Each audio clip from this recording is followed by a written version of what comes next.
comfortable. And the guy who's going to lead us all into a very pleasant Sunday afternoon.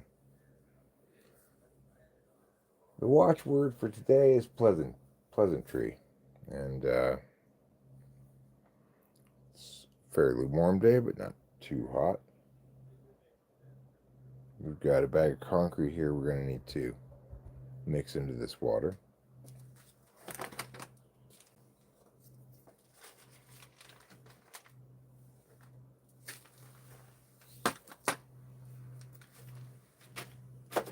So we're going to do this Portland cement here, and just move over to the side. And I'm going to use a little bit of that in the concrete as well. The thing about the concrete is, I learned yesterday, it works a lot better. It's a lot stickier if you add a little bit of just Portland cement in, because yesterday I had a batch that was too watery. I didn't want to open the new bag of concrete, so I tried doing that, and it sticks a lot better. So we're going to apply what we learned yesterday. We're going to hopefully get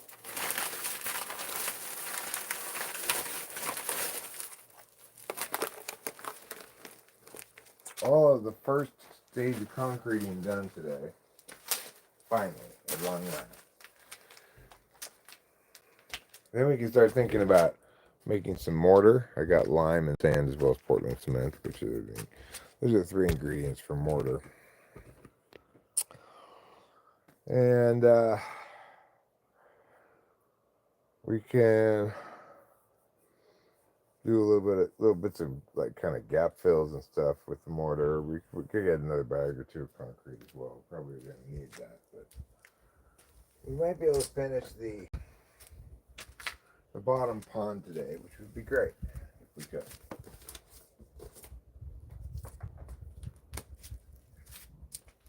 Then we'll have to go to the concrete store tomorrow, no doubt. All right.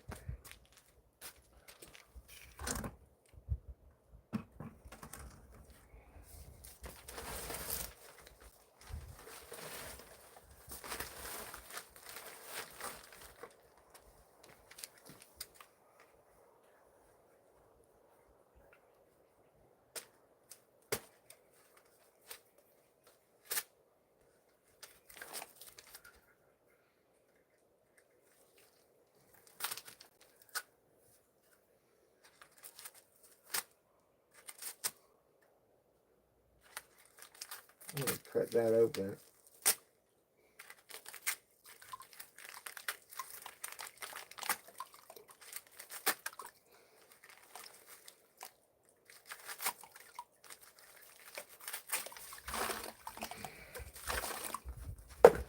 Well, that was unnecessarily difficult. Hi, Winston's mom. Yes, we are going to have a pleasant time. It was pleasant. You know, it was nice. It was a wonderful evening. Very lovely evening. We ended up getting a pizza because where they played is near the pizza place.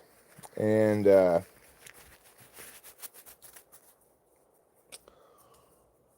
we watched their whole set. You know, they played for 2 hours, but not really full 2 hours because they had an intermission. Second set was shorter than the first, accordingly. So like they played probably for about an hour and 40 minutes total. It's quite a long time.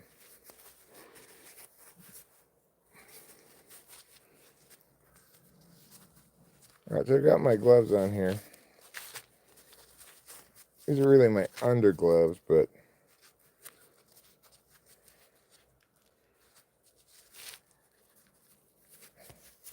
I think they'll do. To start out. I should probably put my shoes on.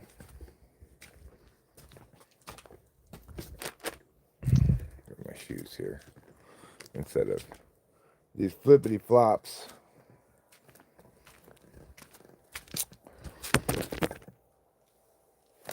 All right. No, I mean they played for about an hour, then they took a break, and then they played for about 40 minutes. Like the second half of the show was shorter in terms of actual playing time, which I think is smart. And they played a mix of covers and originals. I'd say probably more covers than originals. Have I ever const? What is that? Construction? No, I've never done any construction or anything like that. I'm just playing around, doing things the Eric way.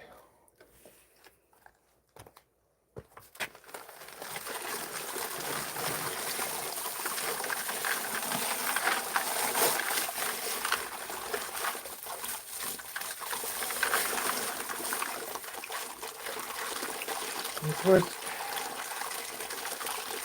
I've learned quite a bit in the process of doing this. So,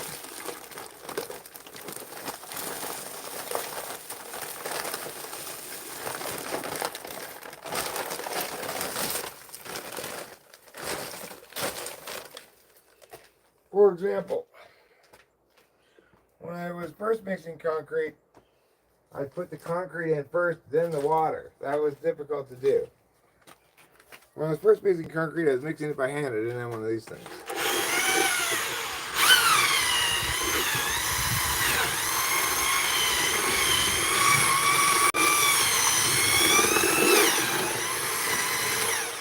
Okay, so that's too liquidy.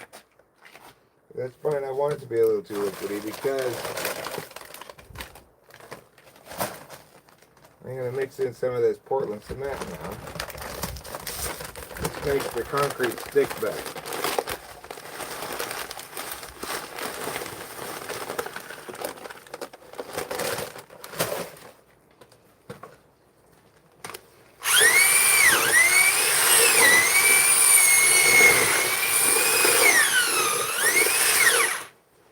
That was too much, obviously.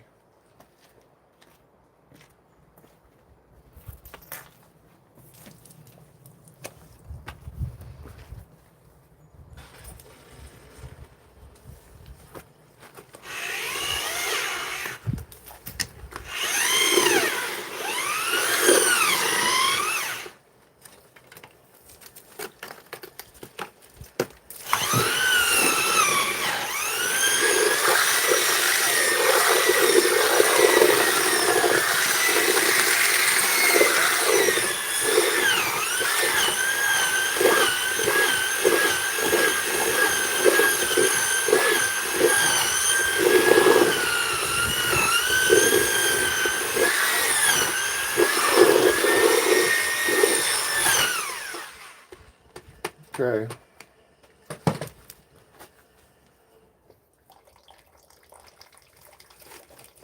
It's still a little loose, so add some more concrete to it.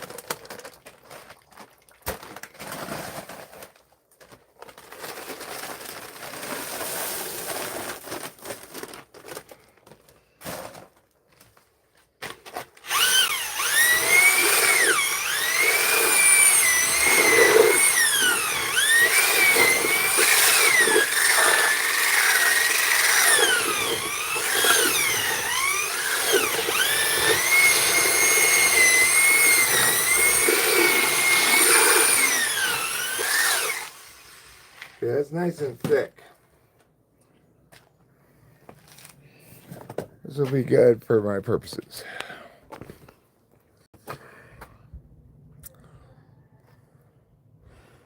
What should they make shoes out of? Concrete or molasses? Well, those aren't the primary ingredients for most shoes. Either of those things. Alright, so let's take this down. Oh, it's heavy. But it's not all the way full, so I can at least do this.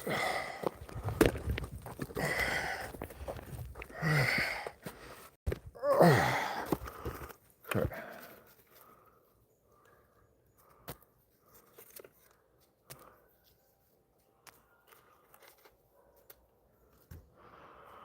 Okay.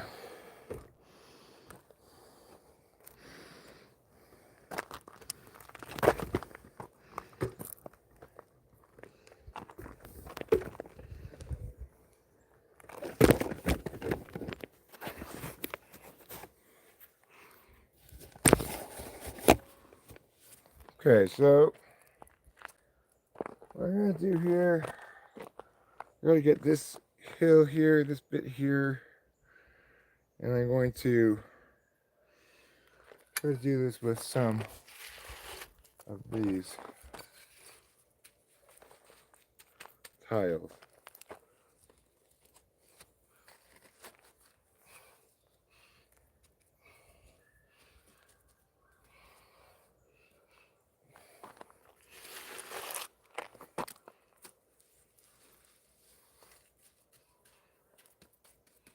This is excellent. It's very sticky, very thick, so I can just pat it where it needs to go and it'll stay there.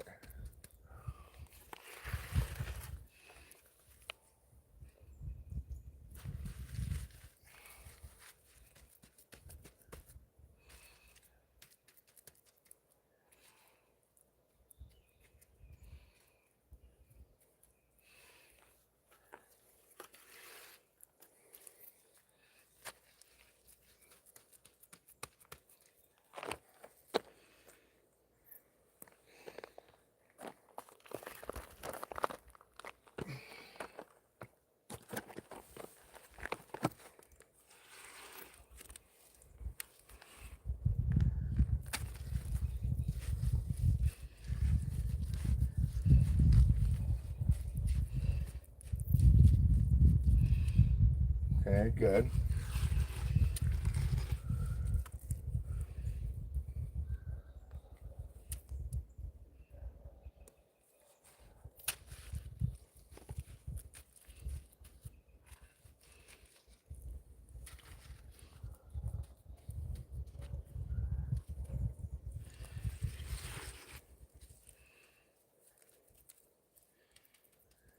Okay.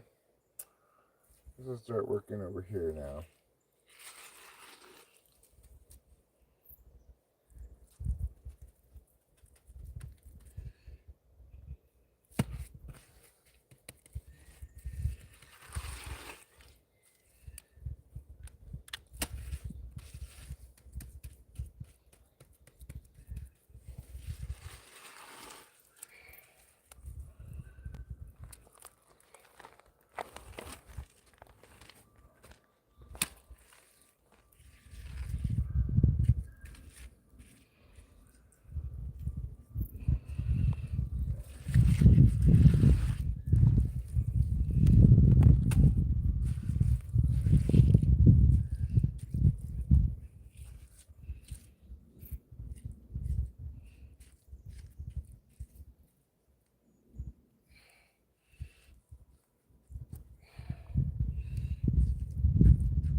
Okay.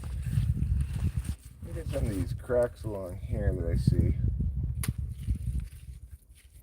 Get them covered with some more cement.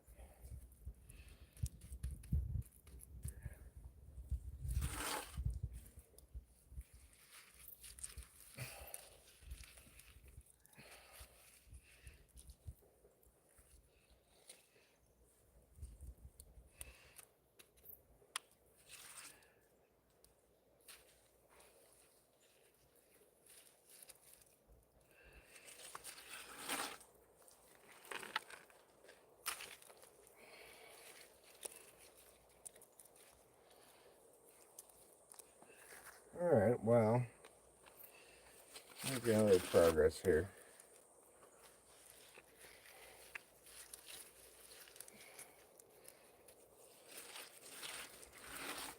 I gotta make sure there are no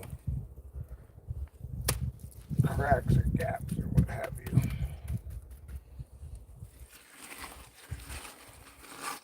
So, okay.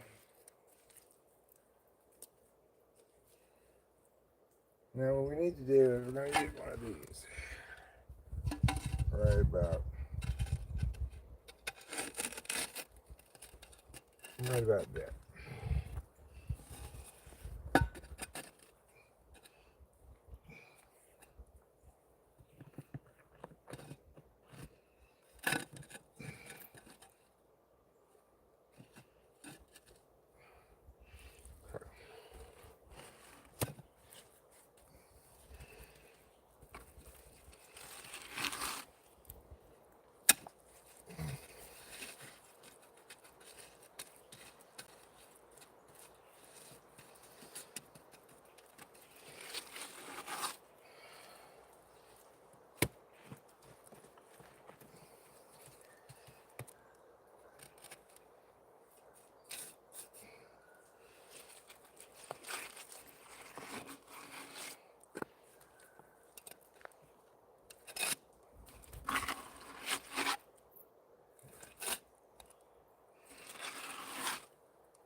As you can see, we're almost done with this part here,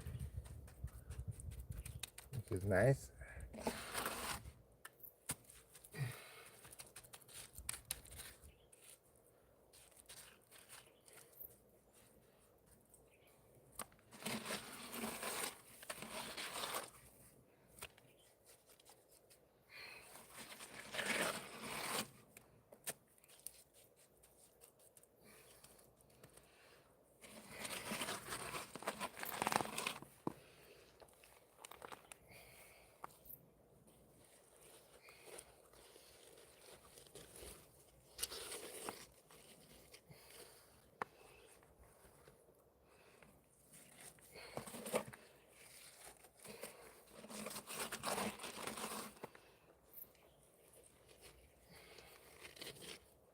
Okay.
Okay. Making some real progress here.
Well, that's pretty good.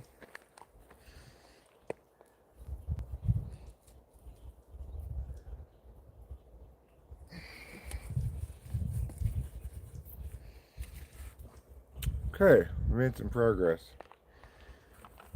Let's go back up to the top.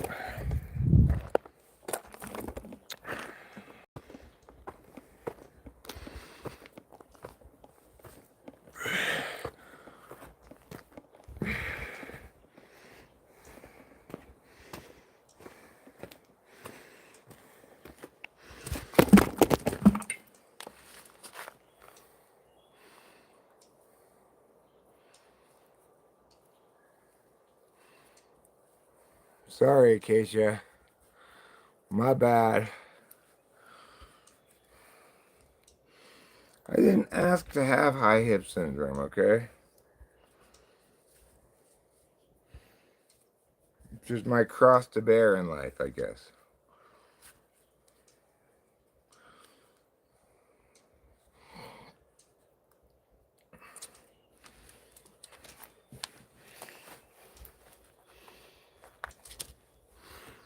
There. Now I've got my pants pulled up. The athletics lost.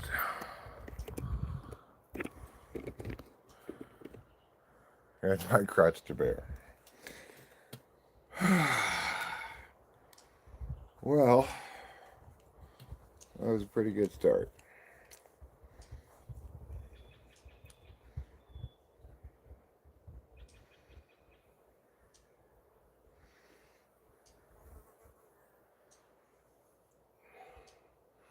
But I'm obviously going to need more concrete, multiple bags more concrete before I'm anything close to done.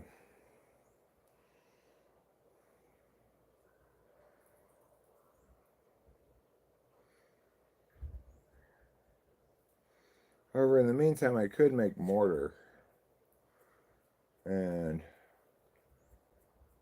start dealing with the top, you know.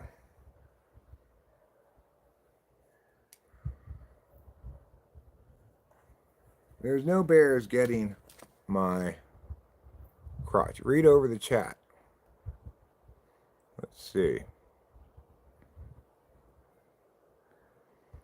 No, I'm not prospecting for gold. I am instead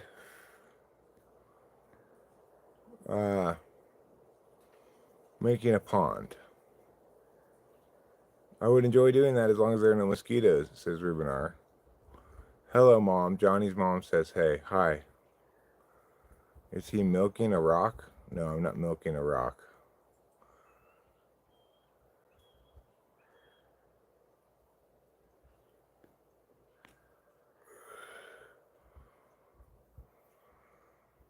It's true. My wife is hot, but she's not a MILF because she has no children. I'll take the regular milk over the chocolate milk most of the time. It's a crack, but it's not in the rocks.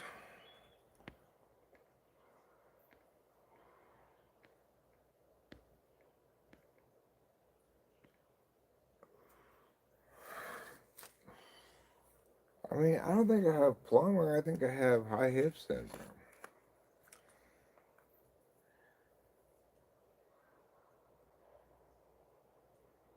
Because I've got like an extra set of hips that's higher than the normal hips. That functions as my functional hips. My lower hip is just decorative, ornamental, if you will.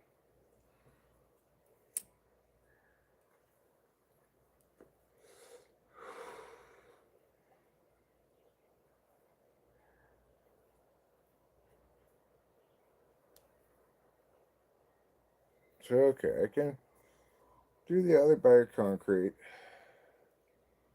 and I can mostly finish up the bottom pool.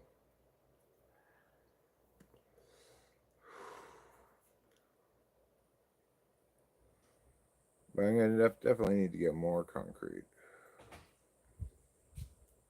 Hi, Pagel. How you doing? Good. I wanted to hang out with you because I love you. Okay. You want me to pull that chair over for you? That'd be great.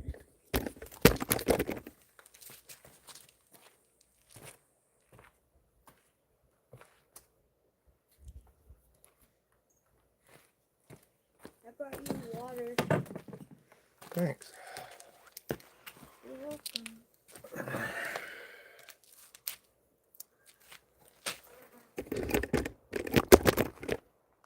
Look, everybody, it's Rachel. Hi, everybody. Oh, let me turn my... I'm with the Brett Michaels bandana. This is actually the Rachel Strauss bandana. Rachel gave me this bandana. A man at a nude beach with his hat over his crotch. A young lady whistled at him and said, "If you were a gentleman, you'd lift that hat." Well, man, if you were pretty, it would lift itself. Ba-da-ba-ba-ba-ba. Yes, it's Rachel. Hooray. How's it going? Going good. I'm about out of concrete again, but I'm almost done with the bottom pool. That's good. I'll finish this bag of concrete out, and then I'll still need to get another couple bags of concrete before I'm all the way done with it, but I'm almost to the point where I can start doing finishing bits to the whole thing. Oh, you're really close. Yeah, I don't know if you noticed, but I zip tied the plants today. I was just looking at it. They look so tall and upright. They're not poking out so much. Yeah. And I lifted up some of the branches that were on the ground up off the ground. Oh, I see. They look great.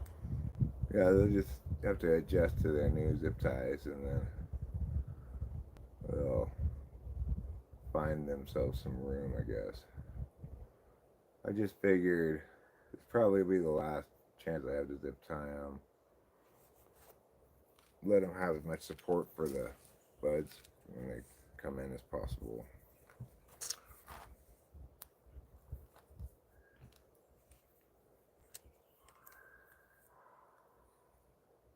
Ray of sunshine, ray of butt crack. Well, apparently I was showing a little bit of butt crack when I was working down there before. Oh. Thanks to my high hip syndrome. Yeah.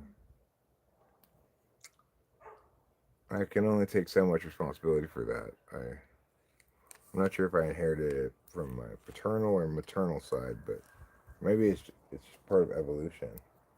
Maybe. Evolving beyond pants.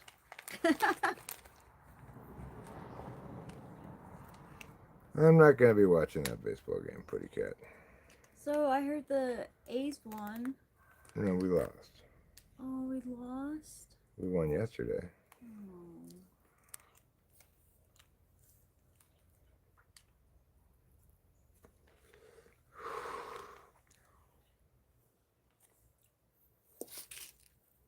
Rachel for crack monitor? Yeah, well, yeah, I can't both work and be constantly pulling up my pants, you know? Yeah, I mean, how long have you guys been here anyway? You guys just got to see just a little bit of butt crack, 'cause I got bun huggers on too, so a little bit of butt crack won't kill you. You know, it might even make you stronger. Putty cat, putty cat, putty cat, putty cat, putty cat. If mundane solutions like belts and ropes worked, I would have long since conquered my high hip syndrome. It's true, you would have. You thought of pretty much everything. Overalls works, but I'm not wearing my overalls today. What were your feelings about party in the park? Oh, it was fun. I thought it was a really pleasant night. Yeah, it was a very pleasant evening. We got a pizza to munch on. That was very nice. By the time we got that, I wasn't really fully aware, but I was quite hungry.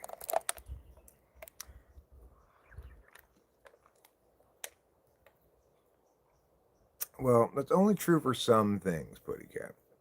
Like, for example, if I chopped off your arm, it wouldn't kill you, but it wouldn't make you stronger. I guess you said that which doesn't harm you makes you stronger. Well, I mean, not everything that doesn't harm you makes you stronger.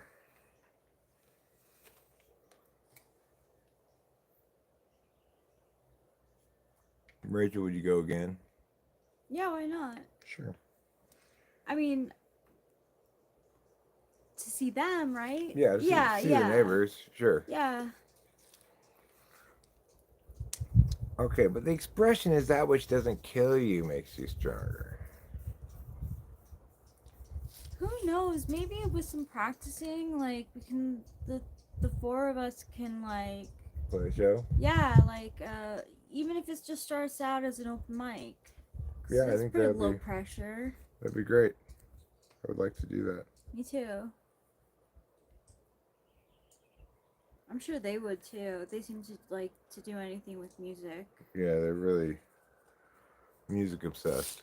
It's pretty. I mean, I admire it. When Kay said that she was shy singing, At first, the yeah, first time. I It was just the very first time she did it. That's what she was saying. That's true. The very first time. That's pretty standard. Yeah. So,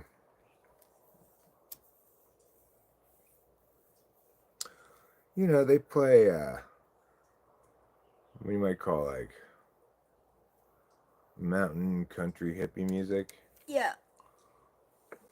That's a perfect way. Speed bumps do make the road stronger by making people go slower and thereby tearing up the road less. But we shouldn't be prioritizing the road's well-being.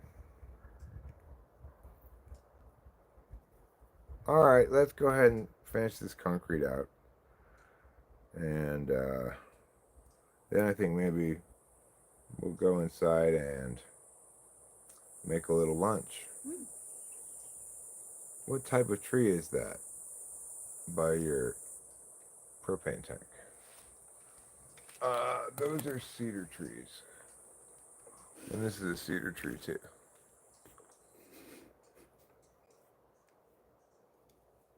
Much of what's right around us here is cedar. Right behind me is a pine tree. Like right there. We don't have as many pines as we do other kinds of trees because apparently before we moved here, a few years before we moved here, there were a couple of very dry, warm winters, and this pine tree killing beetle took out a lot of the pine trees because normally the trees rely on a cold winter to freeze out the beetles, and then they don't infest that much. Yeah, I don't think we have any true redwoods around here, but I think, well, Isn't that one? yeah, that one might be one. I thought Jared had said it was. Yeah, He knows the. he knows the trees better than I do. Around here. So, like, this tree right here has got the same kind of leaves, more or less, as that big tree right there. But the bark's quite different. So they must be different trees, I guess. I don't know. I'm not really a tree expert. I would guess this is another cedar, because cedars have like these kind of leaves, and pine trees have like these kind of leaves.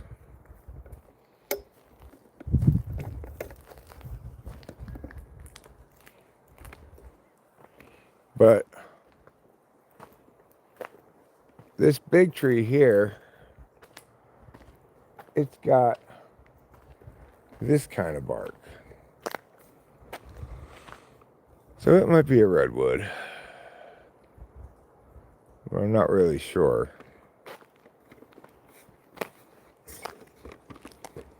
This is an oak tree right here.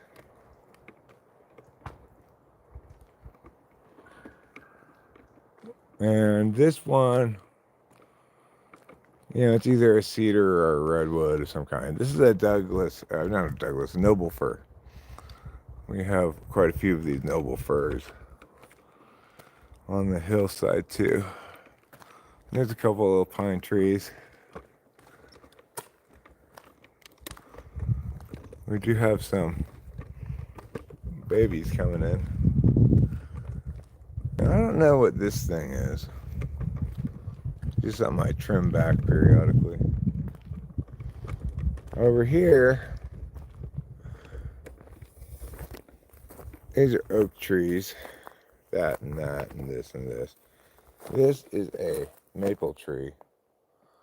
I'm not sure what this is. Some kind of pine tree, I would guess. And this is like one of those redwood kind of things, whatever it is.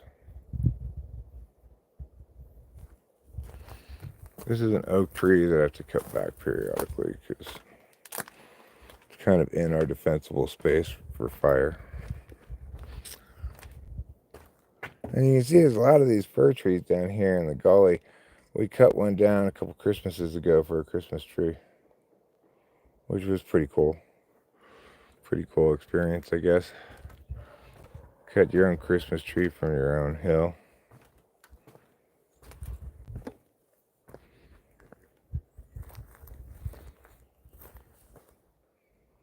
Alright. Let's mix up the rest of this concrete.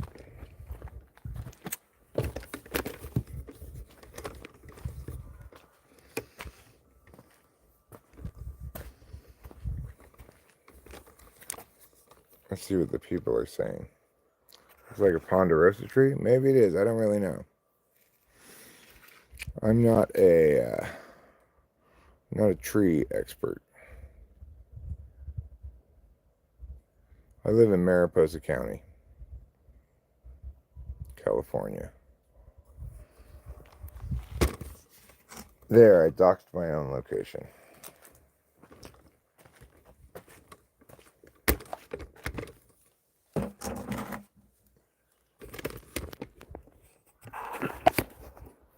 All right.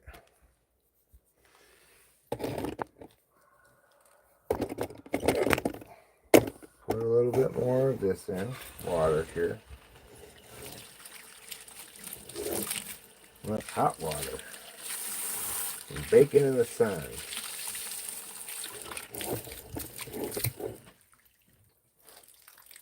All right.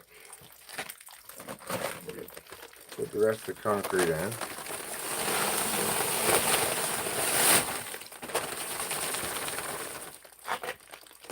Of course, we'll avoid breathing that dust in. We don't want to get concreted lungs.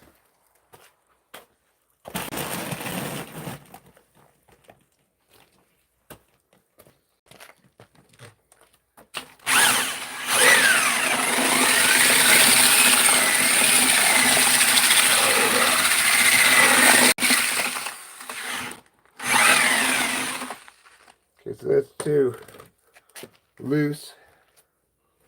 Put in some of this.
Good enough.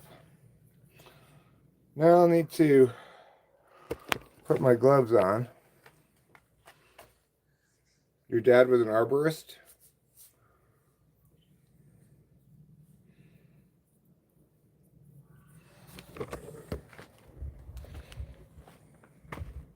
He must be a big fan of Arbor Day.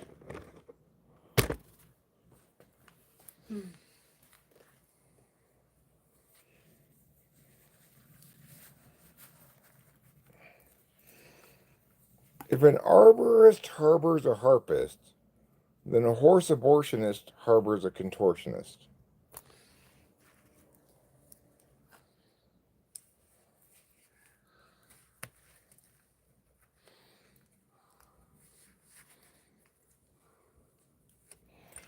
All right, let's do it. Get the rest of this concrete where it needs to go.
Okay.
Okay.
Okay. Well, that's the start. So to do this whole hill here, over here, I'm going to need a lot more concrete. But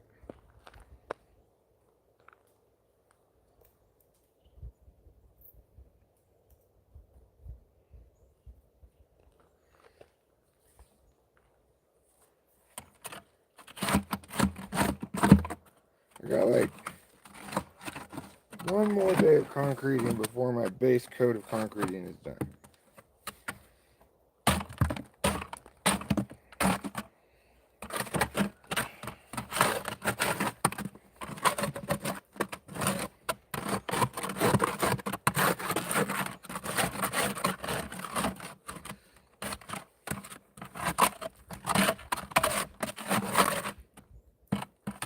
Okay.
Okay, well, ah, that's all the concrete I have. So, look at this. Somebody's delivering a package. Yeah. I was supposed to get one yesterday, but they canceled it, so. They canceled it. Mm-hmm. Not postponed it. No, they canceled it until today. Oh, They, okay. Yeah, they right. Like, postponed it. I'm not sure why, but, there was just a delivery delay. Cool. Well, go get your thing. I'll be right back.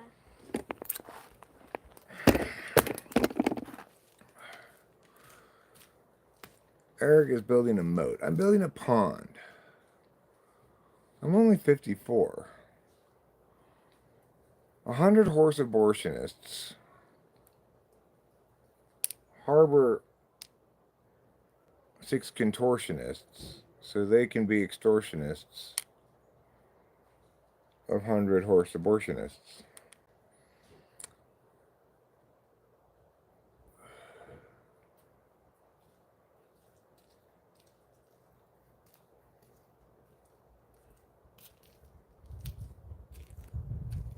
You've been to Redwood City, huh?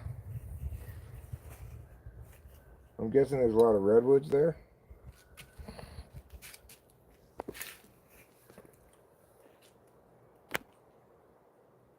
Can you cover the camera for a Lamar Jackson edit? No. R.I.P. George Floyd. Didn't he die a long time ago? It'd be like 10 years ago, right? Yeah.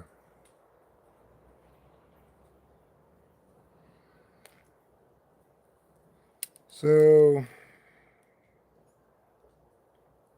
I've kind of reached an end of my doings until tomorrow because any more concrete, I'm pretty sure I know the materials place is closed, and I'm not sure about Ace Hardware, but I don't feel like. I mean, I could go right now if we're still open. I don't know if I really want to. Decisions, decisions, decisions.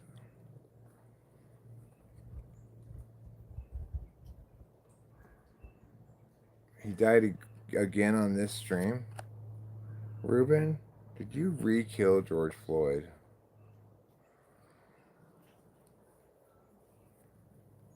That wasn't very fair of you.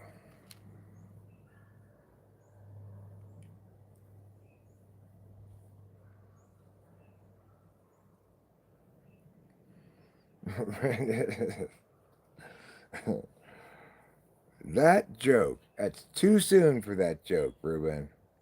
Way too soon. I'm still not even ready to make jokes about the Hindenburg.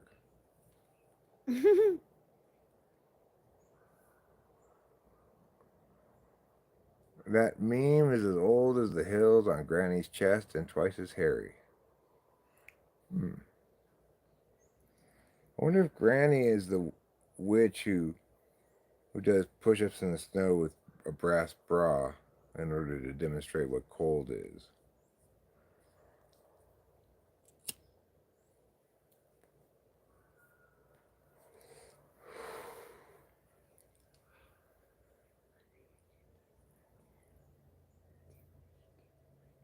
Oh yeah, I forgot about that. We will. We'll go inside and we'll do that in a little Eventually, bit. Yeah. Do I know any Titanic jokes? How many icebergs does it take to sink a Titanic? Just one. yeah.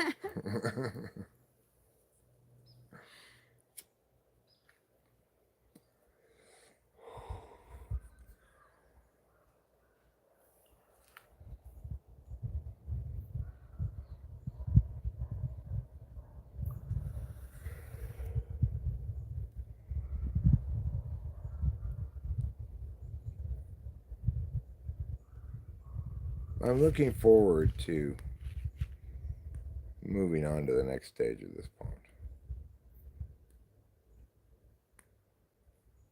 I bet. I feel pretty pleased with my pond design, the layout of it and everything. That movie made Celine Dion famous, or was she already famous? What? The Titanic movie made her famous? Because she sang the song in it, or what? Mhm. Did she sing "Oh Sell Me, Oh Lady"? Mhm. Really? Mhm. That's from Oh Titanic. no, that's not from Titanic. No, no, no, no. That's no. Uh, my heart will go on. Hmm. No, I don't think I'll feel empty when the pond is done. I think I'll be glad that it's done. Because right now I still feel like I don't have proof of concept yet. Here I am doing the whole thing, you know. But that's fine. We'll see how it turns out. Well, Celine Dion, in my mind, is most famous for the song "Oh Sami, Oh Lady" and "You're My Man."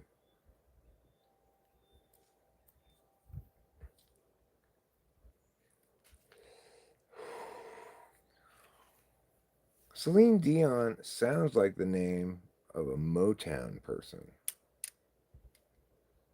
but it's not. She makes me think of Dijon mustard. Celine Dion. Dion makes you think of Dijon mustard. Yeah, I don't know why. Cause Dijon. Sure. That's why her nickname in school was Celine Grey Poupon Dion. It's a C. It starts with a C, I think, Fly Guy.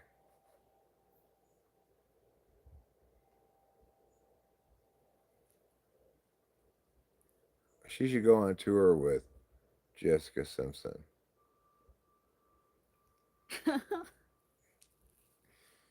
There'd be a lot, less noises. Yeah. And indiscernible words.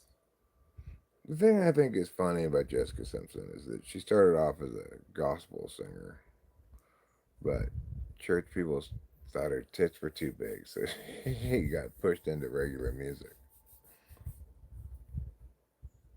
Jessica Simpson lost a lot of weight and got a divorce. Well, good for her, I guess. I don't know. Did you want to get a divorce?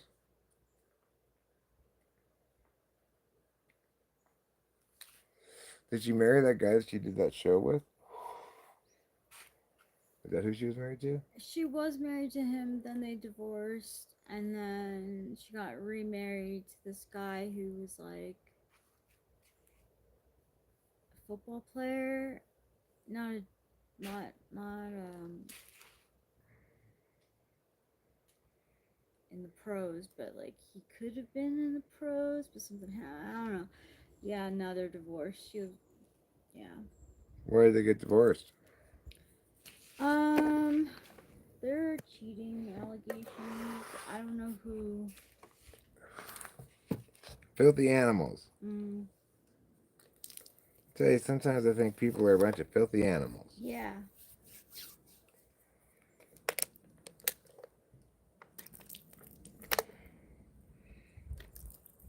Like, I read this article about this guy and this who was having sex in the bathroom on the airplane with this lady that he met in the airport. Like, what? What is wrong with these people?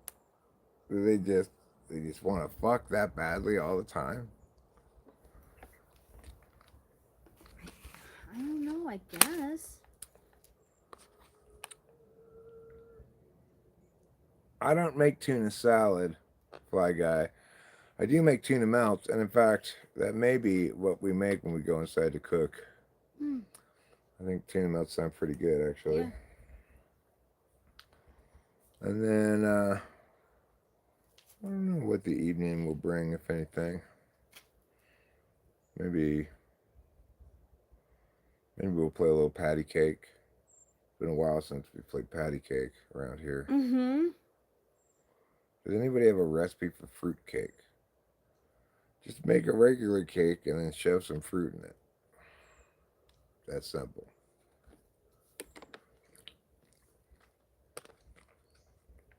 Just like take a whole apple and just stuff it into the middle of the cake. And just kind of pat over the top to make it flat again. Oh my god, that'd be so funny. There you go. Here's your fruit cake.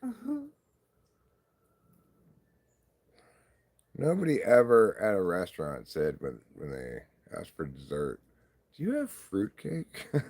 No, no one does. Nobody's ever said that. No.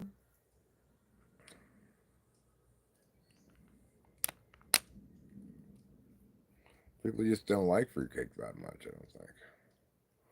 What's the best tuna? I don't know.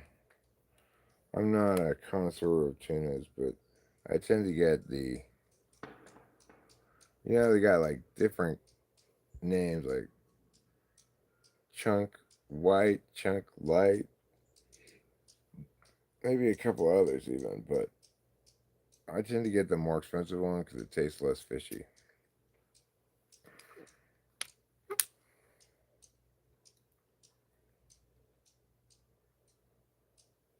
Well, I'm getting pretty hungry.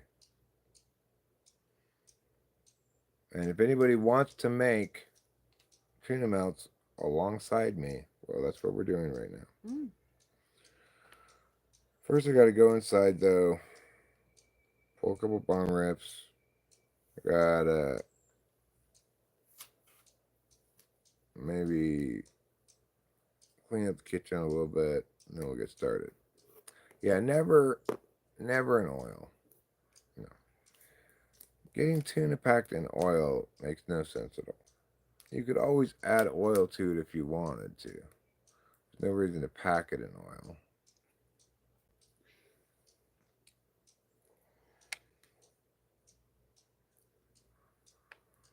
I don't know anyone who's like actually had it with oil. Yeah, nobody seems to buy it like that. Yeah. It's weird they even sell it like that. The jelly and spam of the treat doesn't come with much jelly anymore. There's very little jelly in it. Okay, I'm gonna change shoes. We're gonna go inside and pull some balls. We'll get our heads on straight.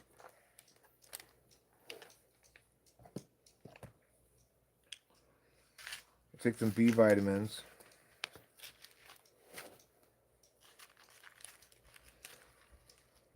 Because, they help you be. You have good taste except calling Jessica Simpson hot.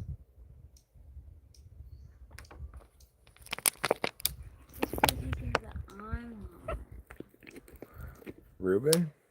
I was reading what Ruben said. Jessica Simpson. Well, Putty Cat was saying Jessica Simpson was hot in The Dukes of Hazzard.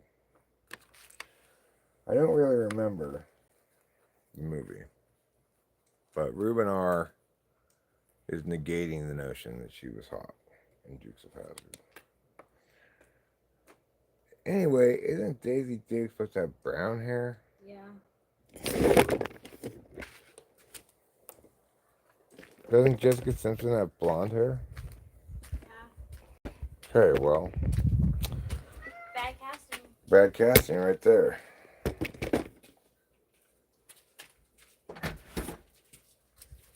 It also gave her body dysmorphia because she had to lose a ton of weight to be in this bikini, and she never really recovered from having to lose all that weight and being seen a certain way. That's unfortunate. Yeah, it really is. Yeah, it's not like she's a particularly bright girl who can, figure out all the complicated body image stuff out. No, I mean, It's fair to say Jessica Simpson is a bit of a dummy. What? I said, I think it's fair to say that Jessica Simpson is a bit of a dummy. So, she's not going to be able to, put together a cogent worldview to protect her. Yeah, no.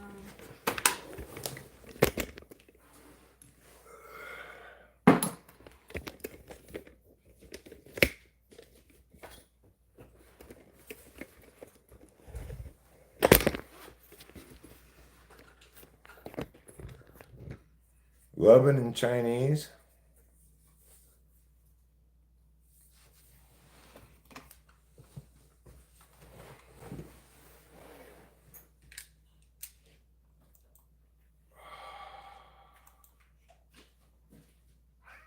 Meow. Meow. Okay, we'll pull up the old live stream on the screen. Meow. Oh, I used the same thumbnail today as yesterday. Oh well. Meow. Meow. I didn't know that. Did you know that Jessica Simpson is O.J. Simpson's daughter? Really? No, I didn't know that. Yeah. Wow.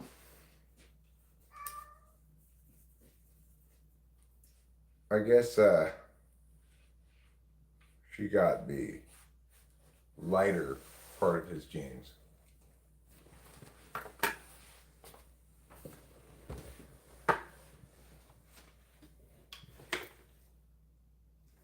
Ain't no dusty hands like concrete dusty hands. You can rinse them many times, they'll still feel dusty. As dusty as baseball manager Dusty Baker.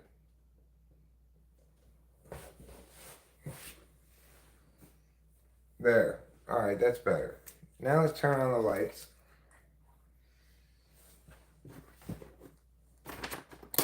There. And we can begin with the pot smoking. I need some lubbing or lubing. I need some lubing because there's rusted stuck.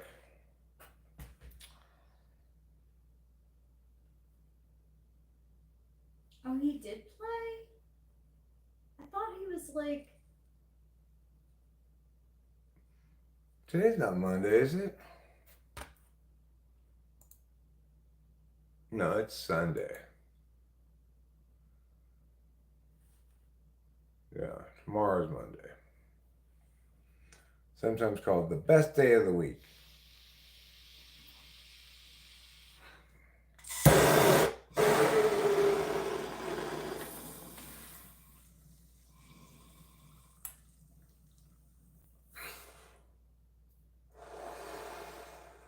Tomorrow, or perhaps Rachel and I, need to go to Merced to get weed drinks. I guess I'll get a half ounce of weed there too, but I don't want to buy more than that there. Okay. And then we'll go to the Indian weed store. We need more weed again. Okay. Yesterday was the best day ever. It was the best day. I was drunk by 2 p.m. and sober in the evening, no hangover. Well, good for you, Putty Cat. Sounds like your liver's a real workhorse. Yeah.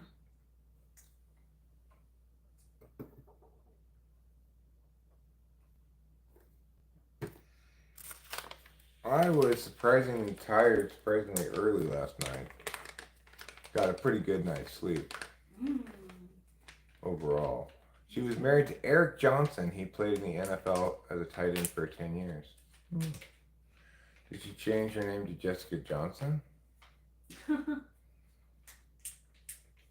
Did she hyphenate it maybe? Did they have kids? Yeah. What kind of kids?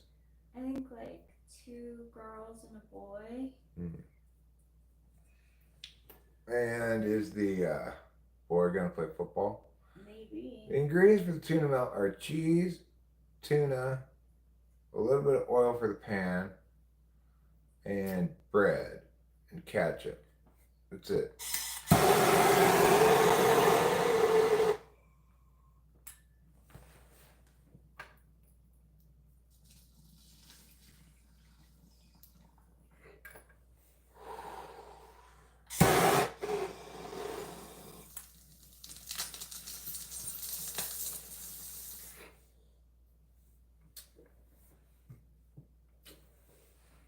Gay man sex.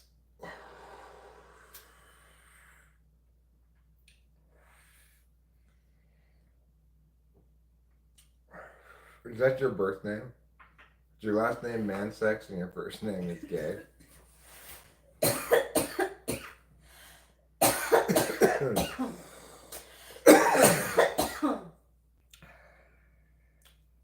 Hey, G. Hi, G.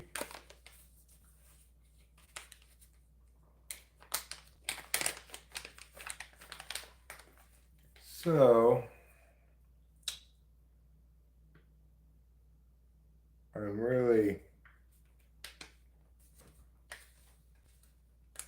looking forward to pushing on towards the end of concreting part.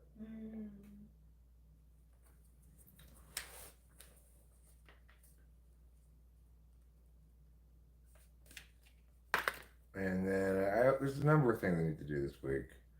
I gotta go to urgent care and get a diabetes test. Get them to order one someplace and go get that test taken. And then I gotta I want to finish the pond, you know. It's not going to be all finished this week or anything, but I should be able to be on to the next stage for sure. That's good. Yeah. I made a cognitive function video today. Actually, I made it yesterday, but I put it together and uploaded it today. Oh, cool. Just going over the bullet points. I'll listen to it. I'm sure it's good. It's alright. It's a little dry. You know, it's only 8 minutes long. That's not bad. Sunday Night Baseball starts in 5 minutes. Tarek Skubal is on the mound for the Tigers as they try to break a 6-game losing streak. Oh, the Tigers are on a 6-game losing streak, huh?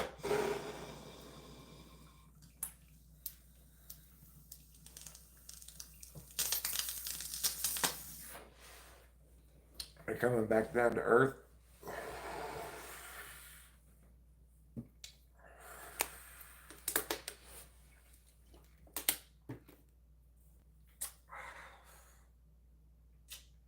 Well, that was a nice, juicy bong rip.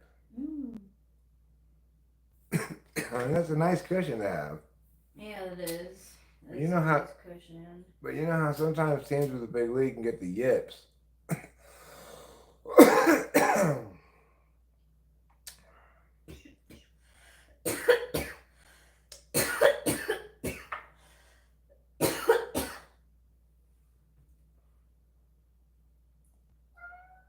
Meow.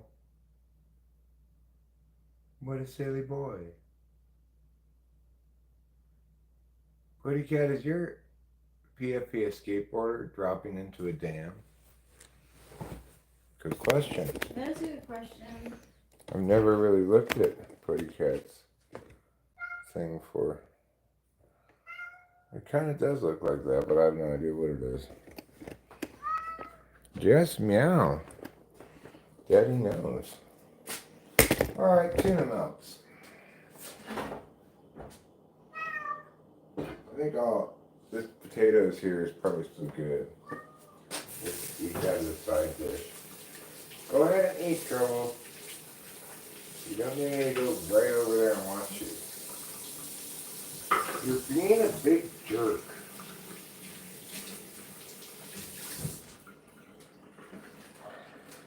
So throw out this last piece of pizza, Rachel? Yeah, it's fine. Or do you want me to put it in the fridge? Yeah, put it in the fridge. Okay. Let me just wrap it up in something.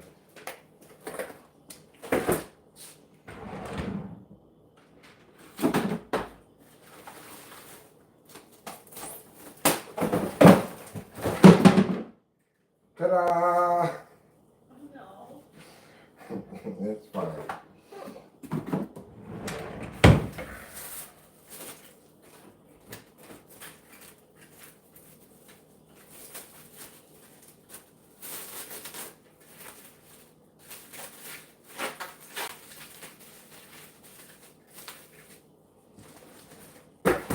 Alright, this goes in the fridge.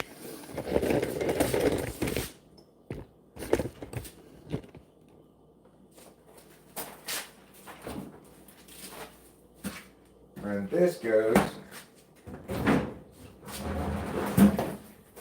in the squasher. Okay. Now,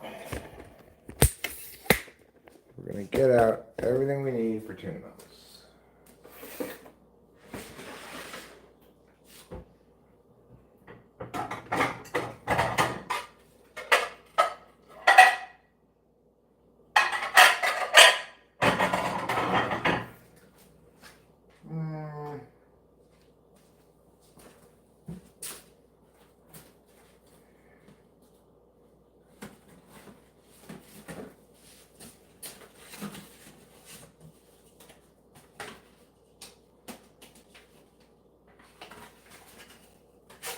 These plates are fine.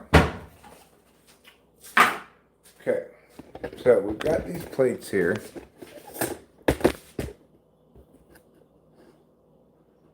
We're going to need a pan.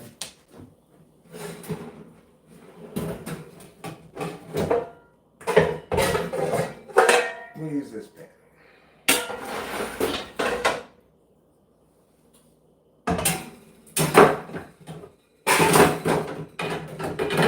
We don't need a lid for it. We're not going to need any lid at all.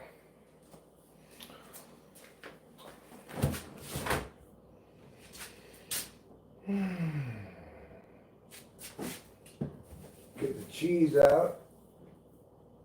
And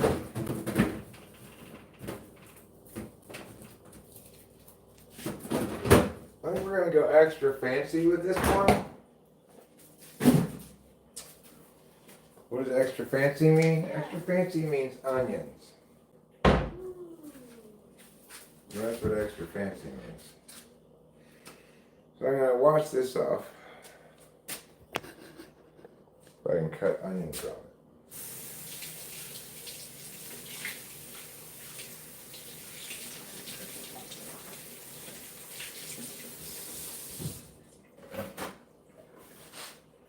Good enough.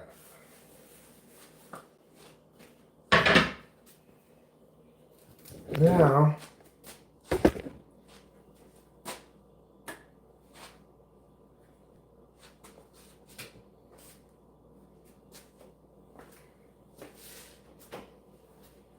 how's that? Is that a bit better with the lighting? Now we're going to get an onion.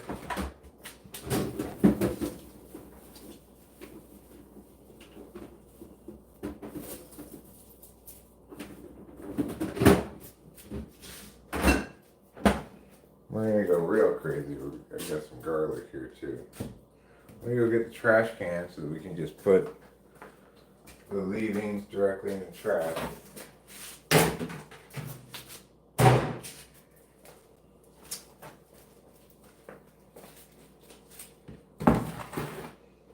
I do plan to start a compost pile. It's one of the reasons why I'm not going to feel emptiness when the pond is done is I've got other projects I'd like to do, and I've got a harvest coming up, you know.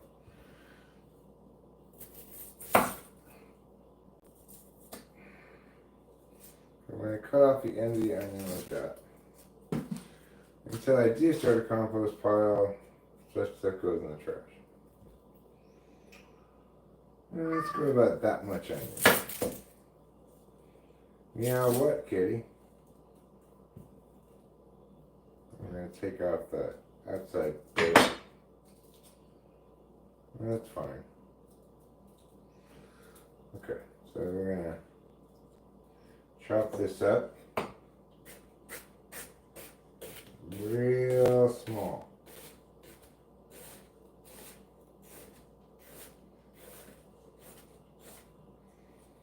You can do a combination of chopping, cutting, slicing, and dicing.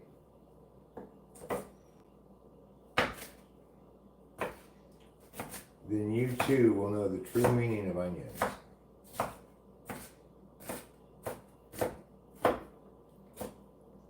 Remember the number one rule that's always in play whenever you're cutting anything. Don't cut yourself. Whatever other benefits you might attain by going faster or something, they are vastly outweighed if you cut yourself. Cutting yourself is no fun. You just ruined not just that dinner, but you're going to have to heal from the cut. Just don't even bother. Get down, please, Kitty. Get down. Go on.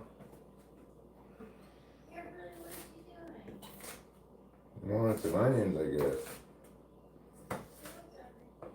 Yeah, he does. He thinks he deserves first choice at everything. Yeah, even if something you know he's not gonna like. Yeah. Okay, now I'm going to take off some of this garlic paper here. And I'm going to, I'm going to put these onions on in a separate thing. So, in order to not have to dirty a dish, I will get a paper plate.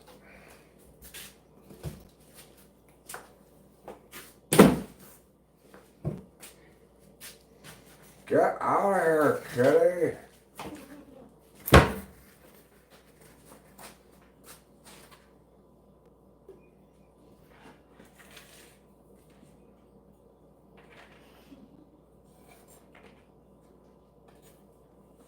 Put these right here. Alright, so now we've got those on this plate. Move this plate over here. Now we're going to take these garlics, put them here. Then we're going to get this little hammer. This hammer here is specifically for this purpose.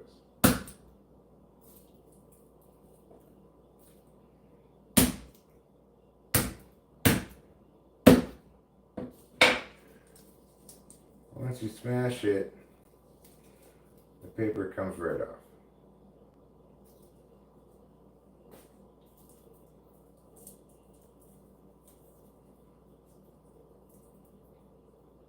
Assuming you smash it well enough.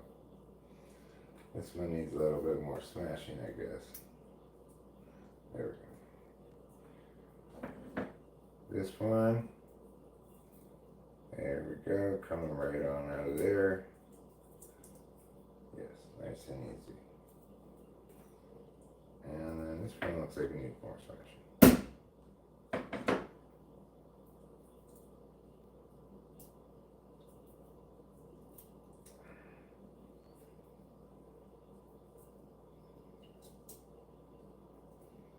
There we go.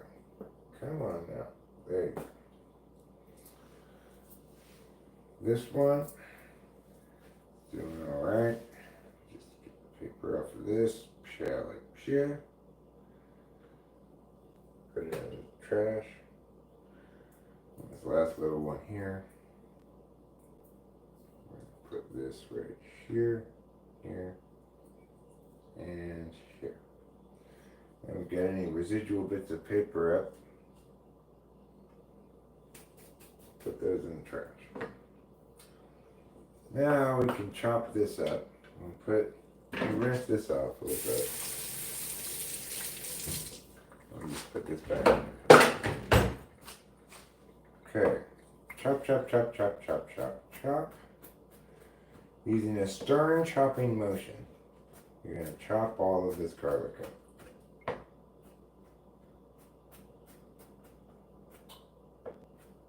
Remember, you can't make a tuna melt without chopping a few garlics. You can, I usually do, but if you want to make the fancy one,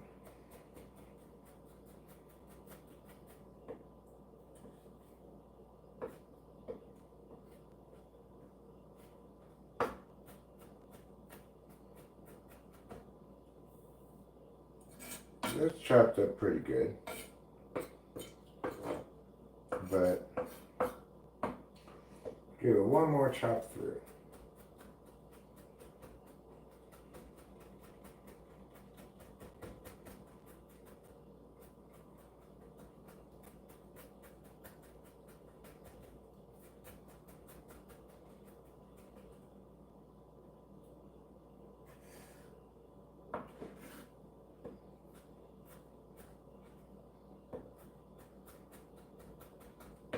Alright, good. So now we've got this garlic, and we've got the onions. And what we're going to do is, we're going to do a wee bit of a simmer in butter here, the onions and the garlic, while we prep out the rest of the ingredients. So we're going to need a little bit of butter for the pan. We've got this stick of butter here. It's on the butter plate already. But it's still in its wrapper.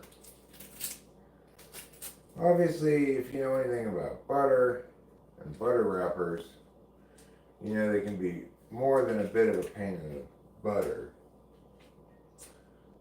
They don't seem to want to peel off as neatly as, say, garlic paper does. Maybe I have to smash it with a hammer. Don't cut butter like this. You guys are looking the wrong direction. Don't do as I'm doing.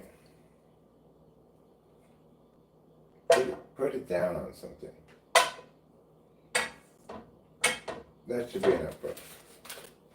Alright, now that we've put the butter in there, we're going to put the butter back in the fridge.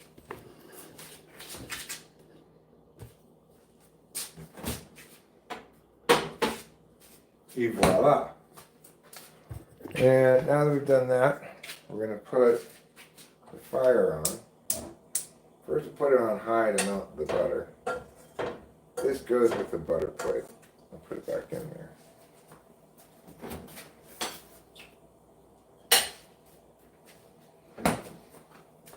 Alright, while we're waiting for that butter to melt, we'll get out some of this saran wrap.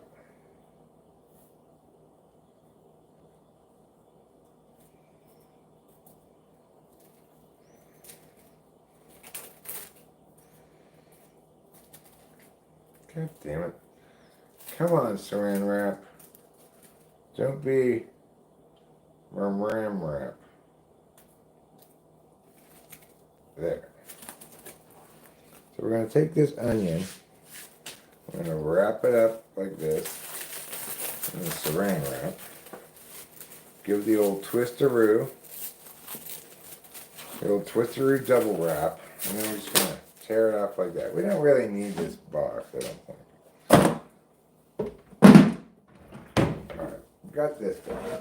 I've got some butter melted in the pan, as you can see. Bringing a delicious buttery flavor and aroma to everything it touches.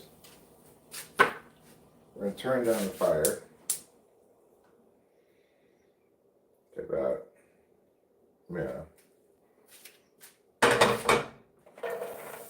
put in the onions.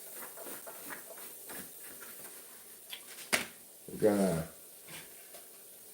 put in the garlic.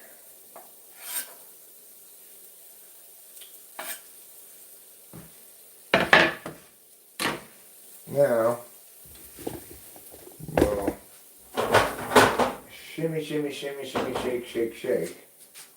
We'll put this away, and then we're going to cut some of the cheese that we're going to need for this tuna melt,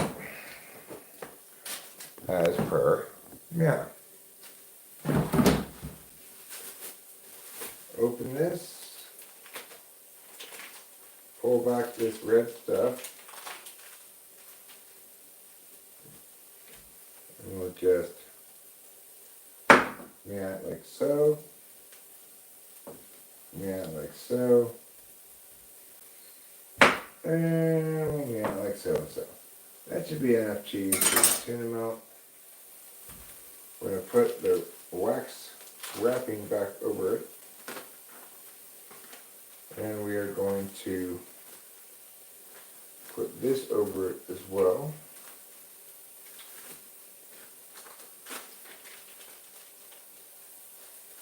Like so.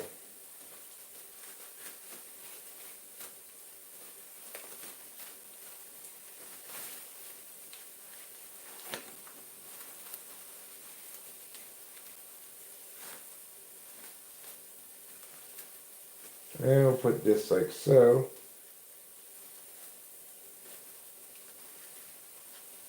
There. That's pretty well wrapped up. There we go. Now we're going to get out a wooden spoon.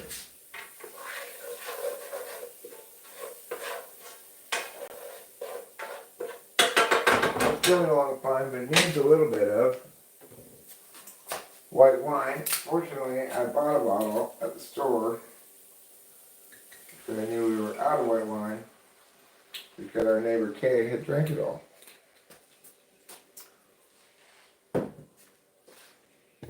So, I've got a little wine in here with the onions and the garlic. Never a bad combination, white wine, butter, onions, and garlic. Just let that simmer for a bit. We've got our cheese now ready to be mixed in, and it's time to prepare the final ingredient.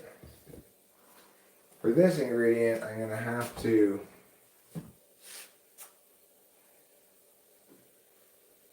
incorporate, let's say, this bowl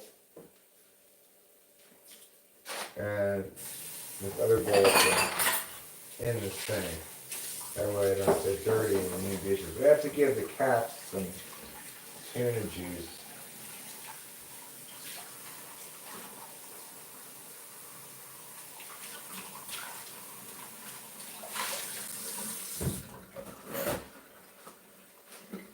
Alright. So I got these bowls here ready to juice the tuna into.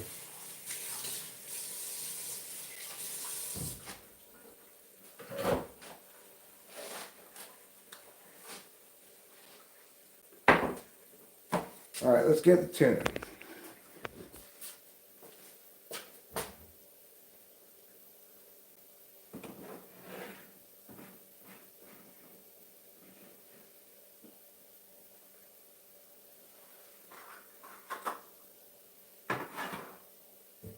We got 3 cans of tuna, but I'm going to only open 2 of them because the cats can just have the juice. They don't need a whole can of tuna to split between them.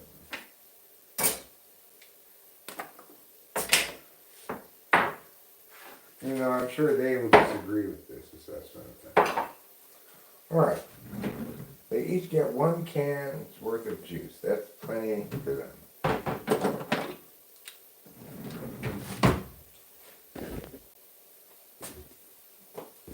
going to hit this with the mash. And then give this a little bit of a stir. It's cooking up nicely.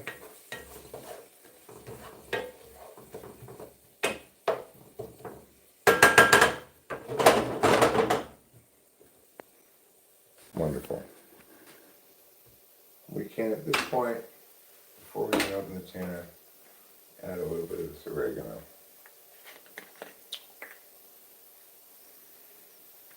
And some pepper.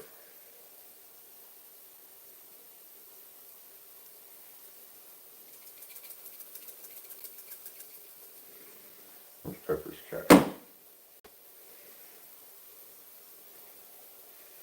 Now stir it around a bit. I'm going to put a dash more white wine in there. Just a dash. Just a splash.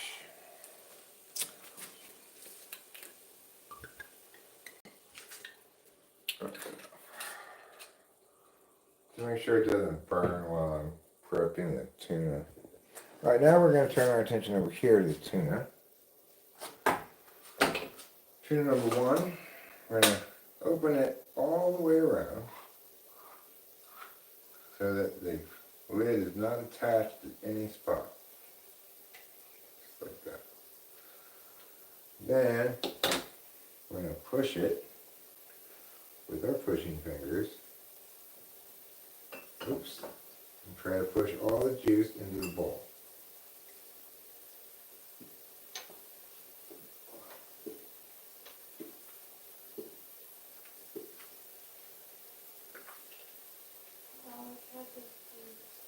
What? God damn it.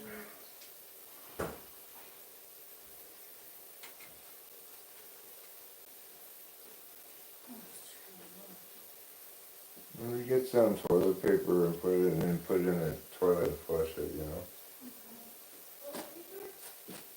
What? Yeah, toilet paper is better for the septic. God damn it, trouble.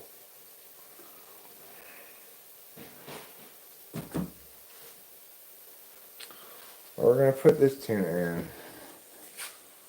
Fucking cat. We're gonna put that tuna in and we're gonna prep the other tuna.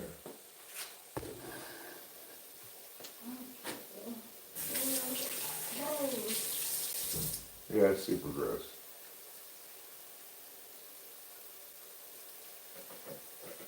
If you want to, you can take it out there. Just go forward if you need to. Alright, now other can of tuna.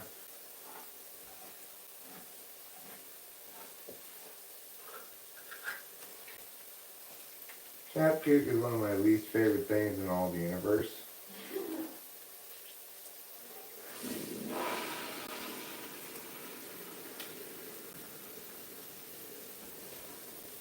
Squeeze, squeeze, squeeze so that Daddy's squeezing out all of the tuna juice. This is a critical step, of course, in preparing for a tuna melt. Is you must squeeze out as much of the tuna juice as possible. Okay. Now we're going to put this tuna in here.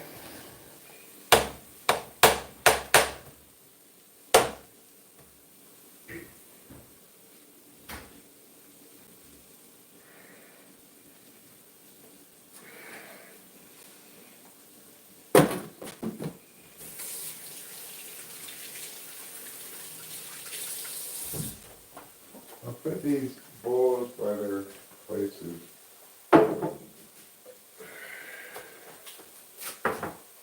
Okay, now we're going to take this spoon, we're going to break this up.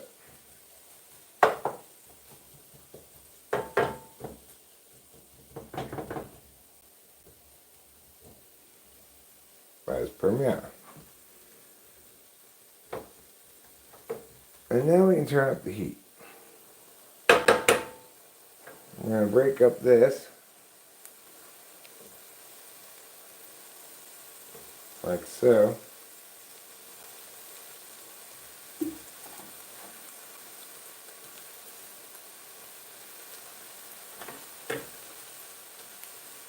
Put that in there like this.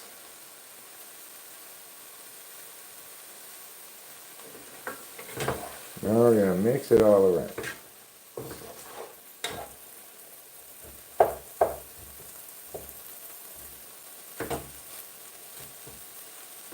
Obviously, the smaller your pieces of cheese, the faster and more evenly it melts. So, you know, if you can chop your cheese into smaller pieces than I did, you'll probably be pleased with yourself. I'm not super pleased with my cheese piece size.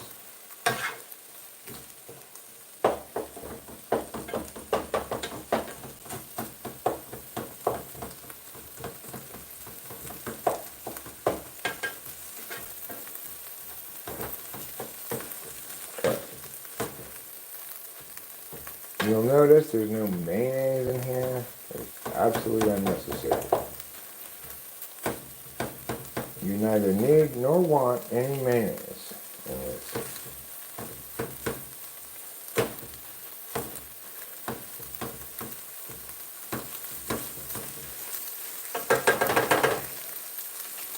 We're just gonna smush this around like nobody's business. Okay? And then melt all the cheese. And mix it all together.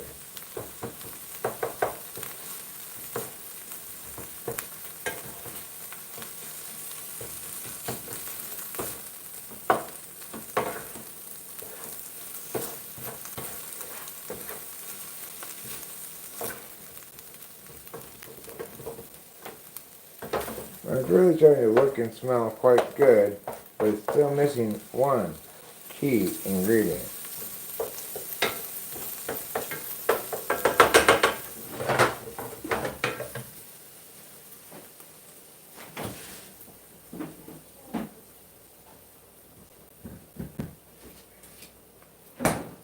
That's right. Time for the chip. We're gonna meow this meow a little bit. I'll put a ton in right now. I'll always add more later, you know. We're gonna make that sure that's all spread evenly around.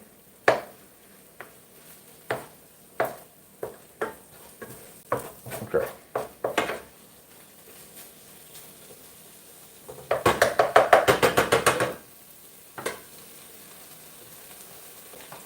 Next, we're going to get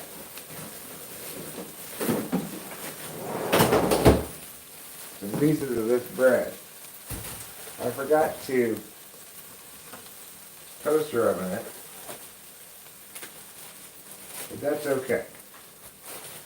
I'll tell you why.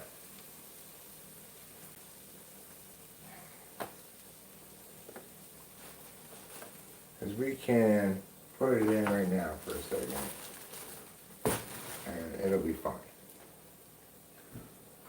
We don't need to get it like the most unfrozen in the history of bread. We just need to get it a little bit unfrozen.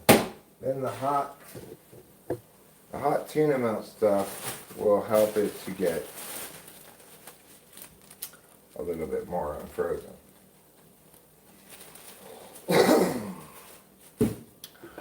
I was gonna maybe eat the rest of these potatoes as a side dish or something, but I'm just gonna toss them so I can wash the pot.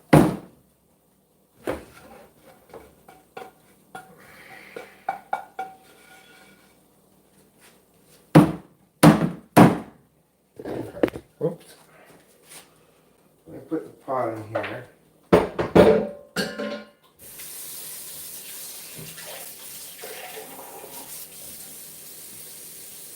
A little bit of soap. Okay.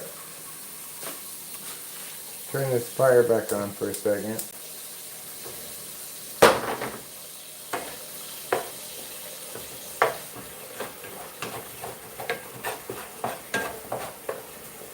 Make sure this is fully hot.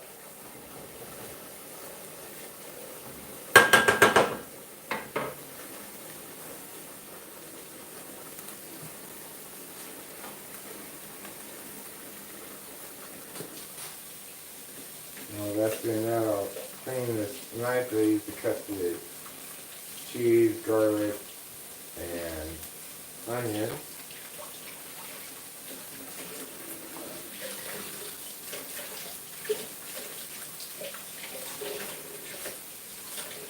And I need more paper towels. Well, I'll just use that for now. That's fine. Okay. Okay, that's what I'm looking for. A little bit of color on that. Excellent. A little bit of caramelization. Okay. Now, this bread is done enough. Because we're going to put this hot melt stuff right on.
Do you have a drink? I'll get myself one. Okay. I'm not sure what I want.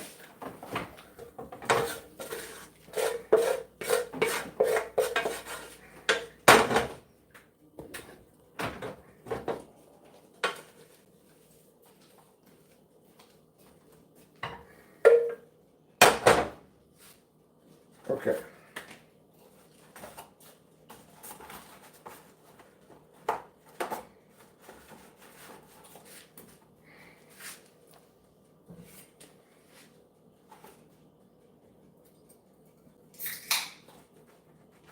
Since this is a fancy tuna melt, obviously we have to cut it diagonally.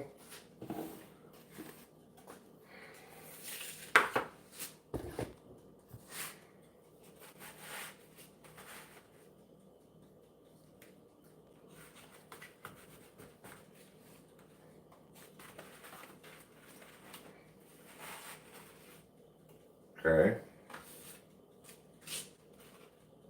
And then we'll serve it with just a couple of these potato chips.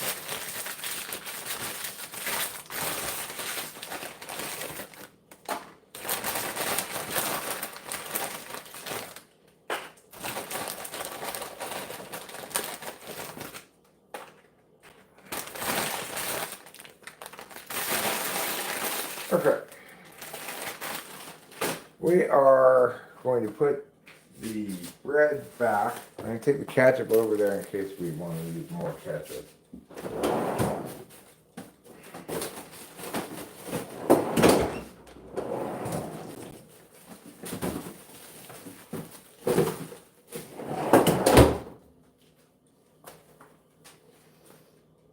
Okay, these go over here. I need to get more paper towels because we're out of paper towels. Thank you. Let me put down another thing.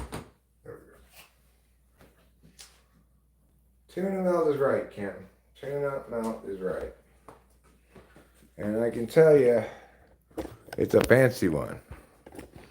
It's the fanciest tuna melt since the great tuna melt of 1812.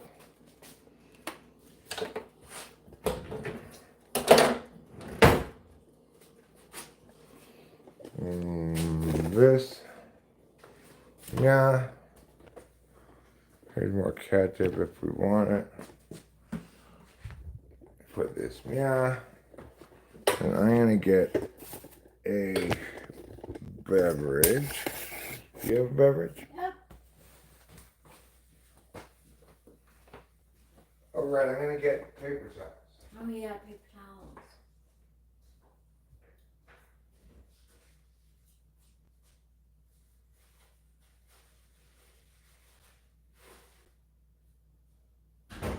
Well, sometimes we put extra ketchup on it, so dipping in ketchup wouldn't be a bad idea, I don't think.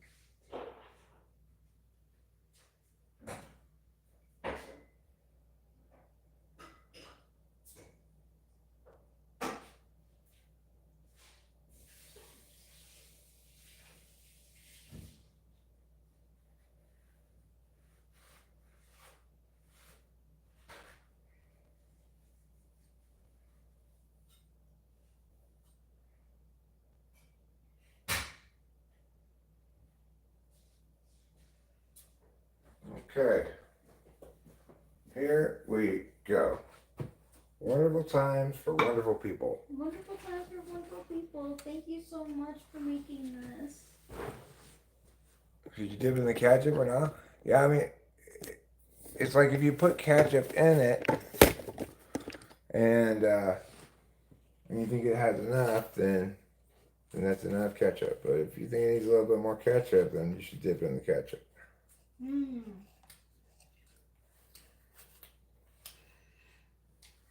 That's a good tuna milk. This one could go either way. I mean, I don't feel any great need to dip it in ketchup, but I might.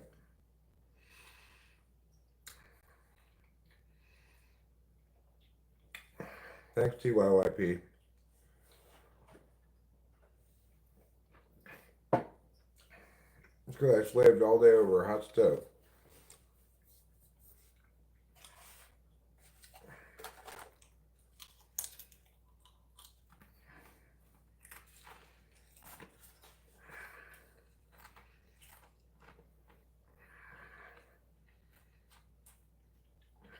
People often dip fish sticks in ketchup, right?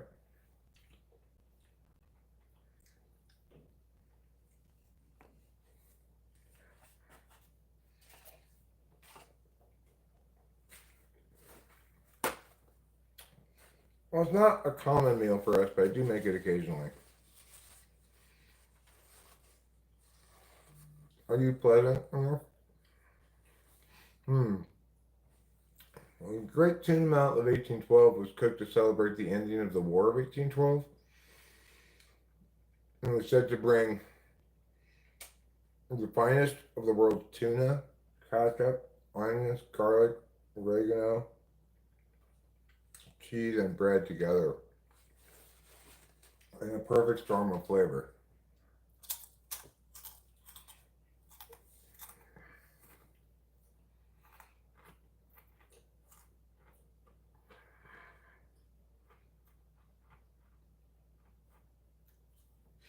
Wow, we're getting all pleasant today, Kim. That's the activity we have in store, pleasantness. It may not, knock your socks off unless your socks are dislodged by pleasantness, of course. But like, check out the headband. How pleasant is that? It almost blends in with my skin. It's like I just kind of have a extra flap of skin right here.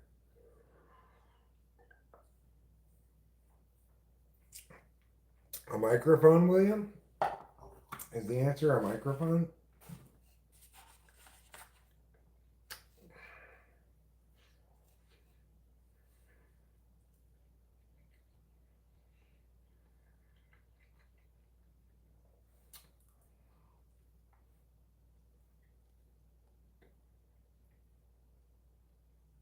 Mm-hmm. With a headband and a can-do attitude, nothing is beyond my reach.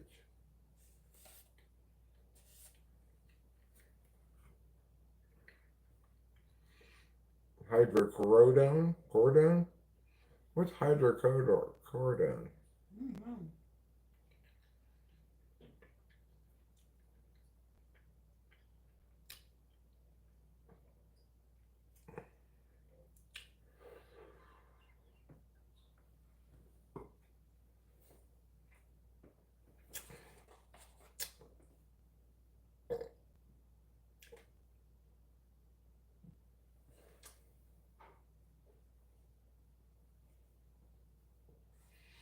Mm-hmm. This one's quite good. Look at this wonderful isosceles triangle I've made. It really is so good. It's like diner tuna melt. Thank you. You're welcome. If you wanted to get real sneaky, you could pull one of these. What? Mmm. Is that allowed? Is that allowed? Oh yeah, it's allowed. Good job, Carrot. Well, thank you for following my recipe. I feel very honored.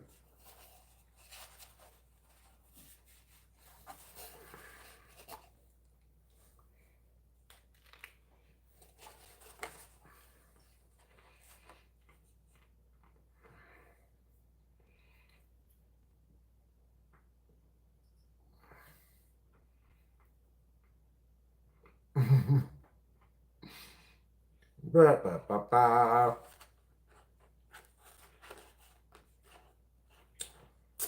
Oh yeah, the cat's gonna miss you if you disappear for a few days. Mm-hmm.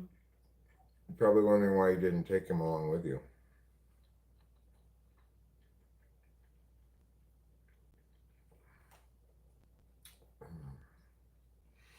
It's an easy, one pan dish.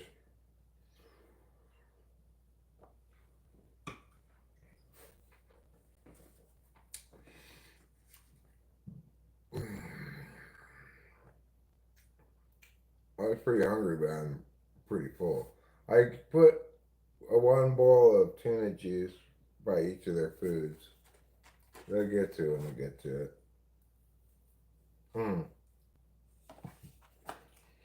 My bad, cuz. What was the kind of triangle I had made called? It's got, it's talking about 90 degrees and then a long diagonal one.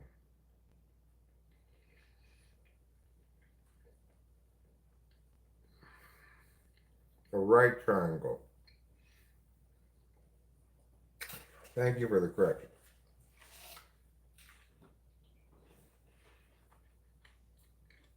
I just threw out the kind of triangle name I could remember. Maybe it's just isosceles. Mm-hmm. It wasn't. Big Mac or Whopper? I'd go for the Big Mac.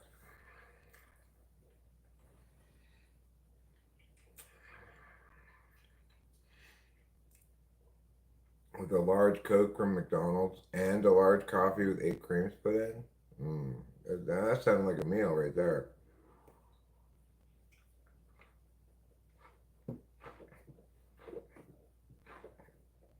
If SpongeBob was a triangle, would you still respect him? I already don't respect him, so maybe I'd respect him more.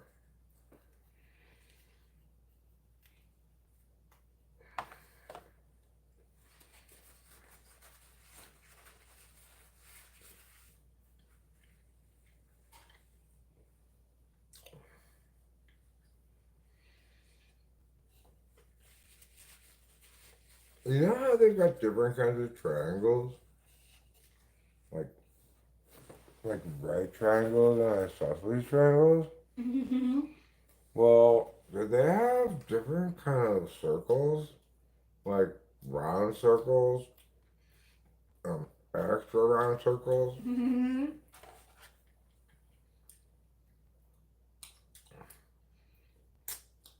If there's an isosceles circle, I was thinking oblong too.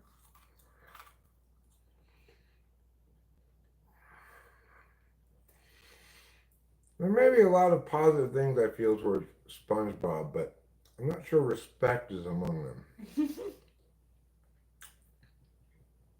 Okay, semicircle, oblong.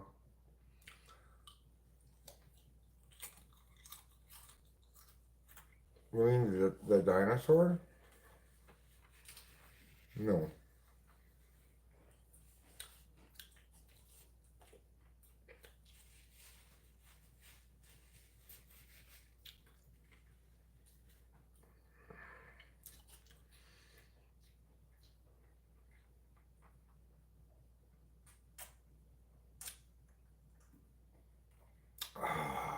So like, there's some sort of Hollywood thing going on, and Scarlett Johansson and Robert Downey Jr. are at it, and they kissed on the lips. Who did? Robert Downey Jr. and Scarlett Johansson. And I was like, For what movie? I'm not sure why they were like together for a public event. But yeah, they kissed each other on the lips, and they like asked what uh Scarlett Johansson's husband thought, and I didn't follow through. But it's kind of like, I don't think I would like it. I A circle or arc is literally an exponential set of straight lines connected.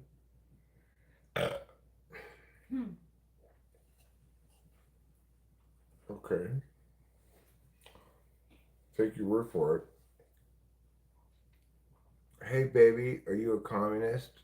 Because I can feel an uprising in my lower class. Or C. That's it. I'm calling my senator about you not respecting SpongeBob. I don't overtly disrespect SpongeBob. You know, I also, not only do I not overtly respect him, though, I also don't emulate him, for example. I emulated him for an acting class. I couldn't think of anything. I'm gonna be better off trying to emulate Squidward. I used the like, da, his laugh. Mm-hmm.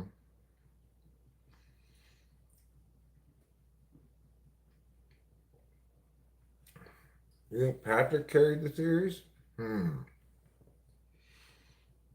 there's a controversial notion. What is a controversial notion?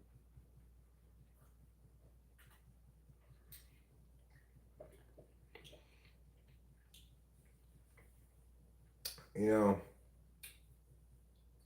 none of them would have been able to afford their lifestyles if it weren't for the industrious ways of Mr. Crab. It's true.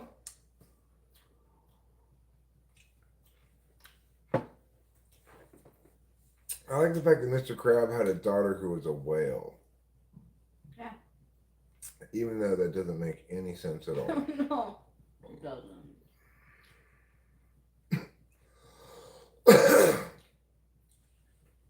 William says it makes sense in your imagination. Well, you got a point there. I like the fact that there's a squirrel under the sea in an air bubble. Like, how did she get there? What made her immigrate to Bikini Bottom? I don't think we ever get into that. Maybe she talks about it a little bit. Like the first episode that she's in. She's from Texas. Okay, but like, what made her decide to leave Texas and move to Bikini Bottom? And what did she do while her dome was under construction? I wonder. I guess she just waited till it was done. Presumably, the fish construction guys built it.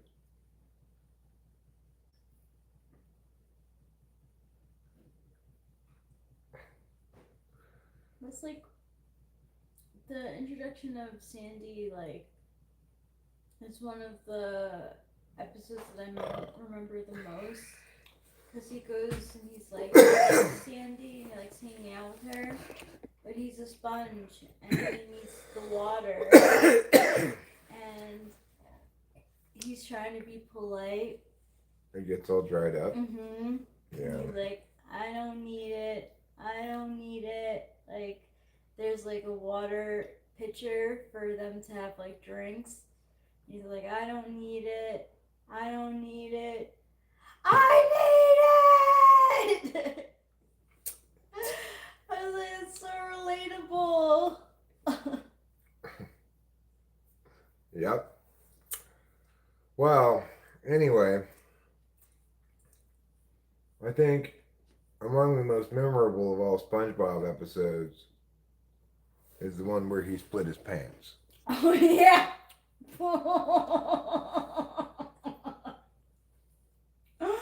They made memes and stuff out of that. GIFs. Yeah. I've split my pants before like that. Yeah. I think it was when I was working on a wall out there. Oh, yeah. You quote this as chocolate.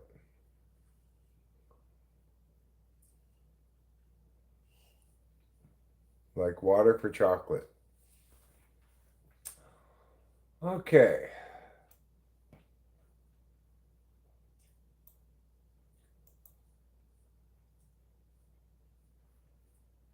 I did.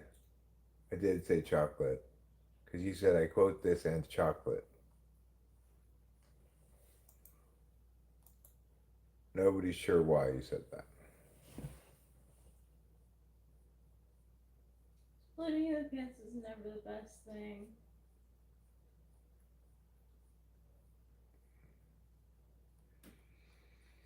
Okay, well, we've done our pleasant ponding. We've had our pleasant dinner. I think let's go outside for a pleasant cigarette and muse about what other pleasantries we might include in this evening's live stream. I believe I still need to pleasantly put away a couple of suitcases.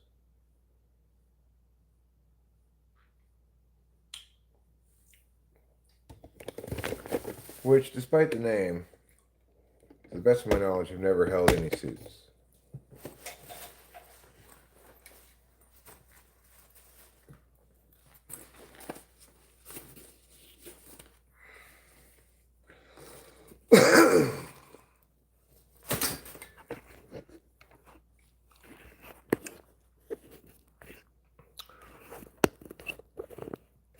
I'm a maniac on the floor, and my headband makes me want to dance some more.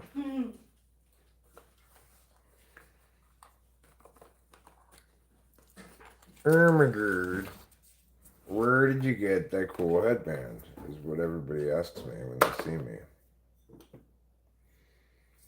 Ermagerd. Ermagerd, there's a fly in here. I hate flies. Fly in the house is like lion with louse. That's a single lice. Louse. Oh, I wish I could kill that fly. I wish I could kill it with my killing fire.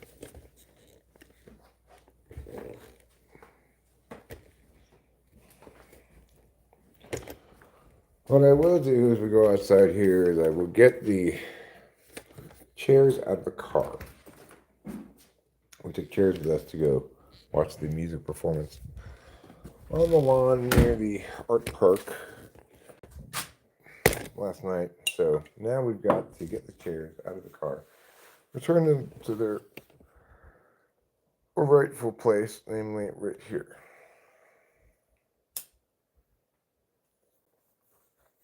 Let's go. Let's do it.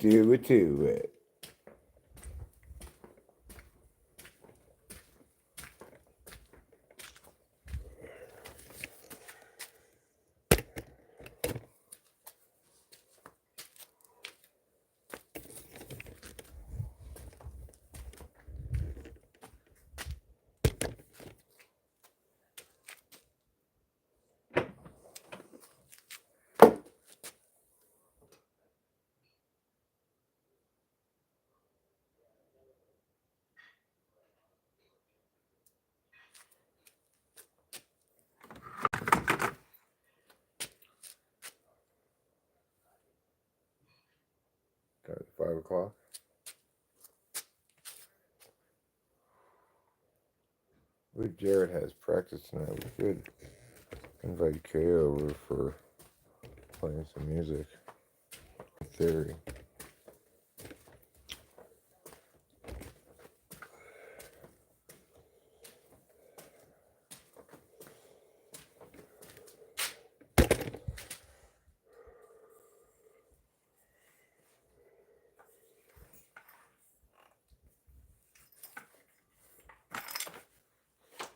There. That's one.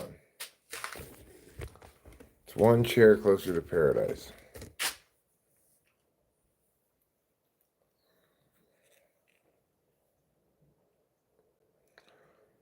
We went to different schools together? How fun. It's not an ace bandage, it's my wife's headband. And I have it on around my head because I was doing work Are you outside. getting the chair for me? Yes, I am. Thank you. I was doing work outside and it keeps the sweat out of my eyes.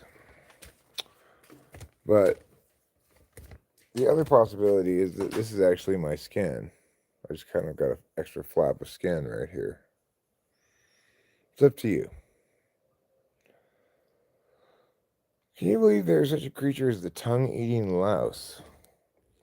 I can believe it, but certainly did not know it.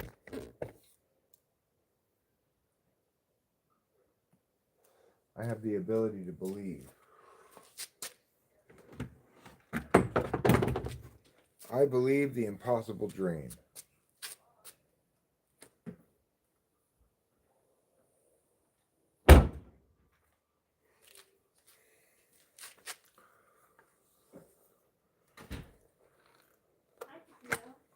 And there we go.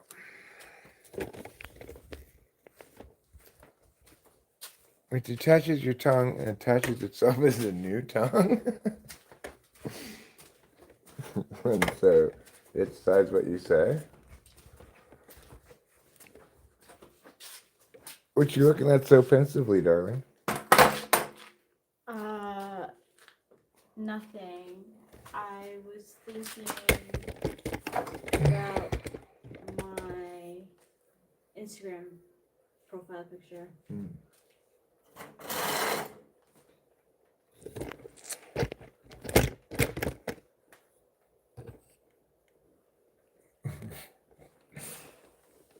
William's wife is a tongue-eating louse. You ever say to her, "You dirty rat"? Get away. Who invited the fly? Nobody. It needs to read the room. You're not welcome, Mr. Fly.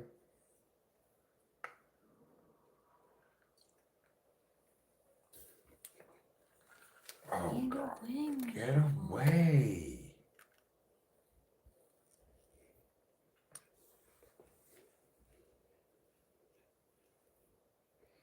I think it's gone now. Yeah. We're safe, everybody. We're safe for a little while. Oh, spoke too soon. We don't have any mosquitoes. What are you looking for? I was looking for the fly. Oh, I could hear it, but it's right there. I don't even have my torch with me, so I can't blast it out of the sky with fire.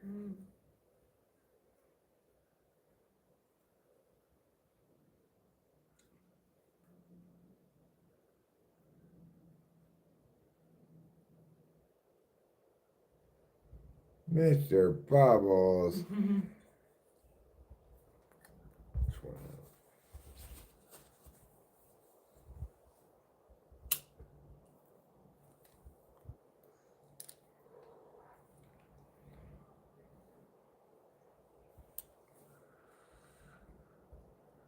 She takes my tongue and speaks for me. She is woman. I suckle from her bosom. She is woman. Sounds like a poem written in 1973.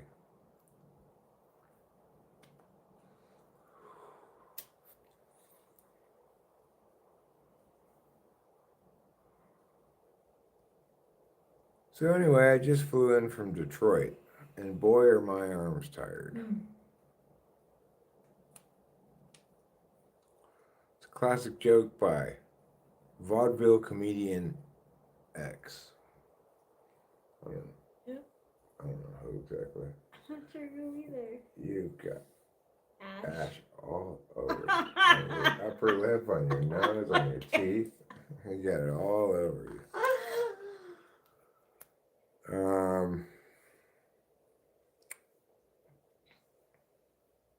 I don't know, Buddy Cat, you tell me. how we're doing on the war on poverty. I'm not currently waging any war on anything, really, but if other people want to wage war on stuff, just generally speaking, keep me out of it.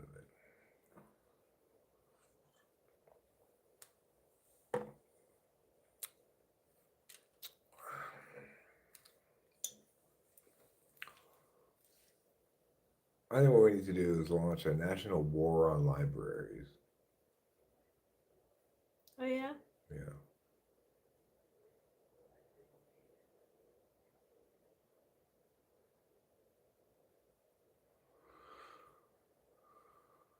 Turn all libraries into book museums,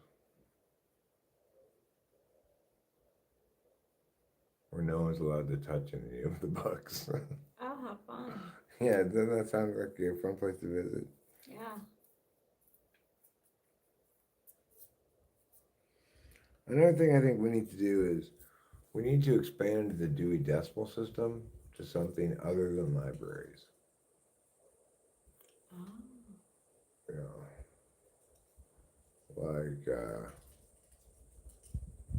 I don't know, maybe we could redo the periodic table of elements using the Dewey Decimal System. That'd be good. We could use a new look. Oh, I know what we've got going on next, everybody, and this is going to be pretty exciting for us all.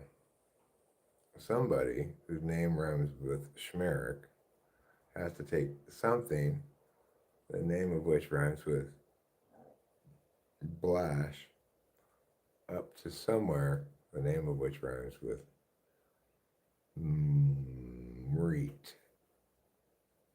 If you guessed that Eric has to take the trash to the street, then you got 100% A plus. Good job. Wow, thanks.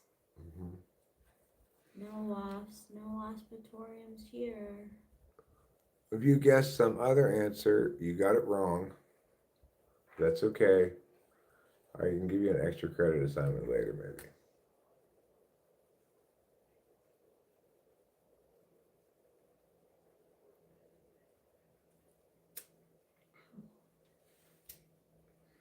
So we got at least 3 trash cans ready to go, I believe, to the street. One trash can still not full, and I might as well fill that up before we take it to the street. But let's meander over to the trash cans, and with a great deal of pleasantness, let's explore our trash can options. First, we're going to pull up our pants to counteract some of the impacts of high hip syndrome. Then we're going to politely ask the cat if he will move. Excuse me, sir. Pardon me. May I have some Grey Poupon?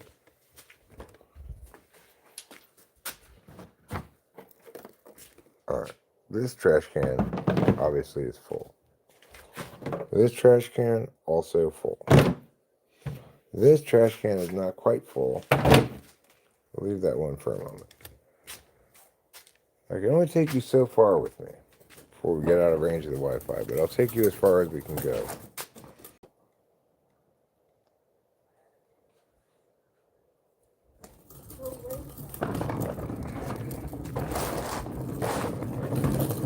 Oh my God, what's that man doing? Is he taking the trash out? Yeah, he is. Up that big hill? I know, crazy, huh?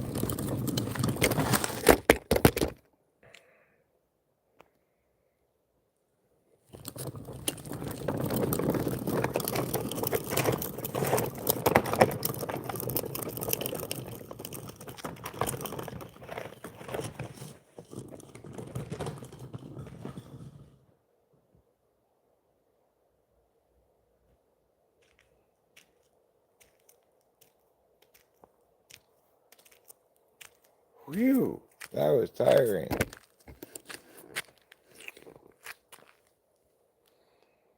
Now let's go get another trash can.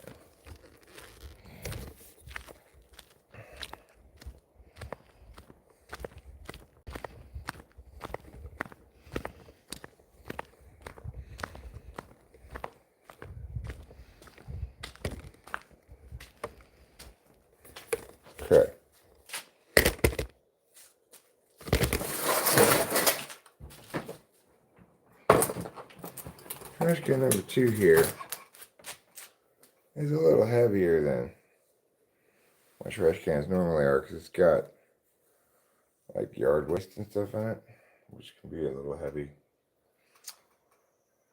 I don't normally throw that kind of stuff away.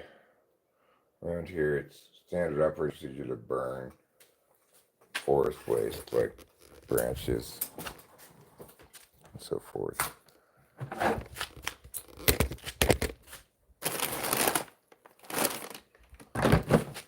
Well, hopefully the garbage man takes it away. Sometimes if you put too much stuff in there, it'll be like, it's too heavy, I'm not taking it. But I can lift it up, so he should be able to lift it up.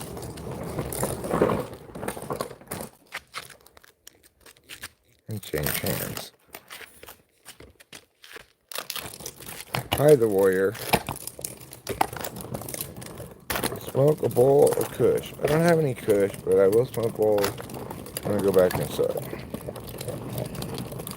Currently, I'm taking the trash up to the street.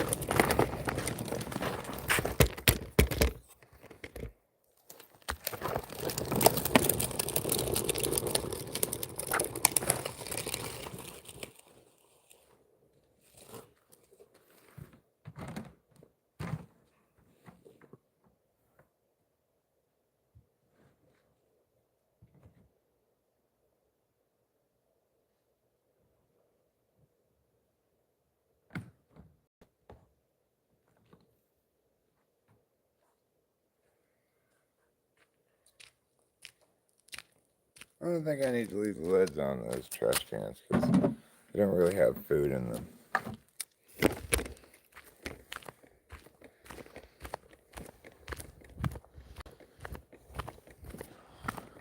Uh-oh. I guess what's falling down? Nope, it's not my shirt.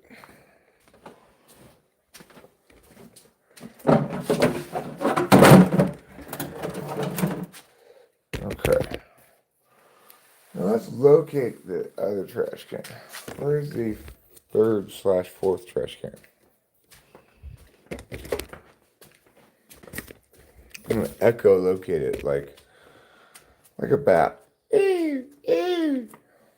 Right there it is. Amazing. I found it.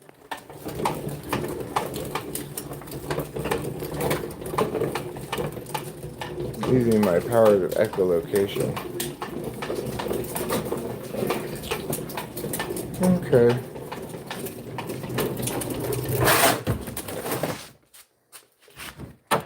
I've got 2 trash cans with partial room in them. I'm gonna lid them right now. Flies will be less enticed.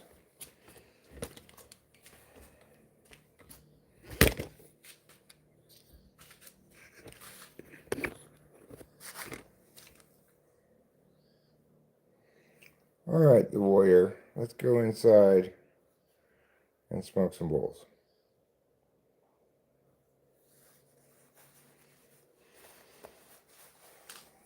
In just a second. Let's smoke this half cigarette first. I'm not Walter White. My name's Eric. With a C.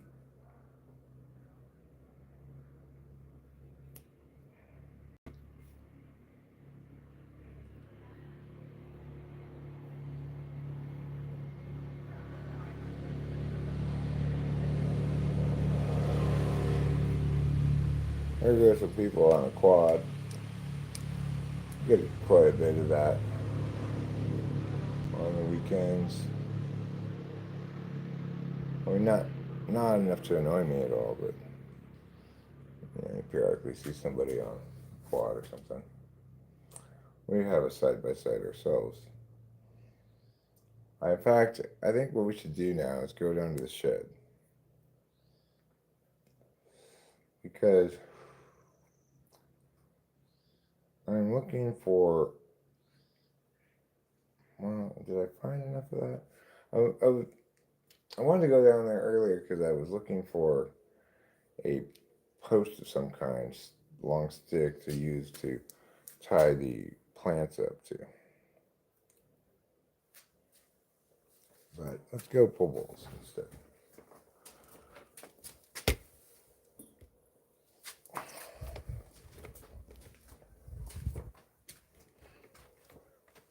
I don't know if you guys have heard, but you and me, we're just a couple of silver spoons. I look like Bryan Cranston at the end of Breaking Bad.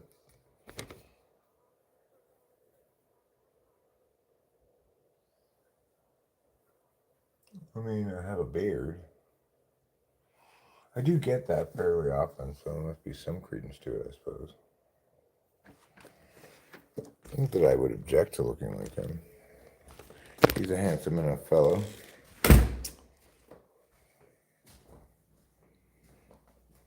Hi, handsome. Hi, beautiful. I love you. I love you too. I use my emotion heart. Oh, I love your emotion heart. It's where I feel emotions. Things like love and joy, sorrow, confusion. All the emotions. That's all the emotions there are. The ones I just listed. I'm not watching any cricket. Let's see if I can get him. We got a fly on the loose.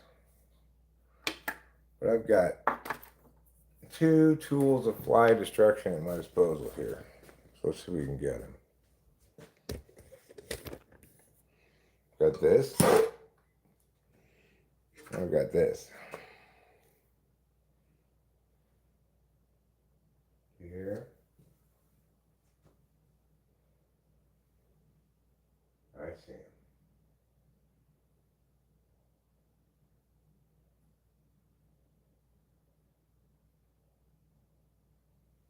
You need to land, filthy beast.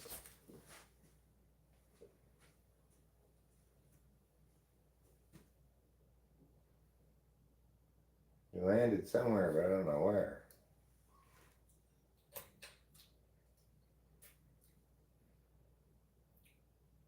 Where are you, you terrible fly? There he is.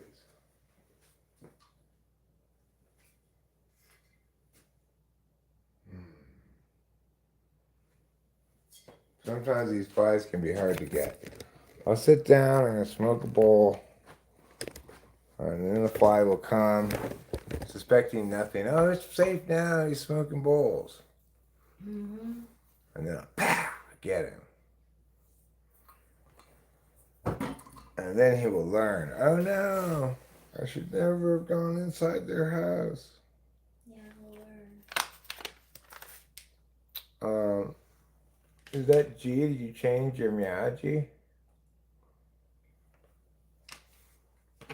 Or are you a different G?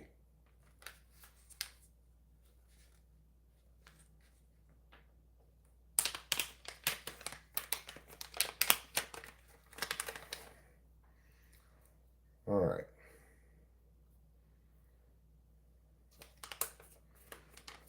We're going to pull a quick bowl.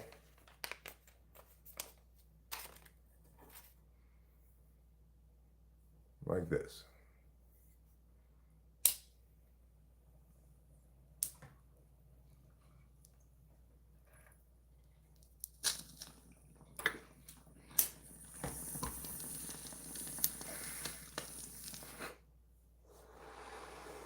Thanks, The Warrior.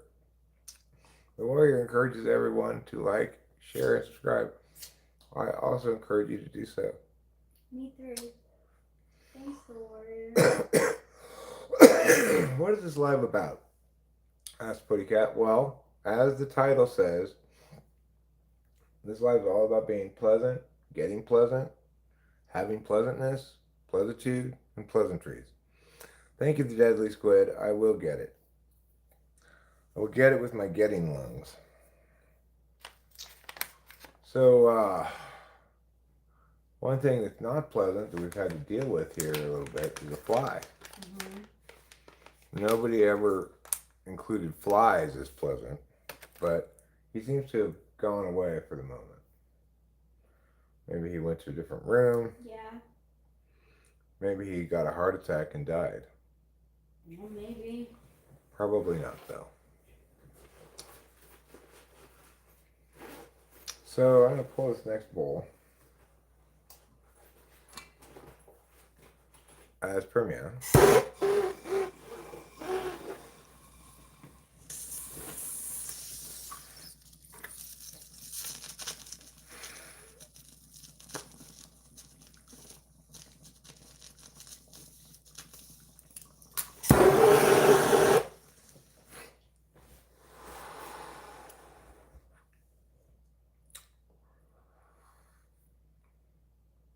Do you have Snapchat to speak to other content creators? I don't use Snapchat, no. I've never had Snapchat. I have an email address.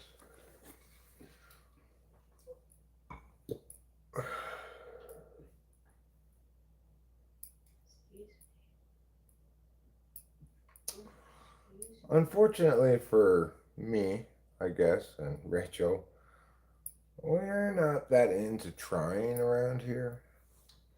It would be good if we did try, but I don't know. For the duration of the channel, it's been my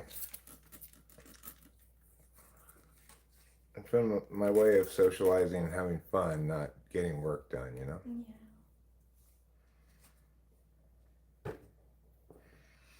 So,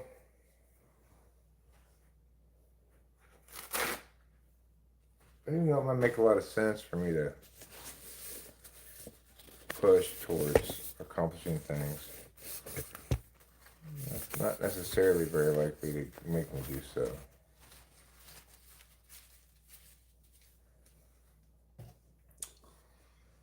Okay, what was I going to do? Am I telling you to buzz off?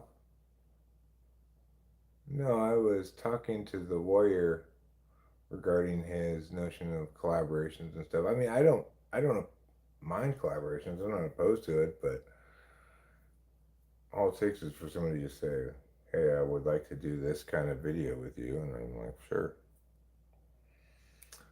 I'm easy, you know. I'm just not very proactive.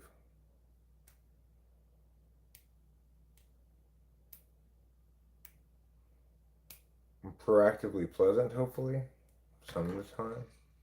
Yeah. I keep on thinking about that guy Iago who wanted to translate your stuff into Spanish, and how maybe he is an INFP since nothing really came of it. Yeah, possibly. But I don't know. He could be a busy ISFJ too. No, I'm proactively pleasant with platitudes. Things like, hey, God never closes the door without opening a window. Mm-hmm. Isn't that a pleasant platitude? Or, stop, breathe, you are enough. How about that one? Thanks.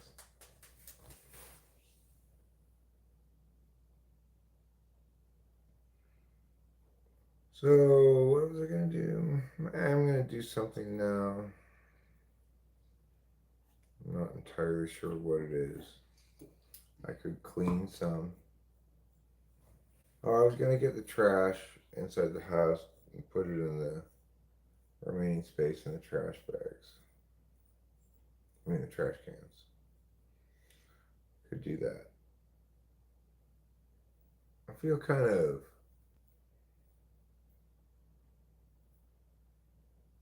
like chillish.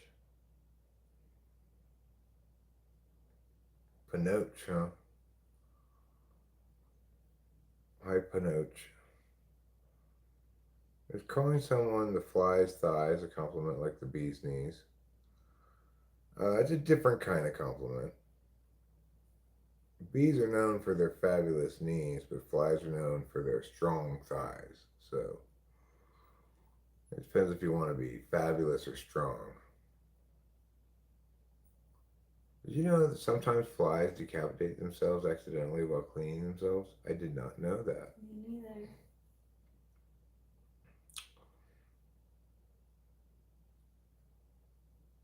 Did not know that.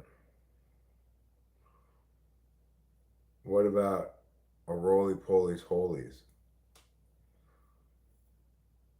How many holes does a roly poly have? I'm sure it has a mouth hole and a butthole at least. Are roly polies sexed? Do they come in male and female? Probably. I know I've seen a roly poly with an egg sac on its bottom of it, underneath it. Oh, really? Yeah. So I'm assuming that must have been a female roly poly. Yeah. You know, do you think that if there were roly polies the size of dogs, like say like a German Shepherd sized roly poly, that we would keep them as pets? Possibly. I used to like keeping them like as like pets, like for a day or whatever, you know, in a glass, watching them roly poly. Well, they're low maintenance pets. Mm-hmm. Roly poly Swiss cheese. You think if roly polies were as big as German Shepherds, they'd be the dominant species? Oh no. What powers do they have besides rolling up in a ball? I don't think they do have anything. I don't know how that would allow them to dominate the world just by rolling up in a ball. Okay, well, but if there was a very large roly poly,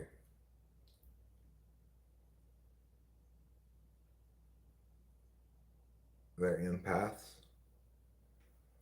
I guess what would happen is if you had very large roly polies, they would start rolling down the hills and That's crushing true. You'd be people. like, ah. Yeah, I can see why it'd be a problem. It probably wouldn't be a problem. Like if you had a roly poly the size of a school bus,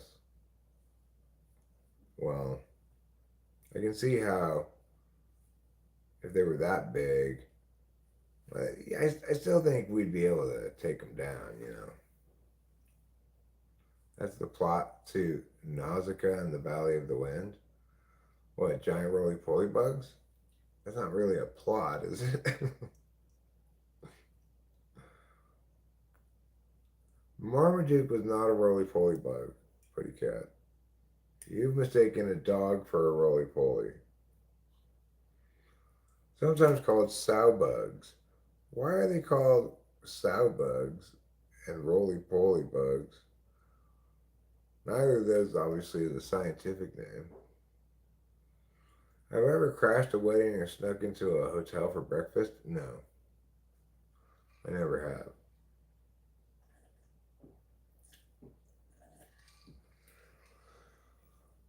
Not that into buddy movie hijinks. The Foley Roly Poly artist ate frijoles. Do you think they have a Foley artist directly responsible for just roly poly sounds? When you were a kid, did you ever steal candy? Yeah, I did. Potato bugs are not the same thing as roly poly bugs. Roly polies are a little black, right? They're a little black. Well, they're dark blue, maybe, but or purplish kind of, Really? or gray, depending. I was always used to black ones. Maybe they have black ones on Long Island. Yeah, maybe. Maybe Long Island's a little bit more diverse Yeah. in its roly poly population. Or less diverse. They prefer to call them urban. I ate the new Arby's steak nuggets and now my knees won't bend. What should I do, Unc? Well, I would suggest find the nearest jungle gym and go across it like this. Roly polies are called potato bugs. Pill Really? bugs, sow bugs, roly polies. I've Really? never heard of anybody call them potato bugs. Potato bugs, chiggy Potato pigs. bugs are the same thing as those roly polies? No I way! can't say you must have made up chiggy Really? pigs. I mean, like, roly polies are so cute they could be in a Ghibli movie. Yeah, Like, especially if they were someone called said. chiggy pigs. um, the one that I used to find in my room sometimes from the outside would we would catch in a cup and we would like watch it like go and its thing would just to be like go in a ball, right? Yeah, well, and some of the ones don't roll up all the way in a ball, but some of them do. The flatter ones, they don't roll up in the ball. You know that YouTuber Rick Beato? Kind of, I don't know what type he is. I haven't watched enough of his stuff. Chiggy pigs is a real name for those bugs? Is it roly poly a Polish person that rolls down the hill? No. That's racist, Putty Cat.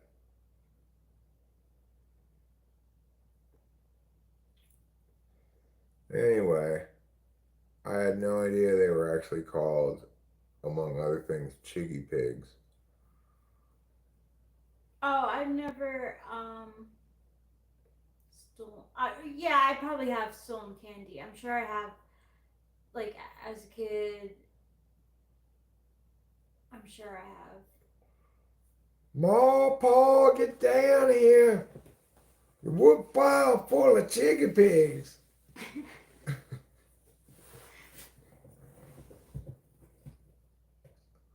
There was once a devil's baby bug in your room. What's a devil's baby bug? I never heard of that. I'll have to look it up and see what it looks like. Does it look like a real devil baby?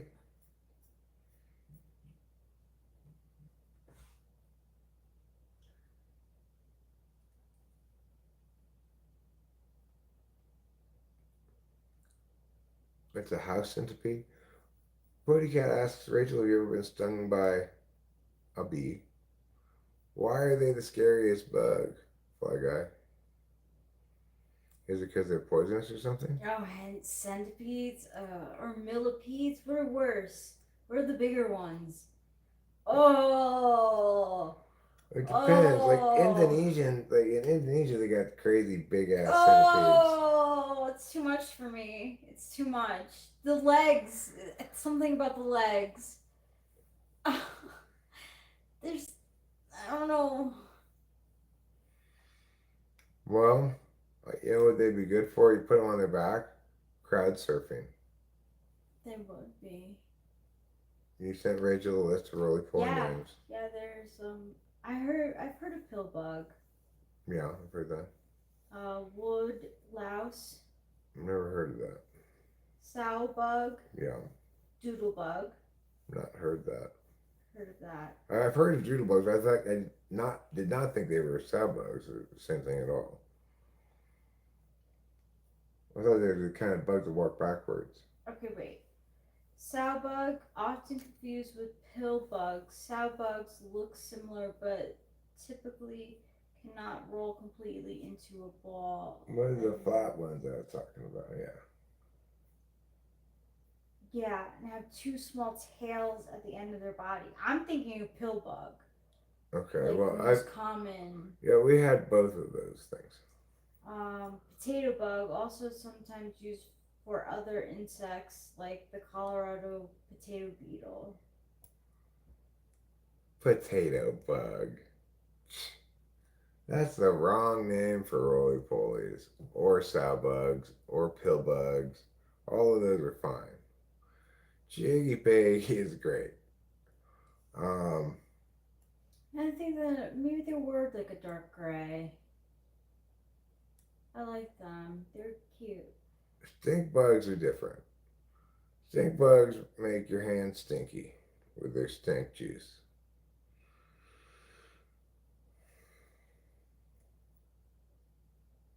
Nobody likes that. Nobody wants to be known as Stinky Hand. Monkey peas, Granny Grays. I can see the Granny Grays. Yeah, Granny Grace. Monkey Sure. peas. Who calls them monkey peas? I think nobody calls them any of these names except for the normal ones. Although I hope people call them cheeky pigs. Okay. Now it's time for you to die. Did I get him? No. That horrible fly.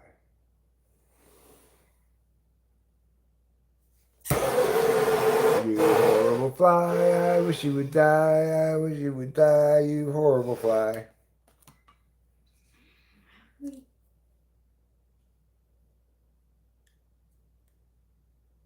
Oh. Butchie boys, chisel bobs. How are they butchie boys? Oh, I wish you would die. Oh, is there two flies or what?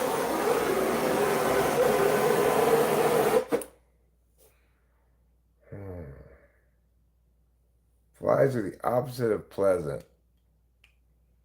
They're unpleasant. I'd take 1,000 cheeky pigs to just get rid of one fly. Oh, please. I could easily vacuum up 1,000 cheeky pigs.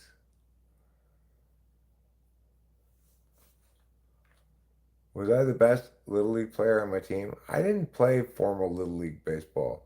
I did play AYSO soccer. Me too. I was not good at it. Me neither. I could have been okay, but I didn't want to play. I was the only one to get a score a goal. I ate a baby Wookiee the other day. It was a little chewy. Mm-hmm. You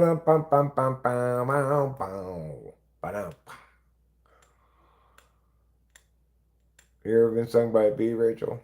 But you can't ask that question earlier. Yes. And did you sting it back? Well, like, I wanted to get out of going to preschool, so I thought getting stung by a bee would get me out of going. So, like, I saw this bee, and I, like, kind of, like, stung myself. You grabbed it? Yeah, it was on the railing, and I put my hand, and I stung myself. And let me guess, you still had to go to preschool. Yep.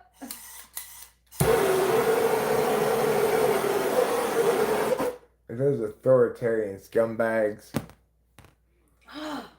Man, this fly is crazy annoying. Let me see if I can get it with a fly swatter. What did I do with the swatter? Here it is.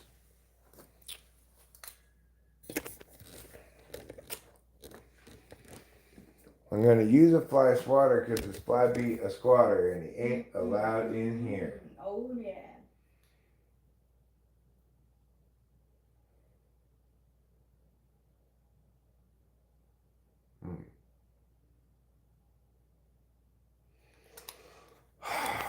He's a real scoundrel.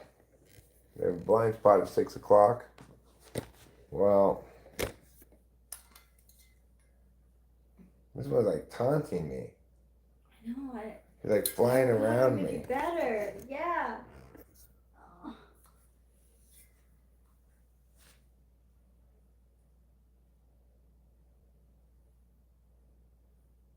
I can hear it. He went into the foyer. No, he's back.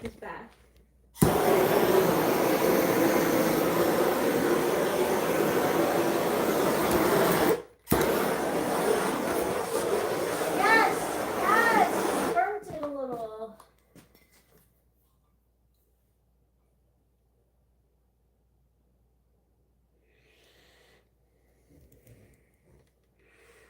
Okay, we're closing in on it. That was progress. I don't know where it is now, though.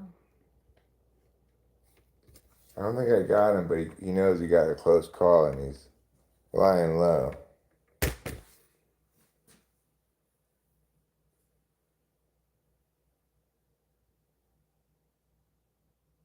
Where are you at, you horrible fly?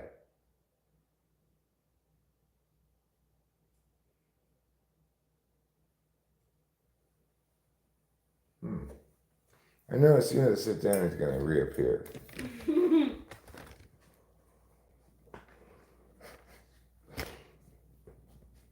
Old man burns down house trying to kill a fly. No, Pretty Cat, that's not the title of this train. Virile young buck burns down house trying to kill a fly.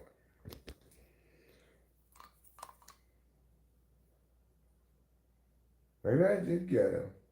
I think you did, because like I saw a little like spark, Mm-hmm. and it looked like you got like a little bit of it. Usually I'd be able to hear it like bzzz around the floor somewhere. I was thinking that you would hear that too. Maybe when the refrigerator stops making noise. Mm-hmm.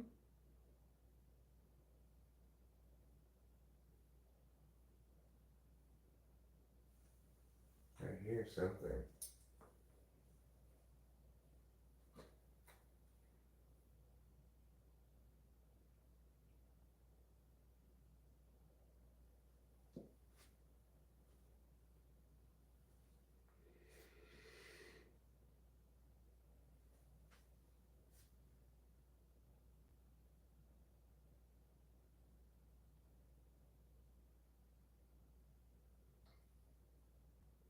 Well, I'd like to find it was still alive so I could put it out of its misery, but so far I can't hear it. What can I say? Your favorite bug killer is a folded magazine. It's good for the armored, robust types. I see, and do you, after you kill a bug with your folded magazine, do you use your rotary telephone to inform people? What magazines do you get? Fly Killer Quarterly? The only magazine that doesn't just talk about killing flies, but is optimally foldable to kill flies with.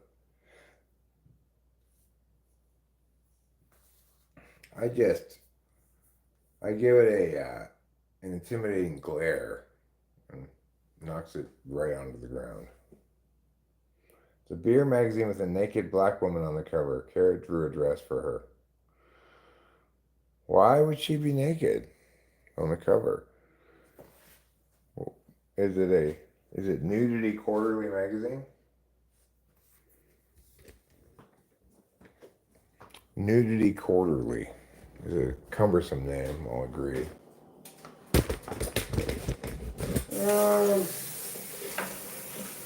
So, as you may or may not recall, we do have a little bit of ongoing trash responsibilities.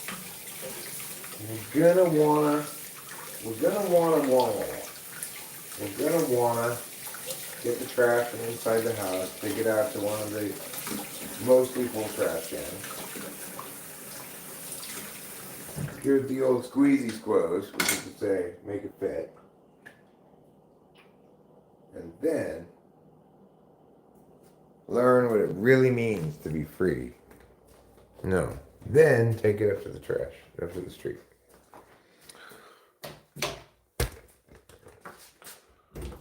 What are you doing? Why are you getting this thing?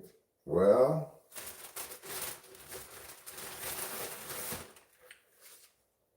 this is why. Because, roll of paper towels.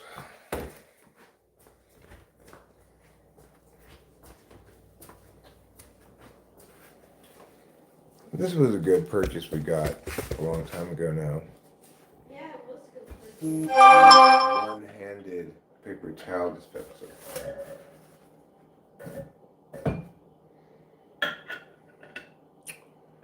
That's half as many hands as usual.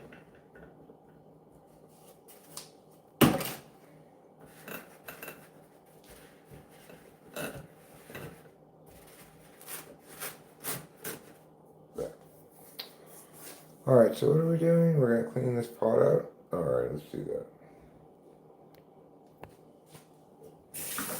Cleaning the pot with a pleasant agreeableness. let's all take this moment to just enjoy whatever it is we're doing, whatever little chore or not chore it might be, even if we're just sitting and listening and talking to people. Let's take a moment to pause and mark this moment as pleasant, officially pleasant. Give it the stamp of pleasantry. I think you're officially pleasant. Thanks, darling. You're welcome. You know how they say yawning is contagious, and laughter is contagious, and the flu is contagious? Well, maybe, just maybe, pleasantness is contagious. And to the extent that I attain pleasanthood, maybe you will find yourself in ever closer proximity to pleasantness as well, thereby impacting the pleasantness quotient of all the people around you.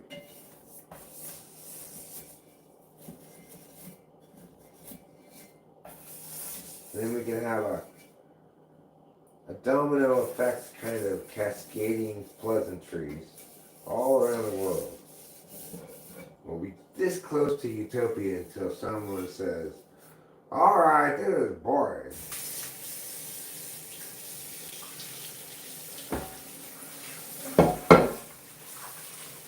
Then he starts with the hugging again.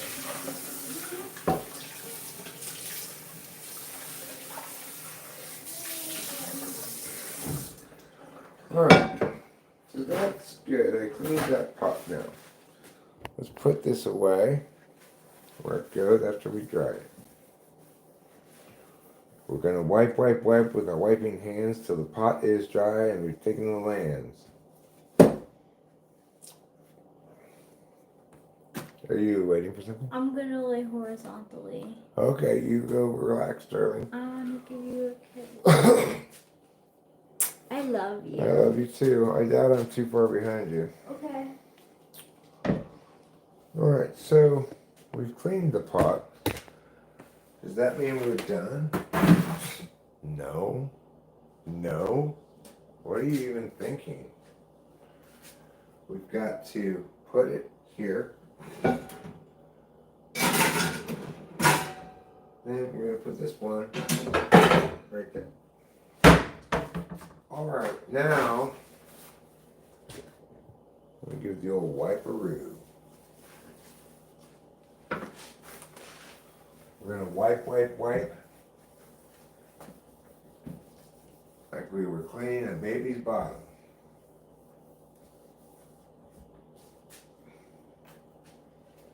Put this here. Let me rinse this off.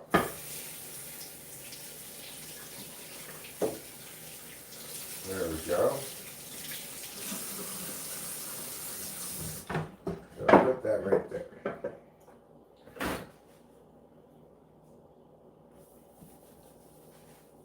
Give it another wipe.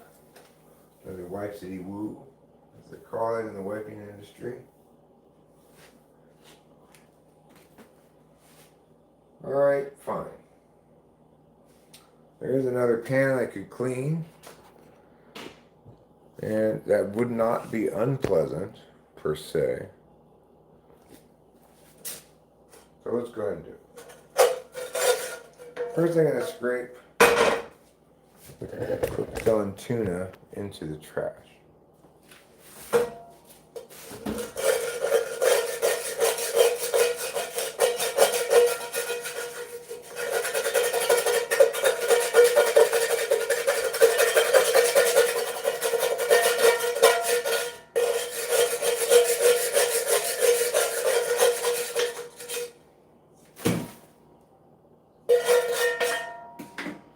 Alright, well, that's a start.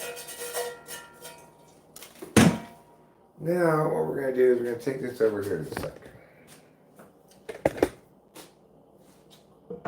And we're going to get a little bit of water here.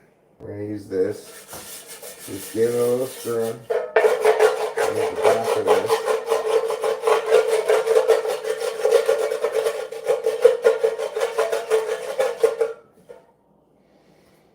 Okay.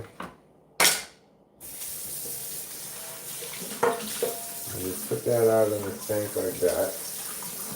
Rinse it down. Put this in here. Okay.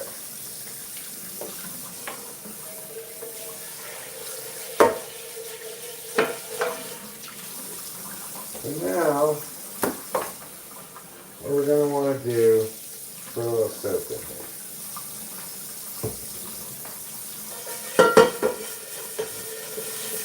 Scoop it up all around.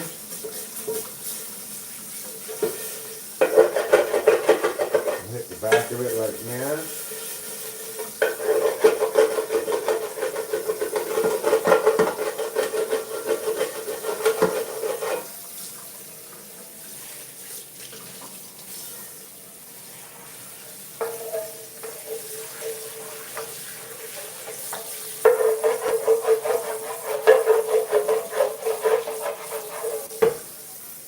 Just get that done like that. Okay. Turn off the water for a moment. Let's put some more soap in here. This is a rather stubborn kind of mess to clean, Baked on or cooked on cheese is always a challenge.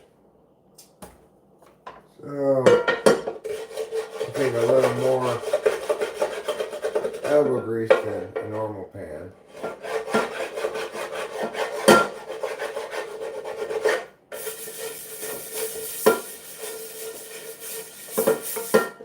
Alright.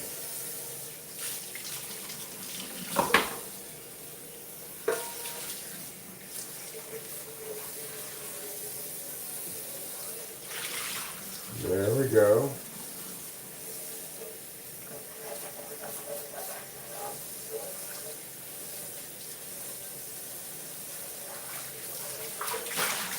Good enough. Is it perfectly clean? No. Is it good enough? Yes.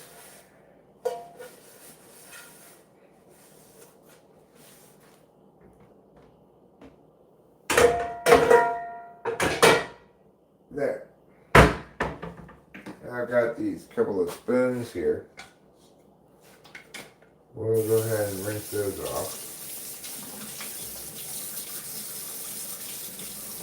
And I'll put these in the dishwasher.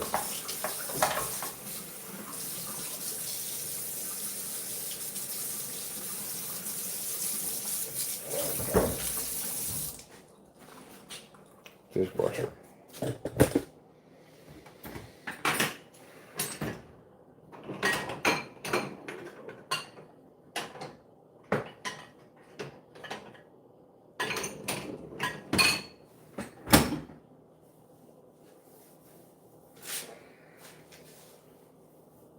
Okay.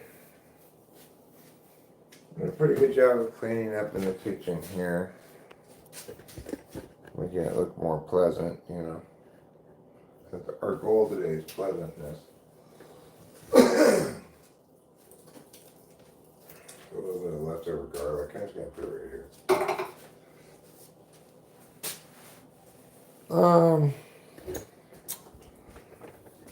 This is trash.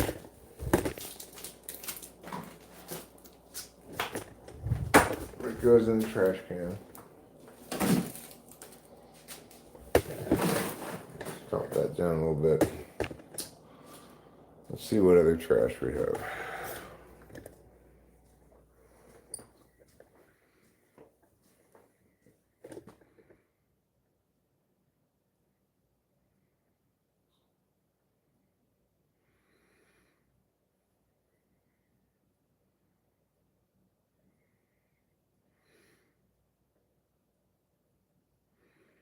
It's probably Teflon. I don't know what it is.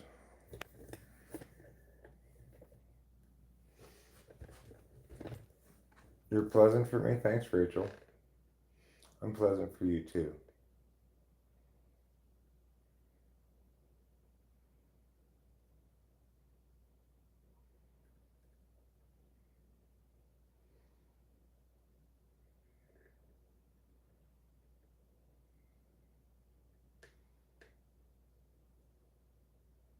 I don't know when the pan was made.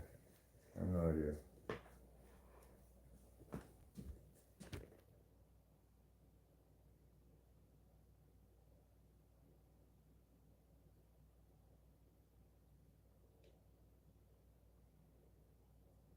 what am I looking for? Trash, right?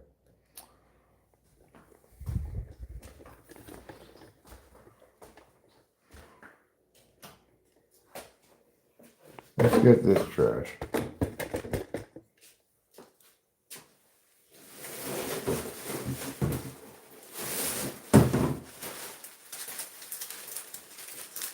Okay.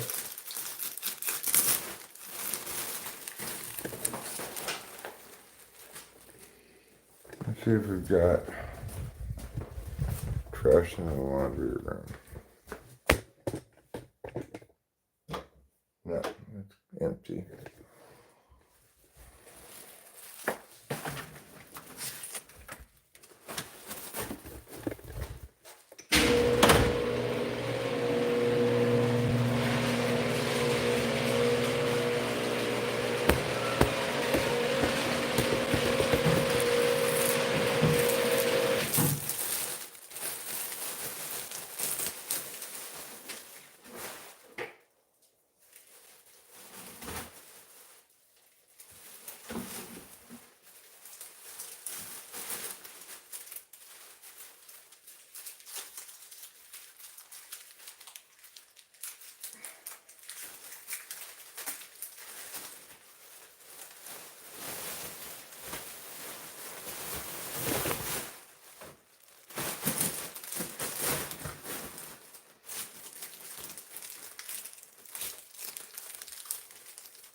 Okay, I'm gonna put this in the trash.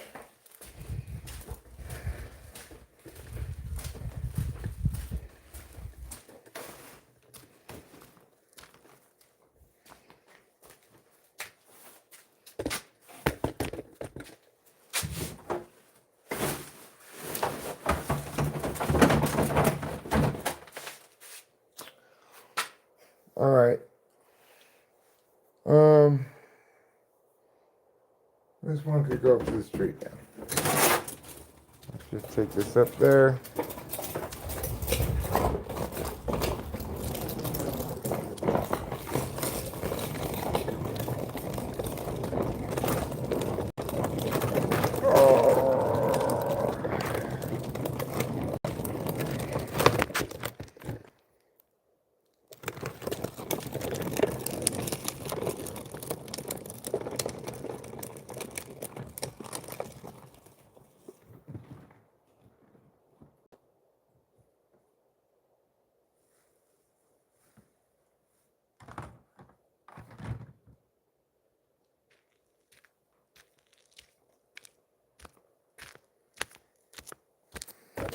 I'll leave that lid on.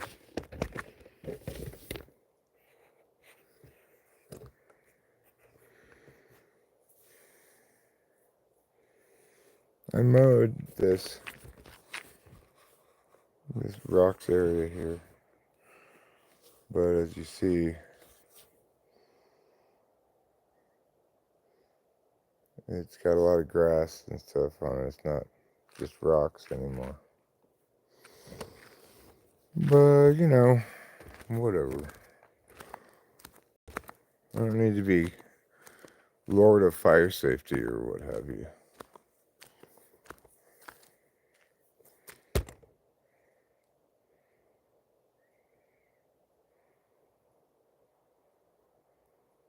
That's a lot of ass. Am my ass showing? It's not my fault, everybody. I have high hip syndrome. God.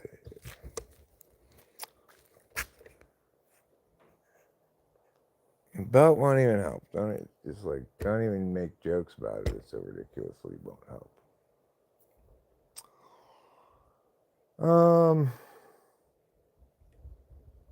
I got one more trash can to take up.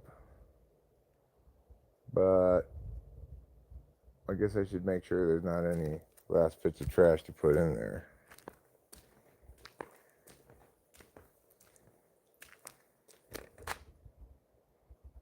It is in your control what you say. Yeah, I agree it is in my control what I say. I don't believe I said anything I regret saying, unless you're directing at somebody else.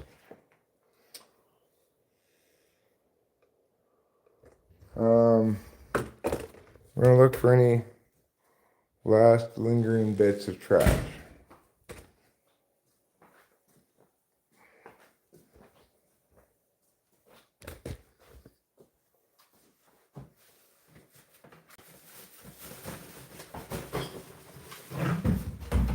My trash can is quite full, so put this in there. This is probably the last one.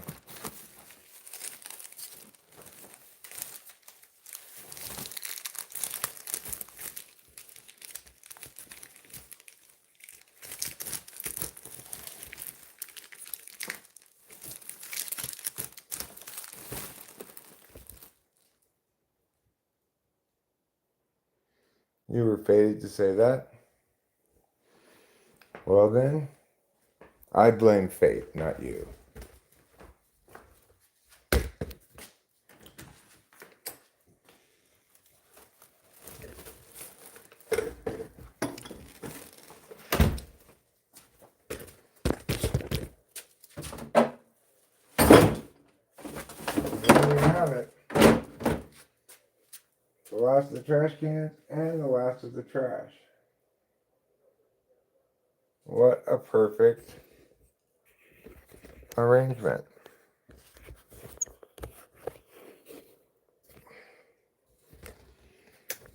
All right, trash, you're coming with me. This trash is lighter than the other trash, which is nice.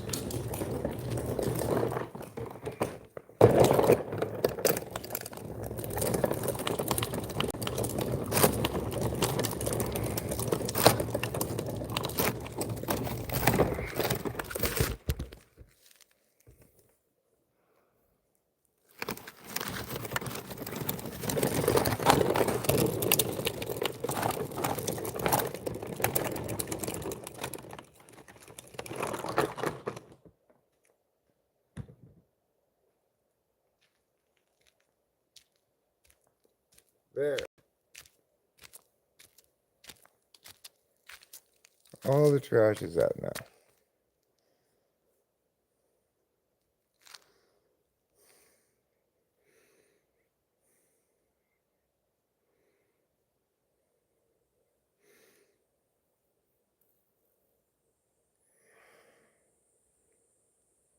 Thanks, Rachel.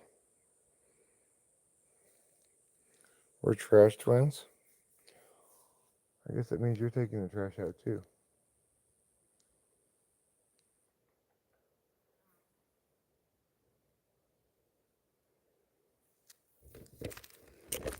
All right. Let's go take a quick gander at our earlier cementing, concreting, whatever you want to call it.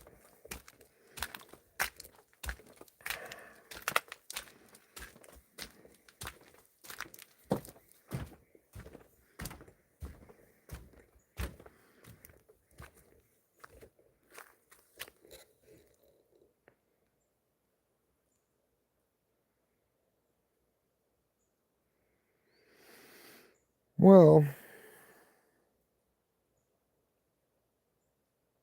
hopefully we get that rest of that thing filled in soon enough, and then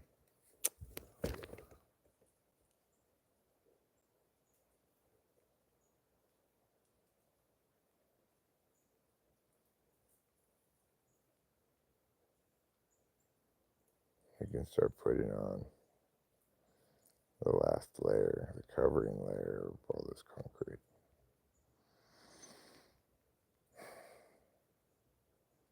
That'll be nice.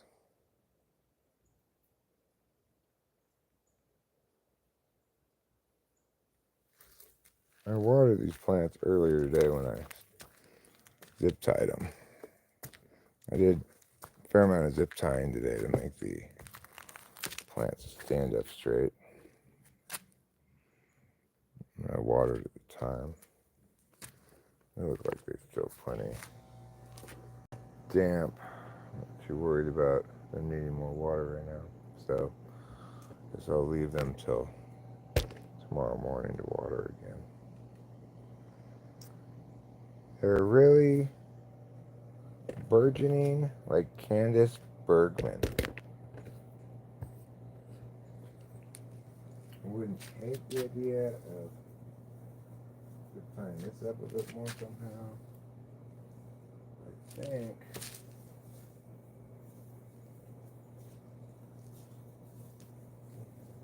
not currently zip tied to anything. But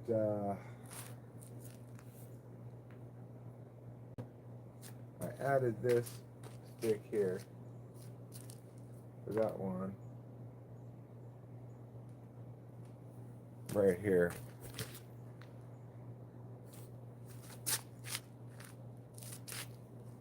Which was the trunk of the Christmas tree that we chopped down a couple years ago.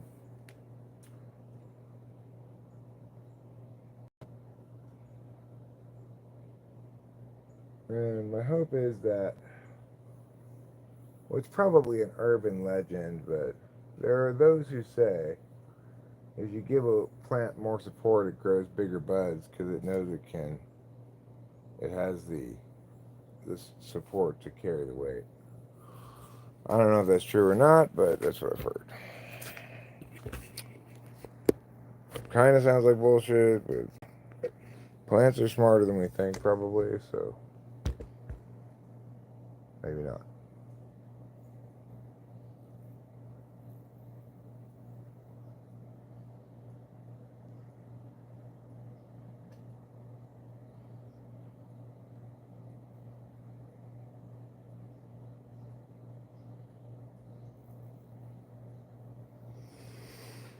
Alright. Go back around the front now. We've done a few things there. I would like to get this part of the walkway swept.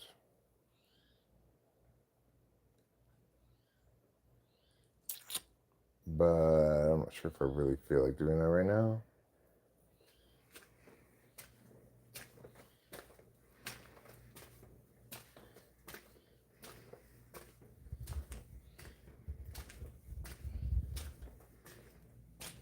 The important thing is I got all 4 of the trash cans up to the street, where tomorrow the garbage man will take them away. Not the trash cans, just the trash.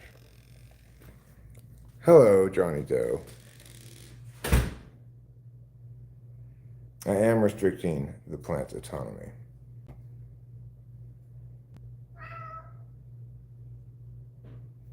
Hi, kitty.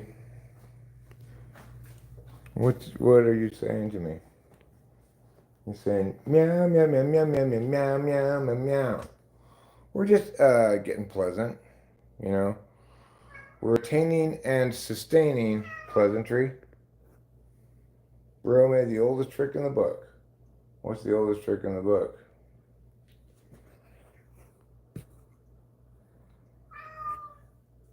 What? Rachel's fine. She's in bed right now. What? Why do I have to watch you eat? Did you eat your tuna already? Oh yeah, you already ate your tuna. Well, go ahead. If you have to watch you eat, go ahead.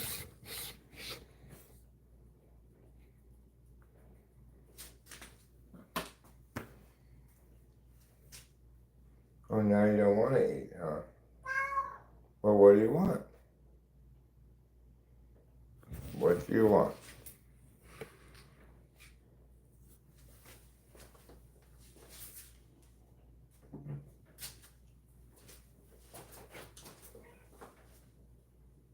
I'll put these tuna dishes in the dishwasher. Kitty's still tuna crazy. That's what's going on. He wants more tuna. Well, too bad, kitty. Too bad. all the tuna you get.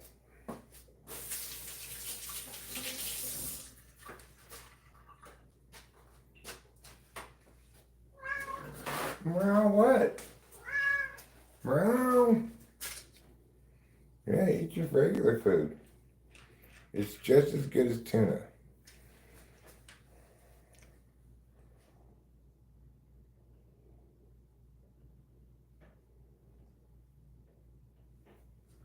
Yeah, bean and bread is fine. What am I doing? Oh yeah, I'm gonna get a coffee cup.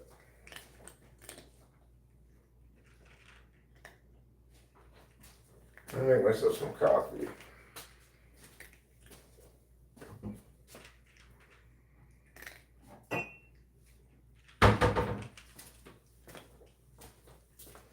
Everybody's got something to hide except for me and my monkey.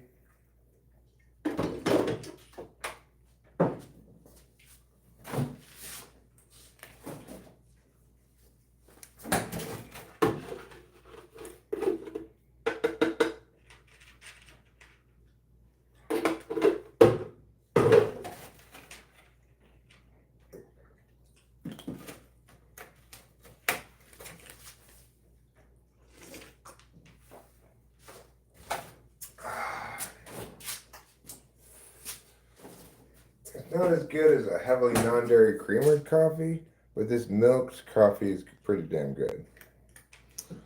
That I made myself here.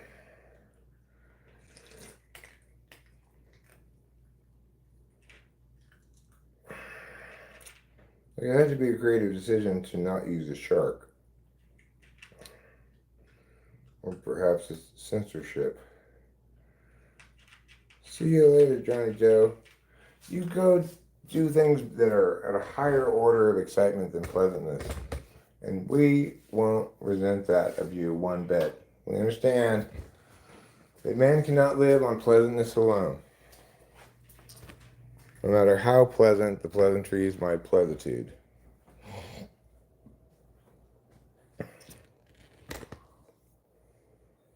All sharks are homosexuals, Putty Cat.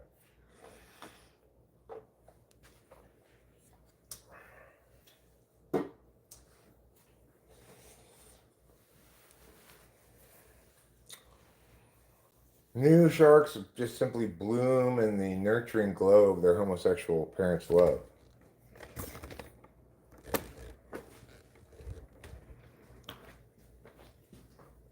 Well, I need to get trash bags. I need to replace the trash bags that I threw into the trash cans with new trash bags. Speaking of trash bags, we are running low on trash bags. We'll need to buy a new box of trash bags soon enough.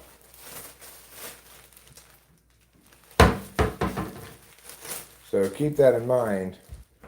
Maybe check on your, hey, trouble. Maybe check on your own trash bag supply. Could you use a new box of trash bags?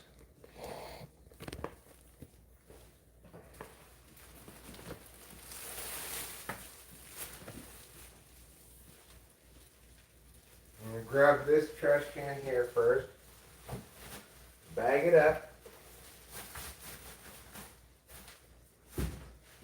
Yar, she be bagged. And now, your supply of gay sharks is fine. Oh, of trash bags. Well, good for you, Acacia. Pat yourself on the back. Fly guy, how about you? Are you running short on kitchen trash bags? One of those things one might forget to add to the list. If you are, consider adding it to your list now.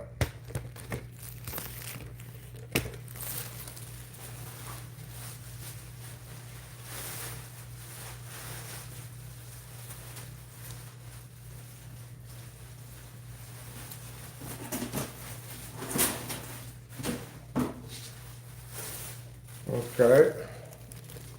We've got one more bag to replace. So forget about that.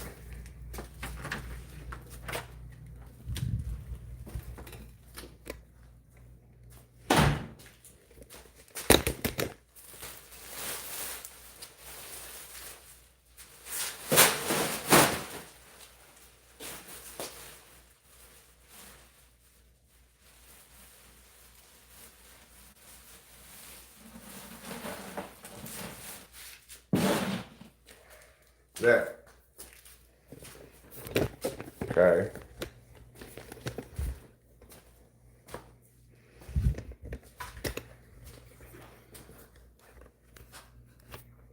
Pleasant.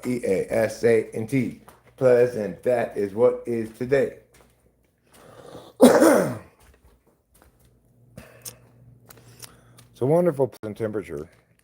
Just the right kind of pleasant temperature for a very pleasant day. Where did I put the garage door twanger? Or where did Rachel put it when she got the chair? She's the one who moved them over there, actually. Get out, Ply. It doesn't matter. I can close it from the other way. Carrot's in charge of that. They live and eat each other in the womb, huh?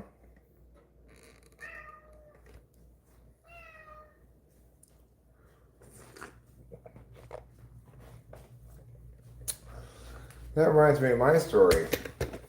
I was originally one of quadruplets. Quadruplets. And I ate my 3 siblings in utero. I feasted on their fetus softened bones and flesh. That's how I became so big and strong. It's on the stairs. Oh, thank you, darling. Thank you for that information. What a special lady you are. You must have gone to finishing school. No, I was not actually a quadruplet. I was a singlet. I was a onesie. You know, I hope Rachel isn't keeping this a secret, but she still to this day wears onesies.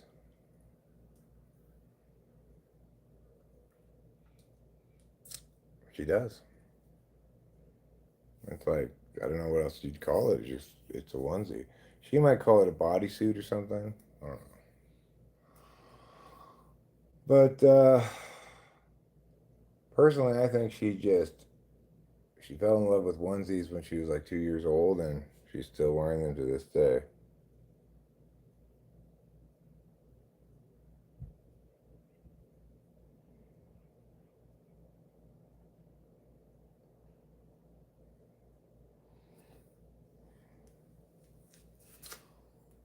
She got me rethinking my stance on onesies. Like, maybe I should be wearing onesies.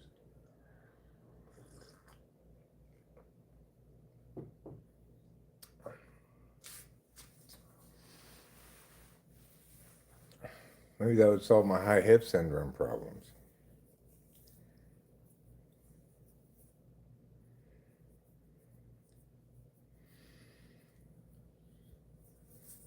It's a little muggy out today. A little, at this time of day anyway, warmer than perfect, I guess you'd say. If you wanted to be nitpicky. Hey, thank you for the typing session. Helped me a lot. You're welcome. Can't really read your name, but you might be the French Canadian guy. I don't know.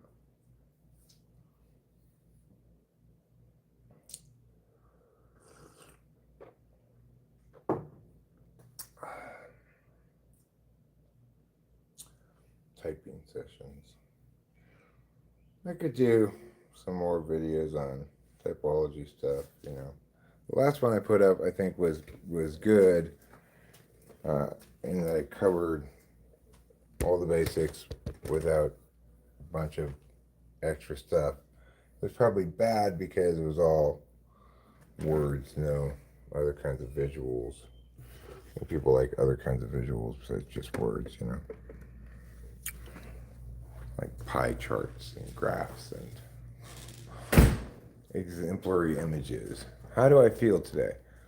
I feel tired, but also good, chill, but still energetic enough to do a few things here and there. Somewhere in the middle of all things, I guess is what I feel. Imagine groping around the amniotic fluid and gnawing on your fetal twin. What a cursed existence. Well, I mean, it's cursed if you're the one being gnawed on. If you're the gnawer, it's just like, fall before my superior might, lesser being.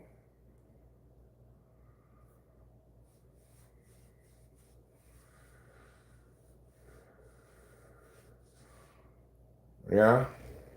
It's all about your habit of eating things directly from the amniotic sac.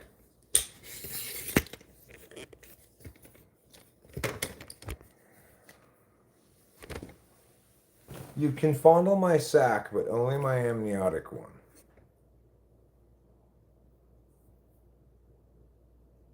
Let's see here.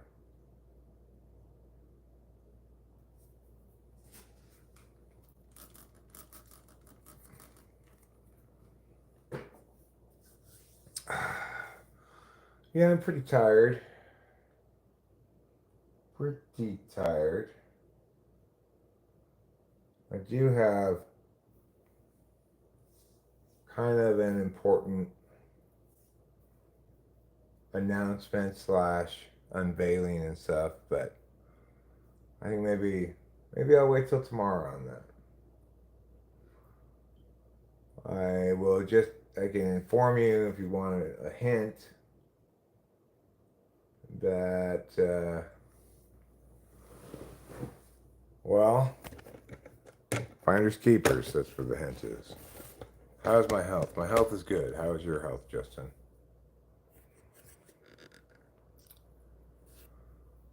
Apparently oxen are quite healthy, and I am as healthy as an ox. So make from that what you will.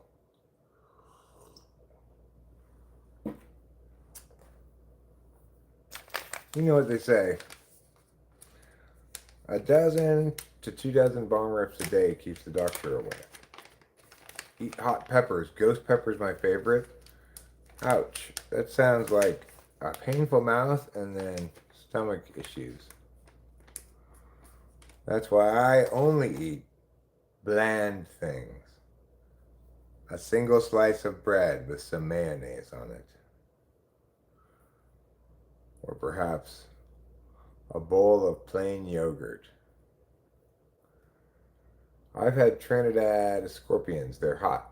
You get high eating them. Really?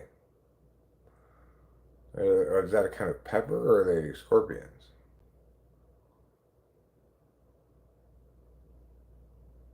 I know that if you eat hot enough stuff, you do get kind of like a runner's high, endorphin rush, or whatever you want to call it.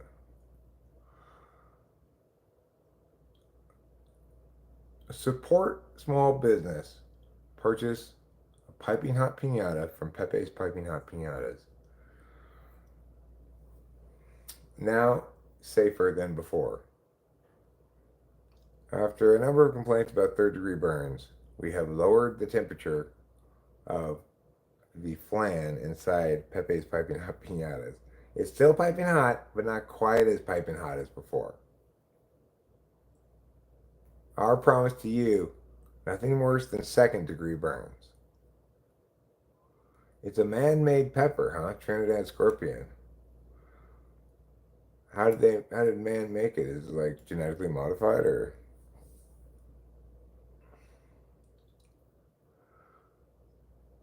Or did they make it by mating scorpions with the people of Trinidad? And Tobago. Tobago's always getting the short shrift there.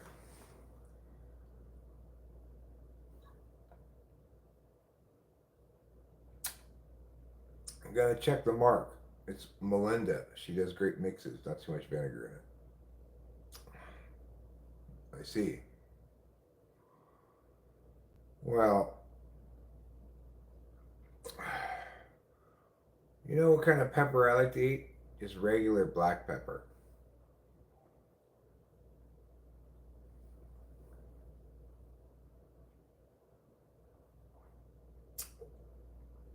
Freshly ground from a big pepper grinder because you're at a fancy restaurant. That's the best pepper, for sure.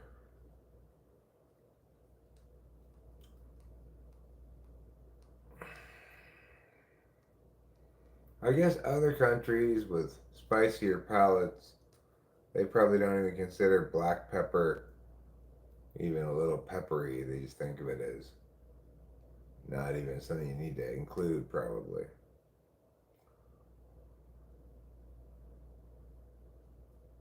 I used to eat a lot more spicy foods than I do now.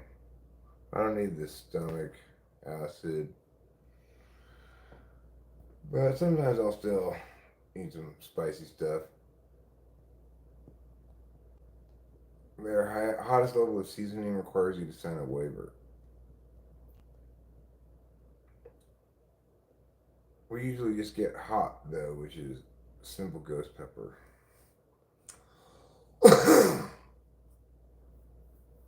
Ghost has a nice effect, unlike scorpions or habaneros and the other one. Well, habaneros are already blazingly hot. I've had habaneros before, not just a straight habanero, but you only have to use a little teeny bit of habanero to make something super spicy.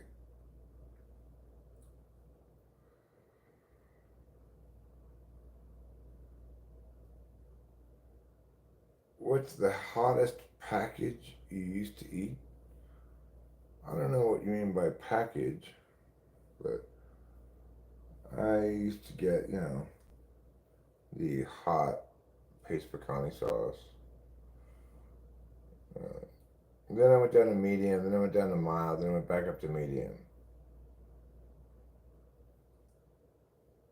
Have I ever eaten hot peppers? Yeah, I used to grow habaneros and other kinds of hot peppers, and I'd use them in my cooking, but you had to be real careful with the habanero. And you can't touch your face or anything after you cut it, You get if you like touch your eyes after you have been cutting habaneros, you're gonna be hating life.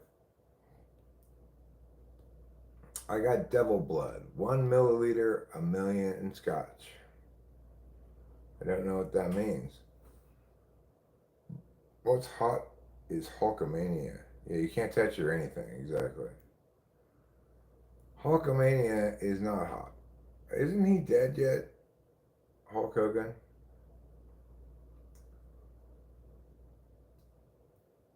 Well, get a safety pin.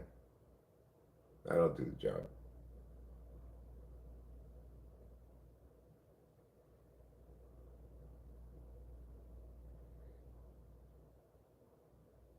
Nothing can defeat a safety pin. It's nature's most powerful force.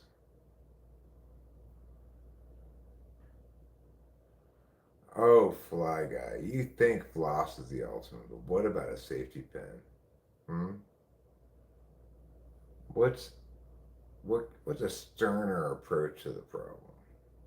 A safety pin. I know you're thinking. You're thinking, why not a non-safety pin? That'd be fine too, but those are harder to come by. A sewing needle would be fine too, yeah. No, brother, he's coming to give you the big leg drop. I'm not convinced that Hulk Hogan could beat me up. I'm pretty sure I could beat him up. How old is he now? Because I'm 54, but I haven't taken a bunch of abuse over the years from wrestling, and I'm naturally lean, mean, killing machine. Did you watch Hako Game on TV?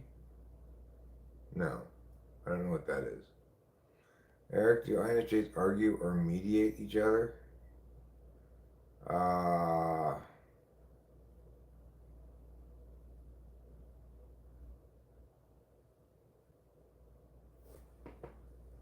Maybe if necessary. It depends. Assuming they're both healthy, then probably no.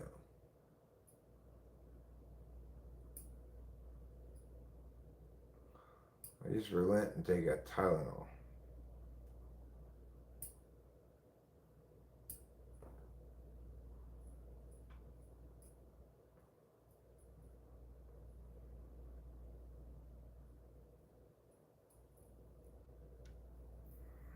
So my liver's got to suffer with the acetaminophen. I worry about that too, but that's why I normally just take one Tylenol instead of two.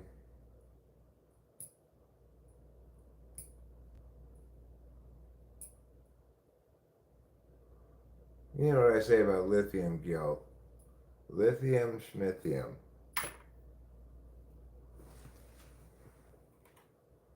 Maybe that kind of says it all.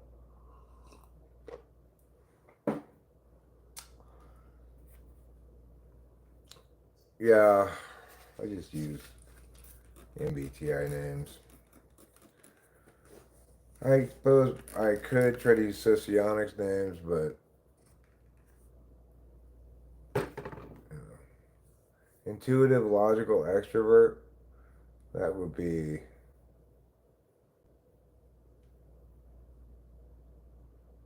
NETI.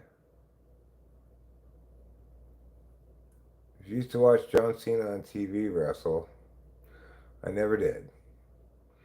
But I'm confident that I could take down both John Cena and Hulk Hogan with one hand tied behind my back, just with my karate chop. Because I've been known to chop trees in half, boulders, anything pretty much. That's how powerful my karate chop is. This is me giving it to you in slow motion. But at regular speed, it breaks the sound barrier. I don't want to cause a sonic boom, hurt your ears.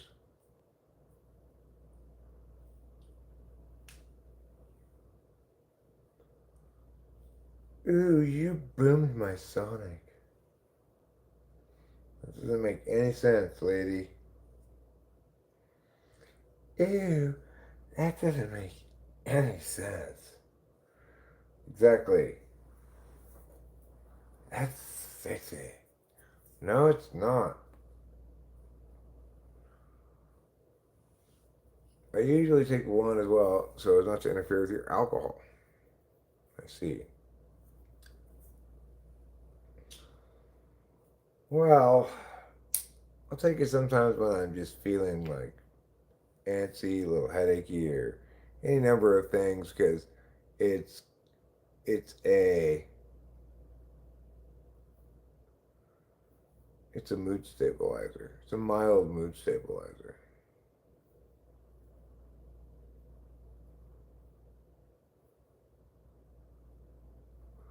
I mean, the best thing to do if we were going to try to name the types consistently and use the same names every time, it would just be to name them by their first two functions, NETI, NEFI, NIFE, NITE, like that.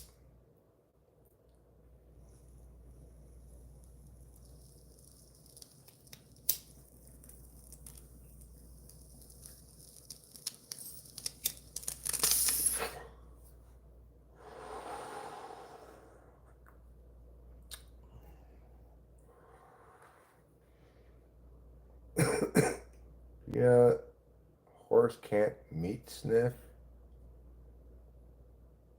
Sniff my nuts. I don't want to sniff your nuts.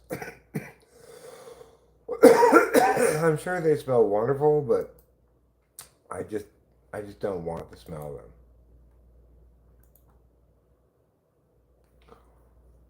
I mean, I am aware that you got the best smelling nuts award.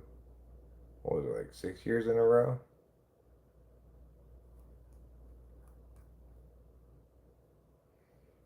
And the award this year for best smelling nuts goes to. That's right, it's Dr. Frango's world's best smelling nuts. How wonderful.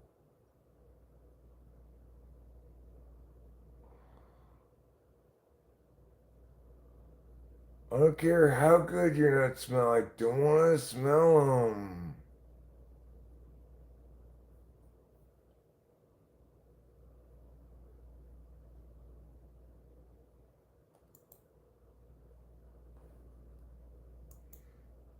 Okay.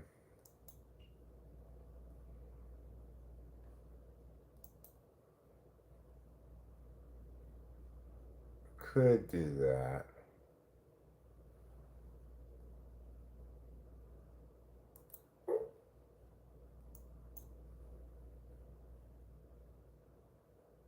You're welcome so much. You deserve it so much.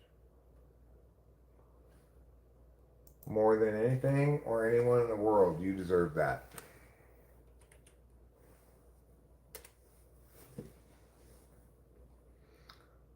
You deserve the children of our future.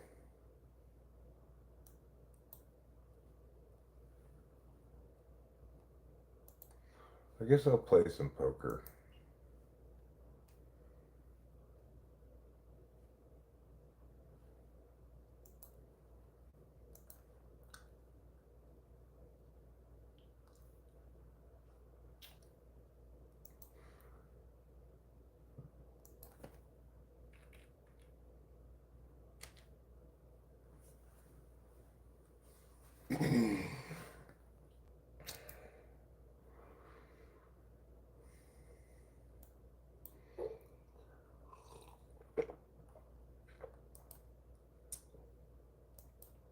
May you all feel the pleasantness in your heart as I begin this poker tournament.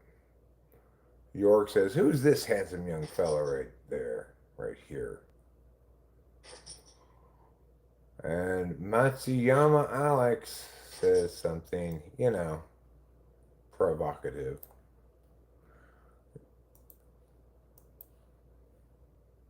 Have I watched any recent debates? I never watch debates.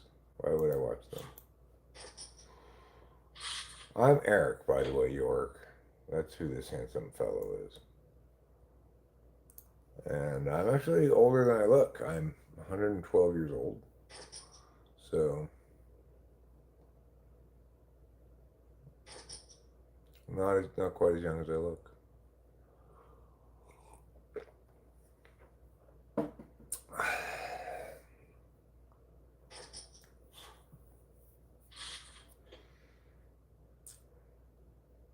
And welcome to the pleasant stream. We're having a pleasant time. Just enjoying the quietude of a lovely Sunday afternoon/evening. Taking in a deep breath, breathing out that fresh mountain air. Everybody, go ahead and get yourself a popsicle from the freezer. Putty Cat has provided popsicles for everybody. You should be able to find one in your freezer. If you don't like the flavor you got, blame Putty Cat. He's the one who distributed all the popsicles.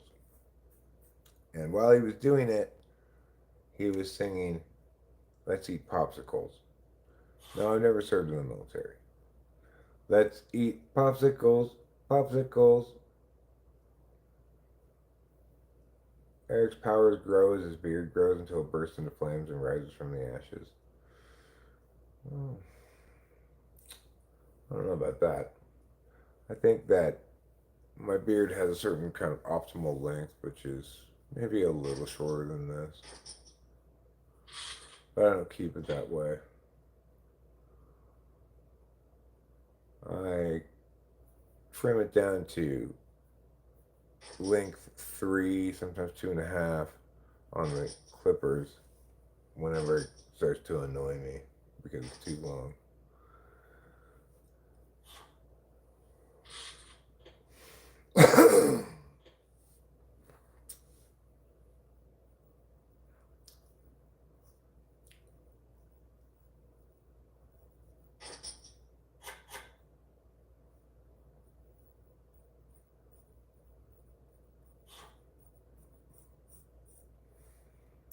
Tigers 2, Rangers 1, bottom of the 8th. Definitely an exciting game. Well, I'm glad to hear it, Pretty Cat. Because I know how you love your Detroit Tigers. What teams does Detroit still have? The Tigers? They still have the Pistons? Is that still a team? The Detroit Pistons? The Detroit Lions?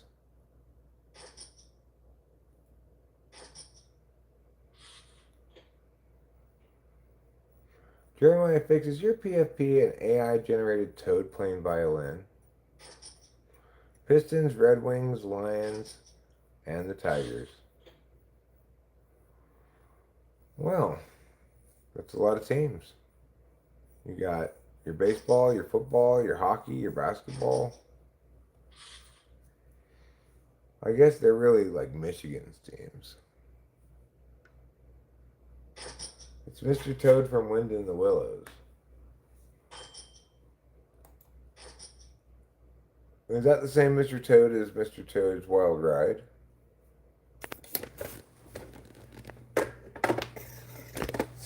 The classic amusement park ride from Disneyland?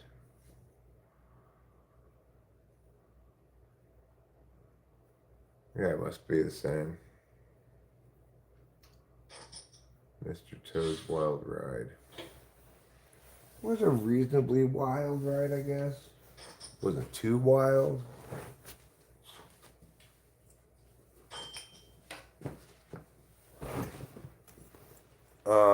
Do it be clapping. It be clapping if your lips be chapping. I don't know if it be clapping.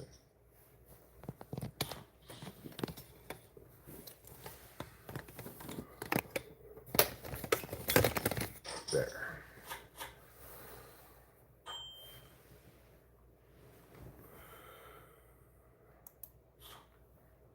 Wyatt, this is a family-friendly show.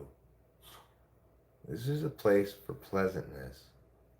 Flatulence is not pleasant, okay? Nobody wants to hear, smell, or otherwise know about your flatulence.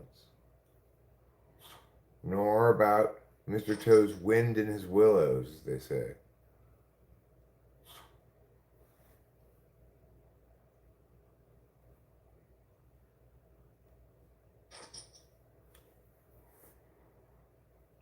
Buddy cat, let's just stick to the real pleasantries, okay? I want you all now to imagine yourself on a rolling, grassy hill on a late summer's afternoon with a cool breeze blowing into just the right amount of counteracting the warm sunshine. Imagine that. What did motivate you to stream? Having a pleasant time. Some people beer makes pleasant, some people beer makes unpleasant. I had finished doing a couple of tasks, Flectura, and was planning on making some lunch and stuff, so, or maybe it was a dinner actually.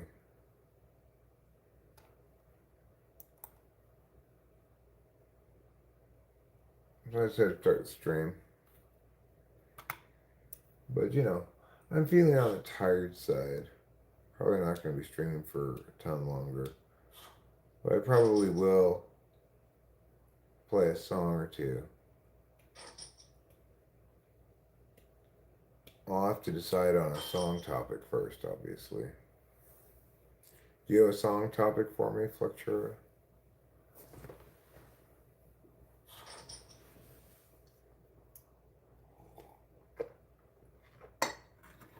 beer makes some people fight. Some people do get a little bit fighty when they're drinking.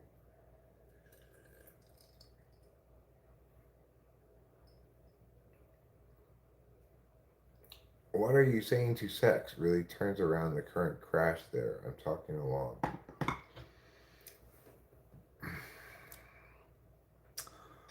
I don't know what to make of that question, Justin. Fergus Park says, not me. Hello from Scotland. Hello, Fergus Park. Topic, life, love, and the meaning of it all. Yeah, I mean, it's kind of the perma topic in some sense. Life goes by quickly. One exhausts one's time, whether one does so purposefully and consciously or otherwise. Pretty soon you're pretty old and you've given up on all your young person dreams, fantasies, hopes, inclinations. But you also come to realize that, you know, the greatest parts of life just require you to have some free time, be in the moment, and be enjoying yourself. Big triumphs and such.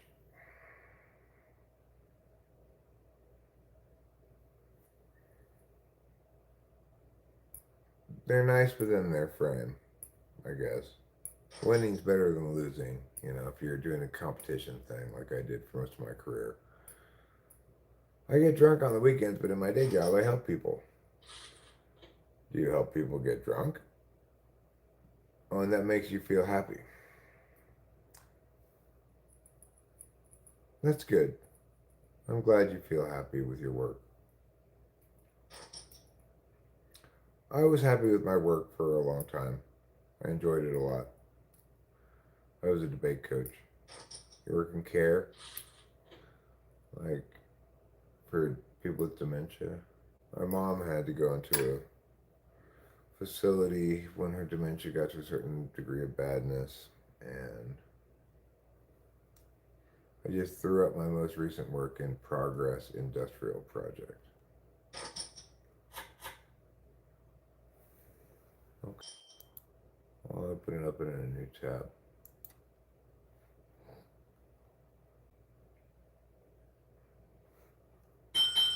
Okay. Golly gee willikers. Alright, let's open a new tab so I can check it out later.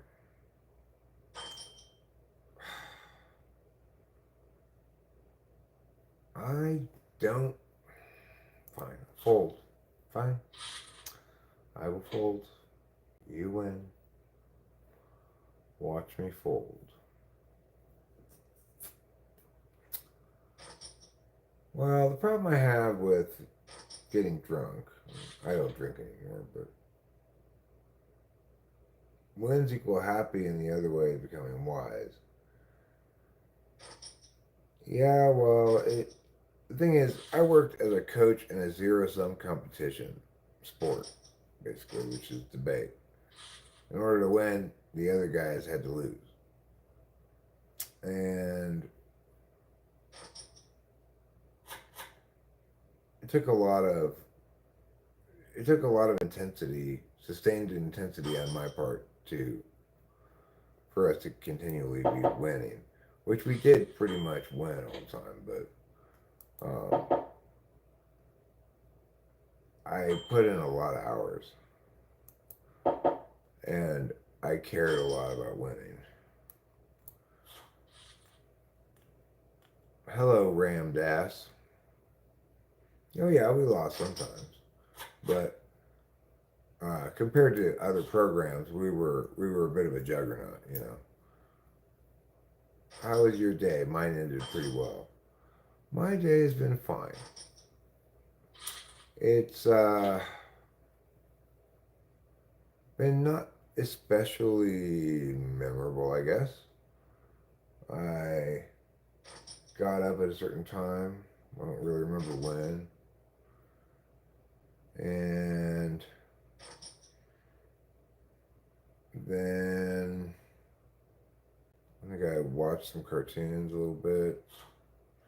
It's 87 outside right now. Hi, Greece. Welcome to California, America.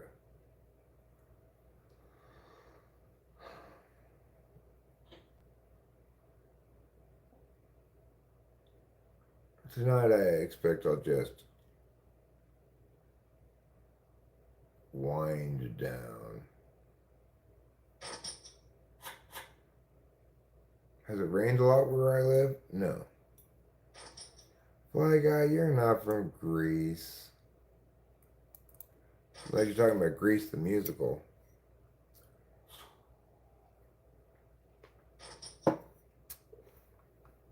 Fly guy's from Mexico. He's half from Mexico, half from Cuba, half from the Soviet Union. Got up around 3, went to the gym, and hanged with the church in the back listening to a cover band. Well, that's nice. What did you do at the gymnasium? Did you do gymnastics, such as the parallel bars? Hi, simple girl. Rachel may or may not still be here in the chat. She's not here in the room with me. She's in the other room. Feeling tired. I'm feeling super tired too, but I'm not quite tired enough to go to sleep. I am chilling like a villain, but I'm also chilling like... What else rhymes with chilling? Like a filling. Like a filling in your tooth, you know. You're in the chat. Righteous. Rachel's right there. Is that a picture that AI made of you, Rachel? That you have as your meow?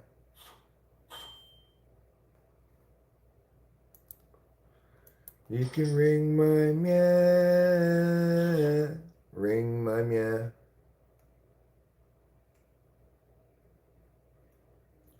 So yeah, tomorrow I'd like to go resolve the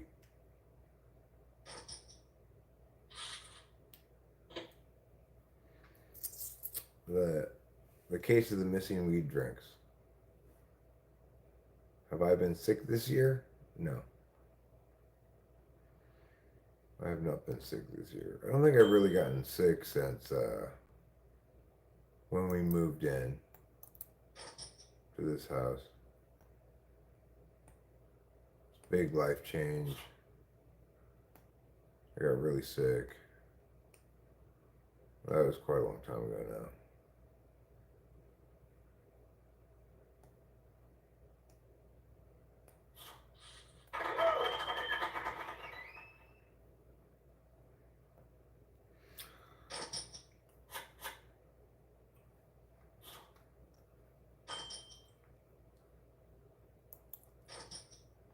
Well, walked a mile, 30 sit-ups, worked triceps and biceps, upper quads, lower quads, and suna for 20 minutes. What's suna? You do any butt sunning? Because I hear that's pretty important.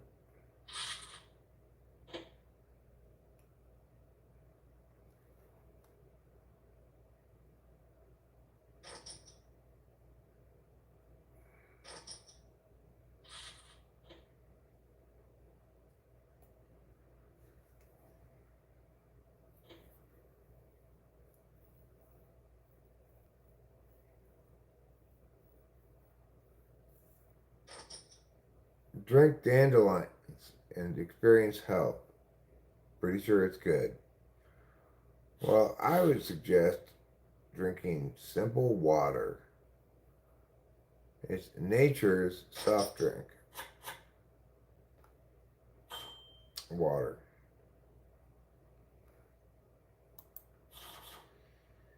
Like a lot of people, I'm so lazy that I want to get bottles of water rather than pour water into a glass or a cup or even an old bottle.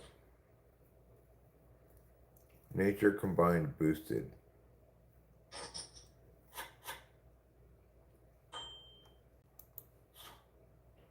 I don't know what that means.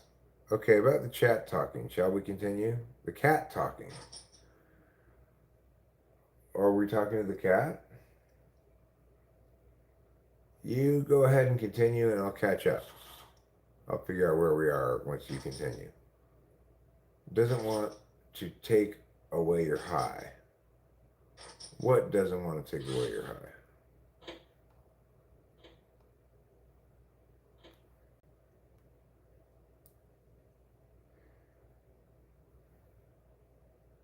I don't know what you're talking about. Trick is to get a 48-ounce bottle and fill it 2 to 3 times a day with what? Dandelions? I don't think that's a good idea. Sauna hot room. Water. Oh. What are you going to do with all that water? 48 ounces 3 times a day, that'd be like 144 ounces of water. It seems like a lot of water to drink. You might get waterlogged.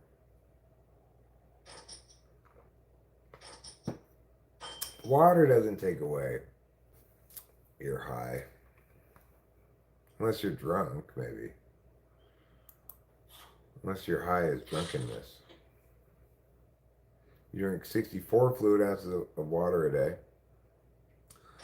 Gjalt's supposed to drink more water due to his medication. Okay, it's about when the cat decides to speak, and if it chose Rachel to speak to first, and she told you, Eric, would you believe her or think she's lost her mind? I believe her, because, it would be important for her that I believe her if she's being serious. She doesn't like it when she's dismissed.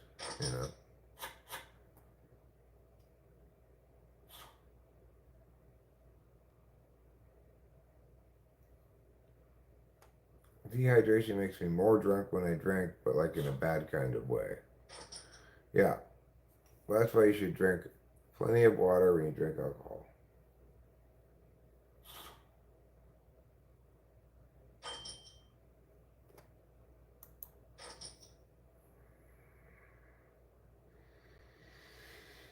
I just figured, well, I guess the cat's meow must have sounded exactly like these words that she heard. It's not that unbelievable understood that way.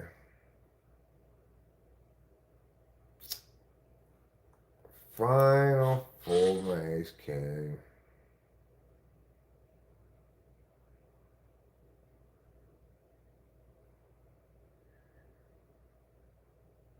Well, you don't even have a cat then. Fair enough. What if she said the neighbor's cat came over and started talking shit about you, Fly Guy?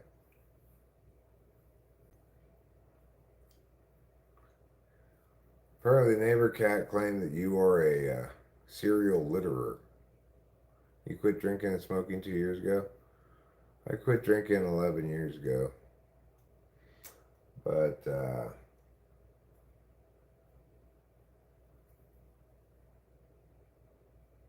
that's the only thing I quit.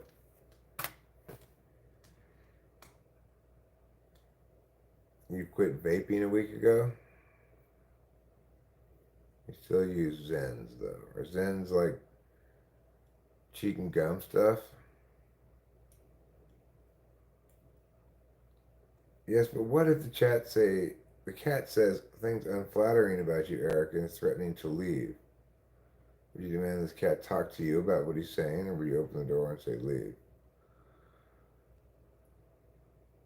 Um, well, I would certainly look into the possibility of having a conversation with the cat myself if the cat was unwilling or unable, some reason, to talk to me, then I would just say, nobody's ever been keeping you here, cats. You're welcome to leave anytime you want. It's just other people don't feed you. It's nice not drinking and smoking and have more energy, more money. Well, I certainly am much better off in a world where I don't drink alcohol. My beard looks like a hairy pussah. Well, it's not. Galton tends to keep drinking.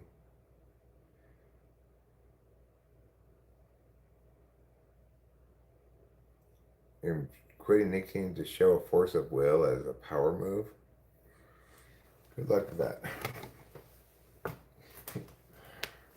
Who are you trying to impress? Your other self?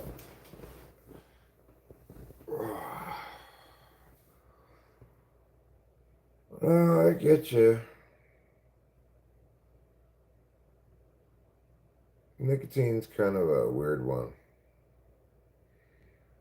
First of all, in my opinion, there's no point in getting nicotine in any way other than smoking cigarettes. I don't want vape nicotine. I don't want pouch nicotine. I don't want patch nicotine. I don't want gum nicotine. I want smoked cigarettes. You know, that's what they call the real deal.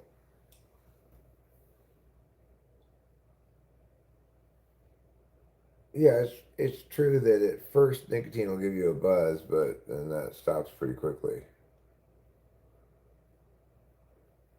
It'll happen again if you go without a cigarette for like 12, 14 hours. Then you'll get a little bit of a buzz again.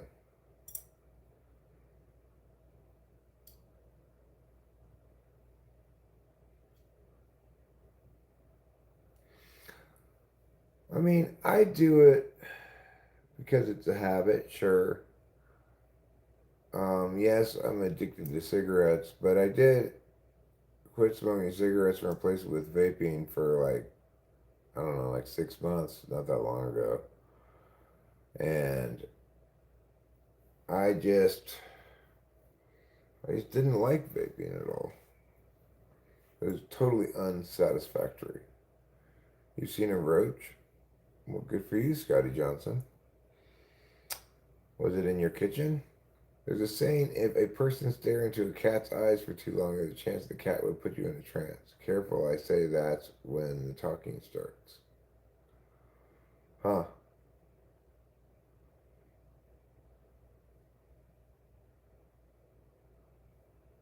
It was on the road. Was it hitchhiking? Never pick up a hitchhiking cockroach. It is a nice ritual, and I, I like going outside periodically. Vaping gives you a terrible aura.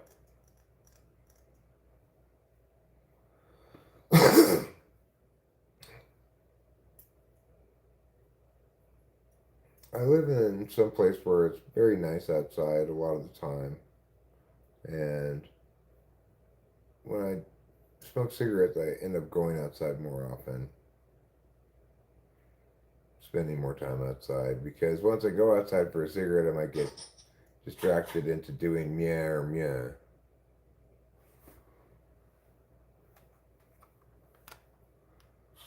The real power play is stop smoking and just put on a 7 milligram nicotine patch. Makes focusing so badass. Yeah, I don't want any nicotine patch.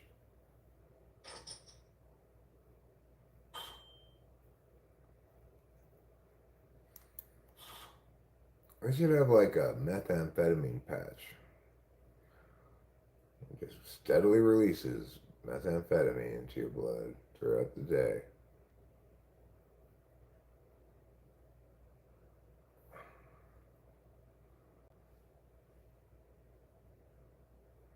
Let's call it a save. Fly guy, good save. I think would be better. There.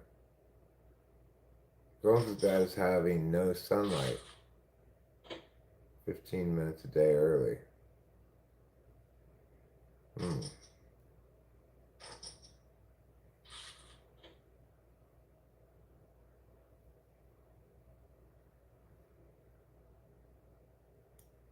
You get to look at the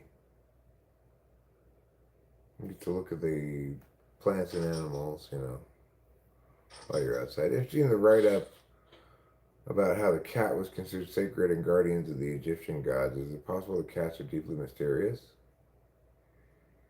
Well, I mean, they're not that mysterious, really. Like, most of the time, trouble is just, like, possessing me or us, bossing us around, and just getting away with whatever you can get away with.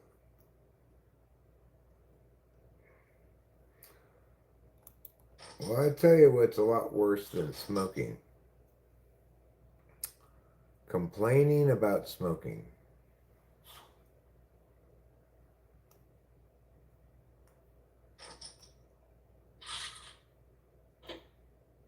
Sometimes people just end up smoking. And that's just how it is.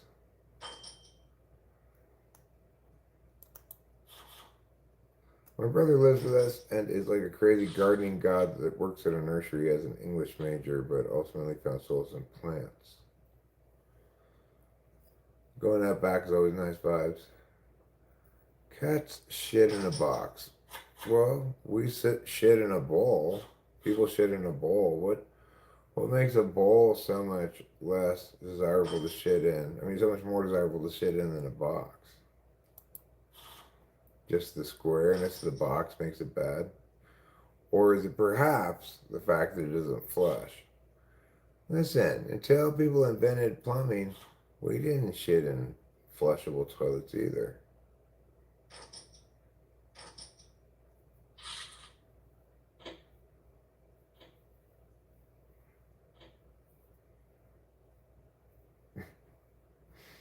Ruben R. points out that some of us still don't.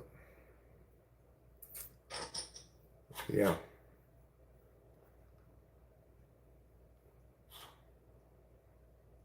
Reminded me of the shack. Back in the day, there was a poop shack out back. And even if it was minus 100 degrees outside, you had to walk through the snow to the poop shack in the middle of the night to poop.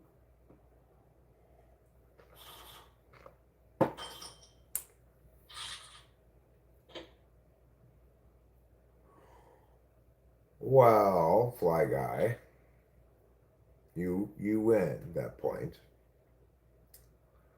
But just because I don't have to stand in the shit bowl while I use it doesn't mean that I don't stand in the shit bowl while I use it. I like to emulate the cats and stand in the same bowl where I'm going to shit.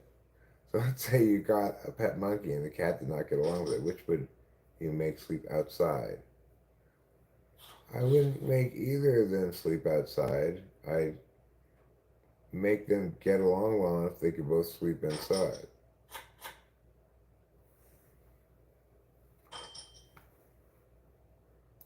With my friendship compulsion ring. Remember, the longest lasting friendship is the one that's compelled with force.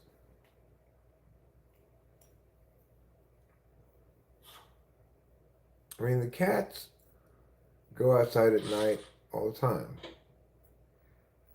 Are they safe from predators outside? They're as safe as they keep themselves from predators. Is it plausible that one or both of the cats might get eaten by some, I don't know, coyote or bobcat or mountain lion or whatever? Yes, it's very possible. But so far so good. Some people stand on the toilet and squat over it, but it's dangerous. I don't do that.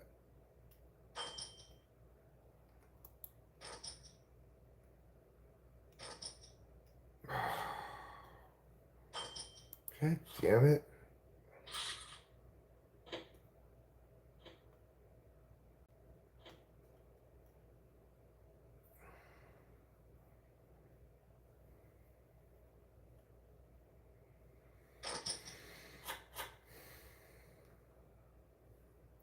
So yeah, I guess the monkey would use the cat door as well, presumably, to go in and out as it saw fit.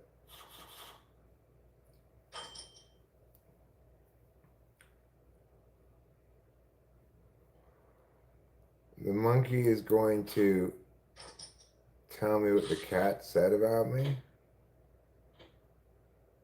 but why can the monkey talk to the cat and to me, but I can't talk to the cat directly?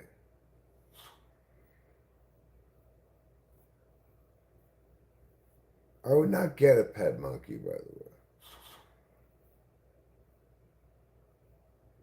way. If I had to get some kind of exotic pet, I'd get a raccoon. Raccoon seems like a good choice. The cat's FI, and he understands me. One of our cats is FI. One of our Capillo is an ISTJ.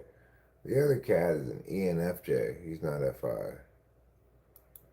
He doesn't put himself in my shoes at all. He just thinks of me as his resource / possession.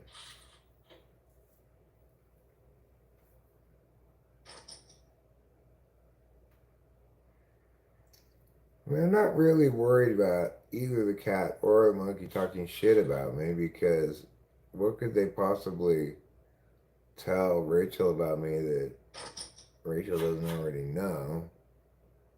You know? Nothing. They'd go in and say, "Hey Rachel, guess what? Eric's sitting in the other room watching cartoons." I mean, it's not that bad.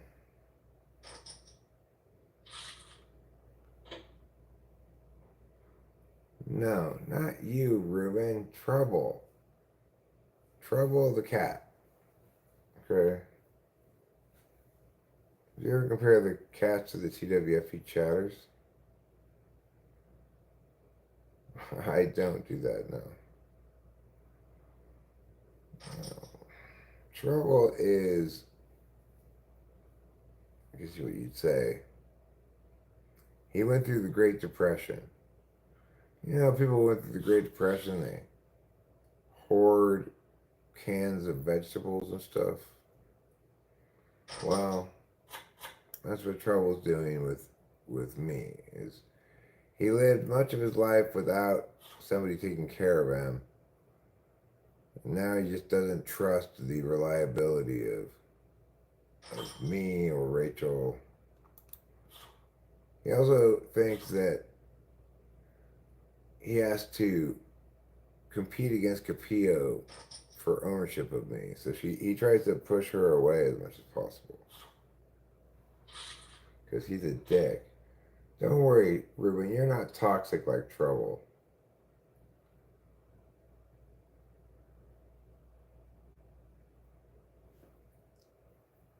Trouble grew up on the mean streets. His life was filled with cage fights, intravenous drug use, and torrid love affairs.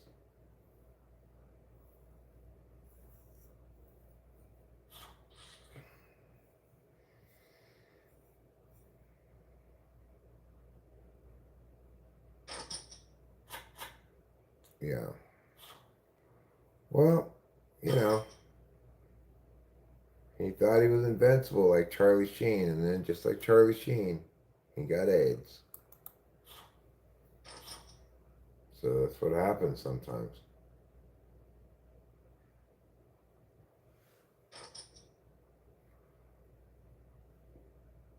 He used to say he had human blood. Do I smoke a lot of cigarettes? It depends on the day, it depends on my mood, depends on a lot of things.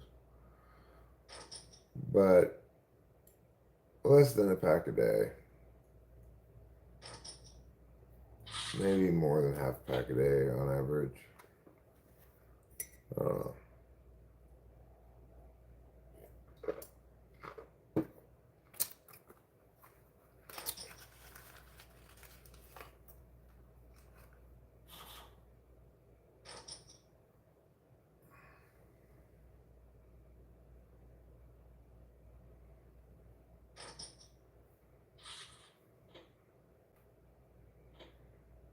You're a drug who's high on guilt.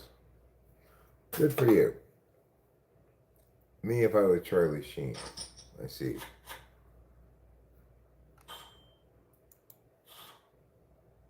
Well, now Charlie Sheen is filled with regret and shame shivers.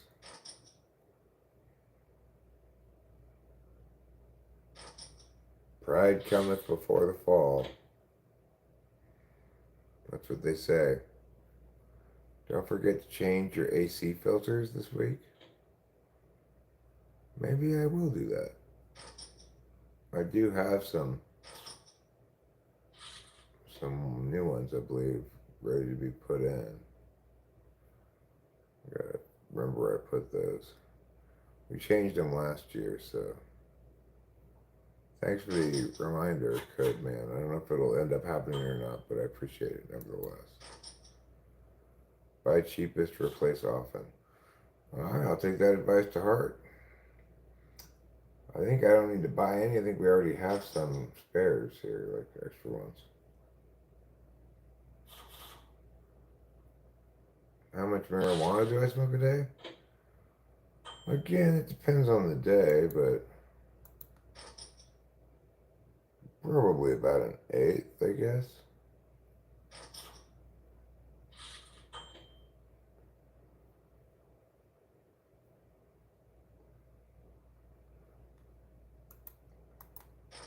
I generally try to smoke just the right amount of marijuana.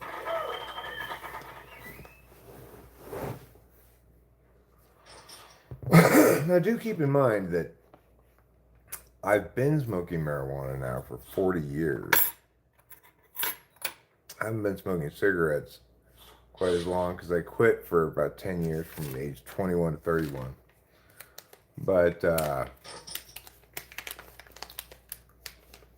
I think it's important for people to recognize what that indicates, you know? The fact that I've been smoking weed, like, you know, all day, every day for 40 years is highly informative about its risks and damages, you know? Like, my lung, I still got great lung capacity.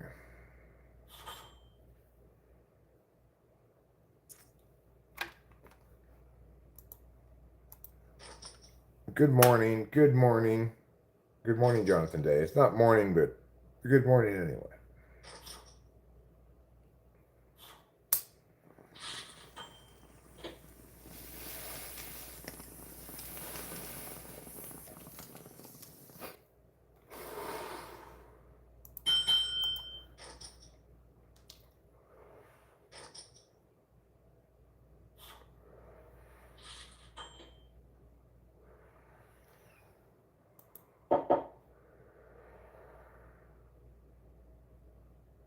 Give me a club. Is marijuana healthy for your lungs? I mean, not that I know of. Not that as far as I know, it doesn't have any benefits. But it's really hard to say. I can't say I've noticed any harms from it. Cigarettes, I can kind of tell they're not good for my lungs and me in general. Kind of have that poison feel to them. But pot, I don't know. Doesn't seem to be bad for me at all. Different people have different reactions to different drugs, obviously. All work and no bong rips makes Eric a dull boy. You're not wrong.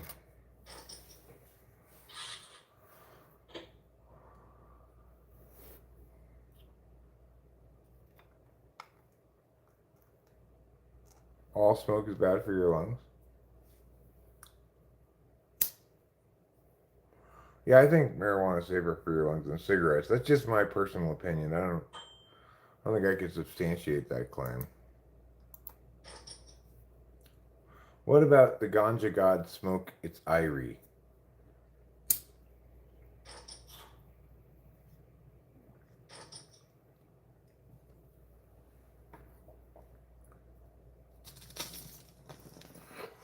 Do you like oxygen smoke? I'm not familiar with oxygen smoke.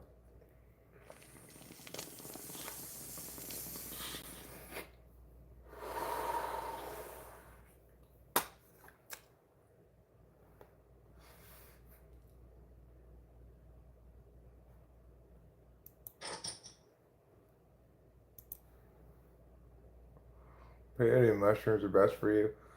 I like mushrooms a lot. I would like to take acid, but I don't know where to get it.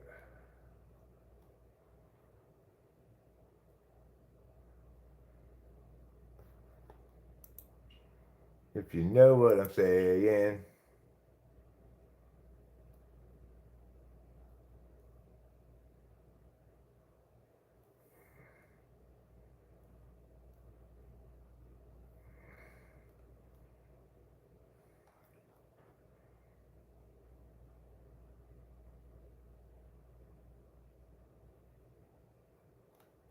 Let's see.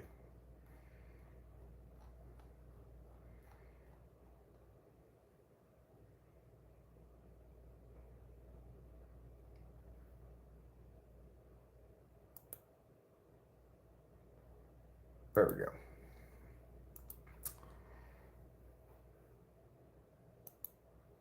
How do you decide which type content to cover and produce each day, or however often?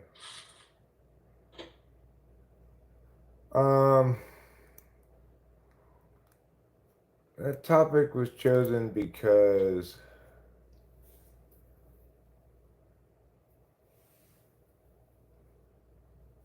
I guess I had people.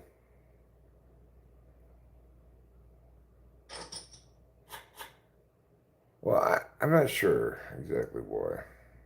I went to look at that document and I had shared it with Maribel and apparently had made her an editor on the document. And she had entirely destroyed the document, replacing it with her various thoughts on things. Fortunately, Google Docs let me go back in history, and I restored the document. Then I started fixing it a little bit. I started just to do a quick overview. It's like people often complain that I don't have a straightforward enough summary of the mechanics or something. I can point to that one. I used to take deep breaths before bong rips. Yeah, it helps.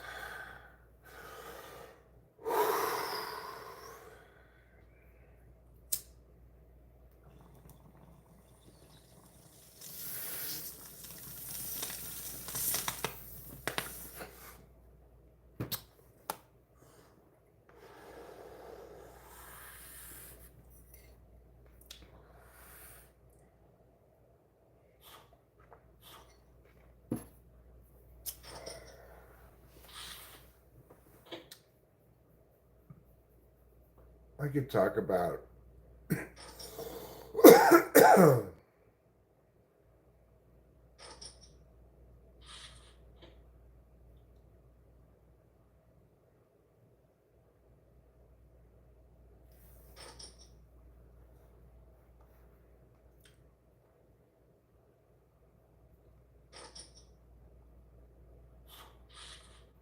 who said anything about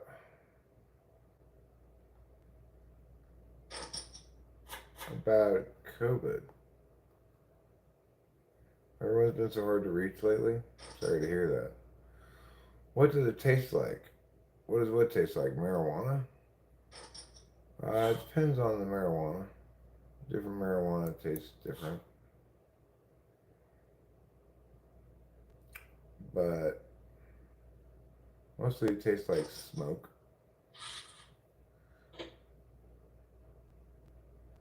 Da-da-da-da. Fly Guy's hilarious joke.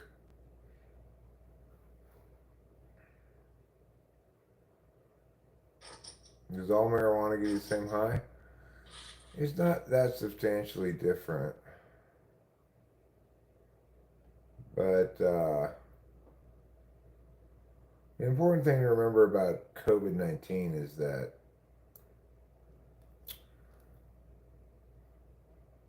it didn't matter what the truth was at first. The alarmists would make any outrageous claim that they wanted to justify stuff that wasn't justified on its surface. That's the thing to remember. Hi, Peter. How are you? I hope you're fine. And what do you do? TH Furious is here talking about cannabis. I feel like a lot of people I used to hang out with just sort of view me as a nuisance or like they don't get value from hanging out with me. Well,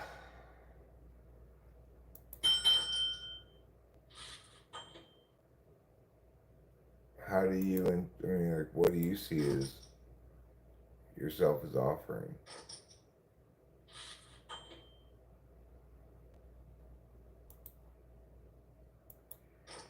Poker is an elusive game. You mean elusive?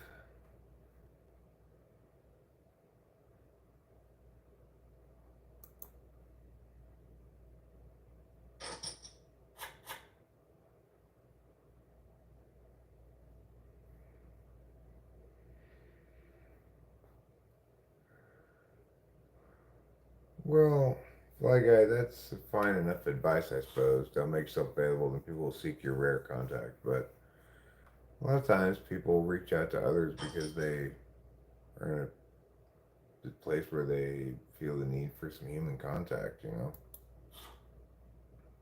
If you only get human contact when you don't need it, it's not very valuable. Liar's Bar Poker.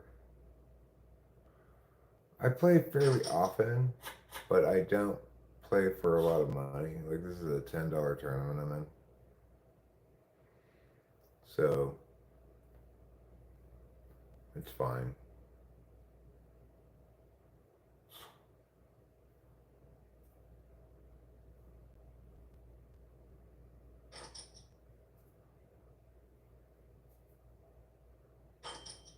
Poker is mostly about luck.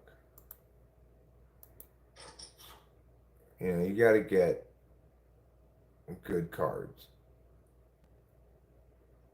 You got to have the best cards most of the time if you're going to win a hand. Yeah, you can take it down by betting sometimes, but it could be I'm always working on projects these days and don't have a ton in common with a lot of people anymore. I'm like solely focused on whatever fixation it be in music, programming, typology.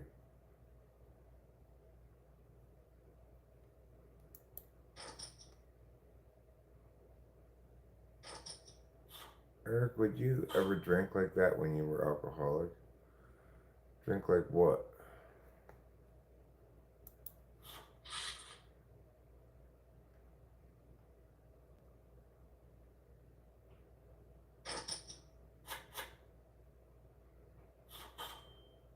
Well, you should always win with the best hand at the end of the whole thing. Like, you might fold a better hand, but the point is, you're ill served to try to win a lot of pots by being aggressive in your betting. You know,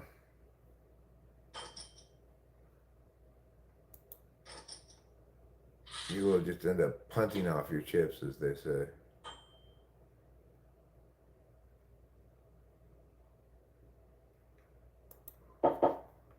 The other reality guilt is that um, yeah, I'm not good at poker. Which 16 is best at poker? What does that mean? I don't know what that means.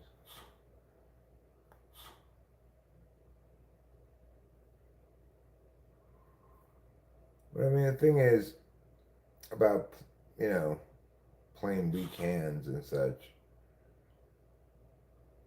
If you are playing a weak hand and you win with it,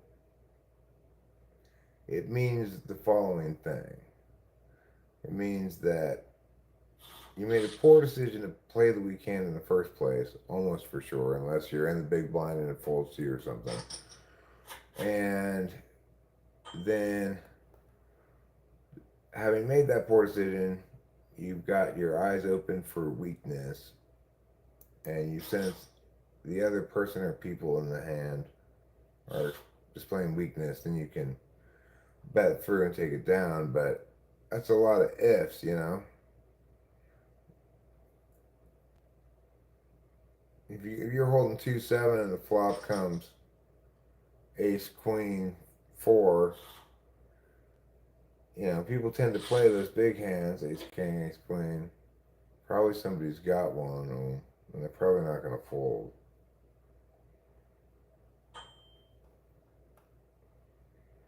Like here, I got bottom pair, two of the people in the hand. I'm going to try to bet it a small amount, see if I can take it down, because there's 3 clubs on the board. I got 5-4 of diamonds. Might as well just try to take it down, but I get called, so unless it hits in like another 5, I'm done taking stabs at this pot. Which type is best at poker? I would guess probably INFJ or ENFJ. It's gonna have to be somebody who's playing the other people. Playing live poker is different than playing online poker like I'm playing.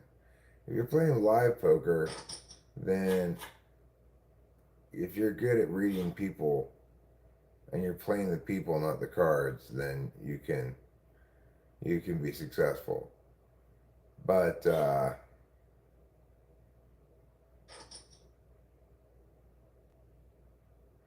well, I mean that's again, it's just another if, Tuts, right? If you're in position and you raise before the ace queen, then you must be in the cutoff. Um, the point is, well, it may be true that the best players will take advantage of position and situation to take down hands with whatever they have. It's also the case that, you know, those kind of ideal situations don't come around that often.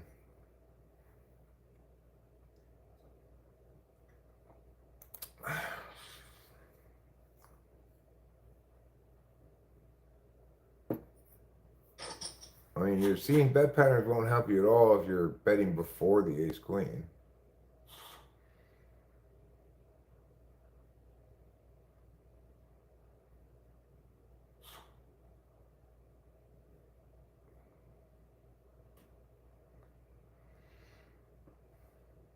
The point is, I'm not good at poker.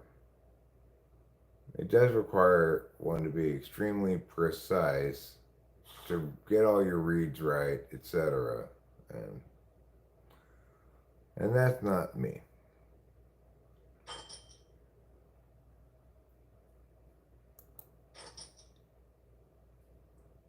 My main friend legit was just getting sidetracked. It's not a me problem.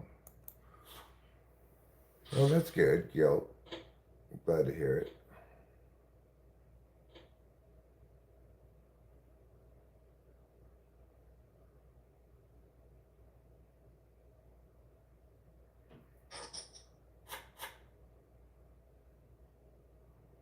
Well, you're like that Alice in Wonderland, what's it called, meme, where the Cheshire Cat says, we are all mad here. And she says, at me?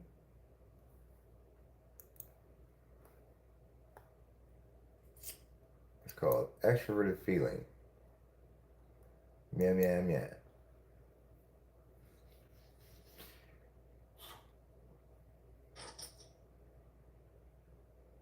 So I'm in 92nd place out of 99 people. That's pretty bad.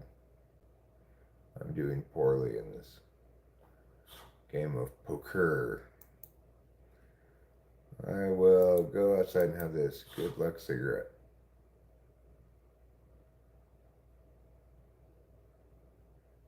Yeah, well, it has to do with extroverted feeling.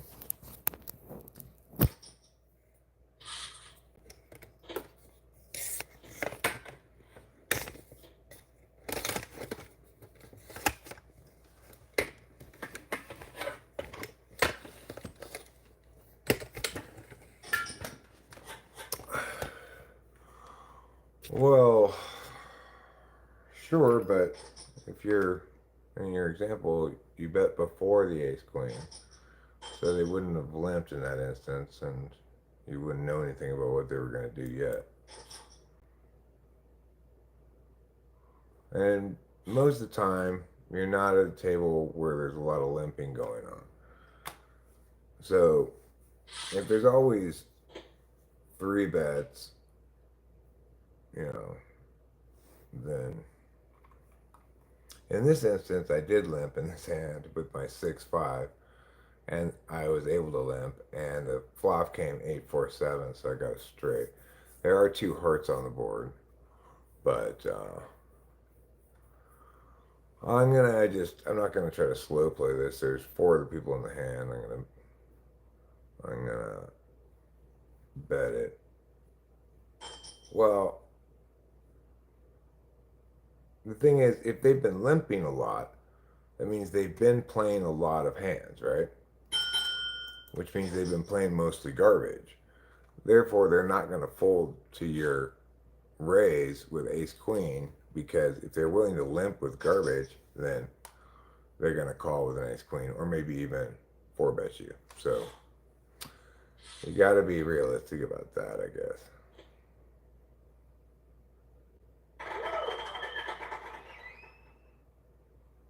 I just won that and doubled up. That was good. Now I'm no longer in 92nd place. I'm in 22nd place out of 101. Well, I mean, it really depends on so many factors, right? Like in this online one here, you can click on their name and it'll show you how often they voluntarily put money in the pot and what percentage of the time do they do pre-flop raises. Like Horse Chiller 6550 here, he's got a VPIP of 58% and a pre-flop raise of 58%. So every time he goes in, he raises, you know.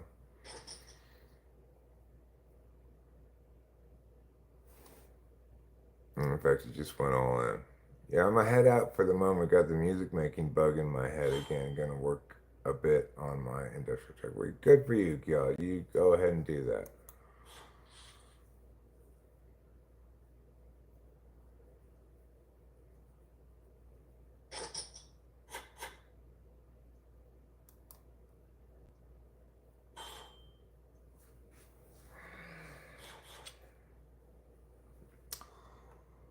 So anyway, regardless, as I've already indicated, I am not a good poker player. So what do I know?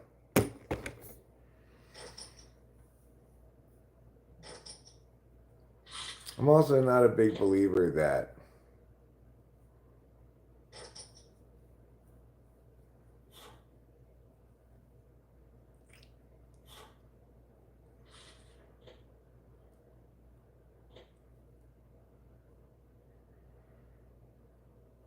so much that skill accomplishes you a lot in poker as the other people playing badly accomplishes you a lot in poker.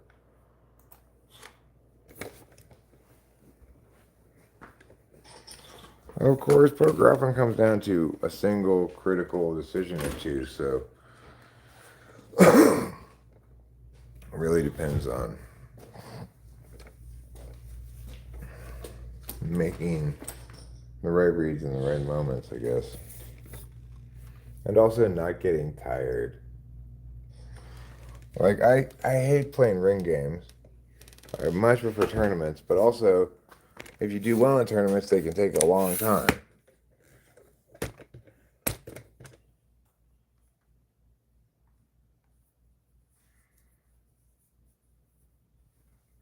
You just like to consistently get to the final table? Well, that's must be nice. You can consistently get to the final table. Jesus loves me a lot, and he died for me. Just go to him and repent. Okay.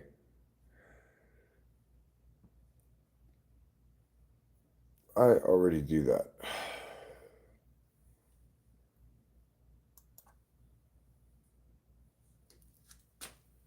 You know, one of the bad parts of getting older is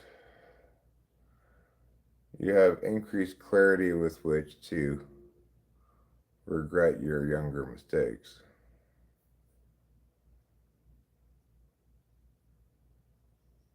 And those memories probably haunt you more or lesser degree. Is the marijuana stronger than other marijuana? Yeah, sure. Some marijuana is more stony than others. Chicken good?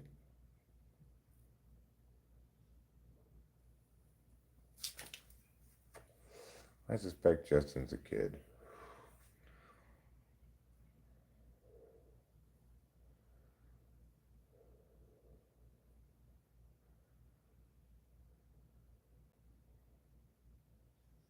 It's like the Rolling Stones once said, you can't always get what you want.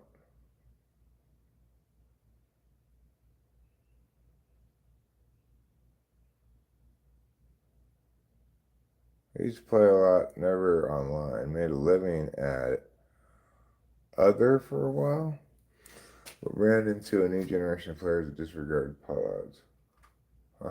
Well, um, pot odds matter in ring games, but not really in tournaments, it seems to me. I don't know. I'm not good at poker. I like to read about it. Like, I'll read articles about it. I like to play it too.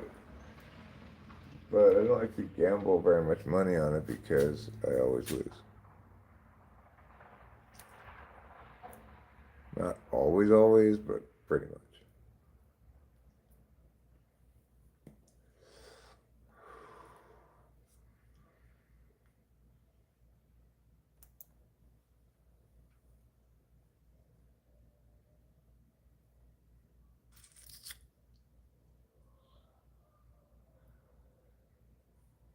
Hmm. So currently I've got middle pair. One person's all in. There's three others in the hand. Now that guy went all in. I'm gonna fold, obviously. We'll see what he's got. I got two people behind me yet to act.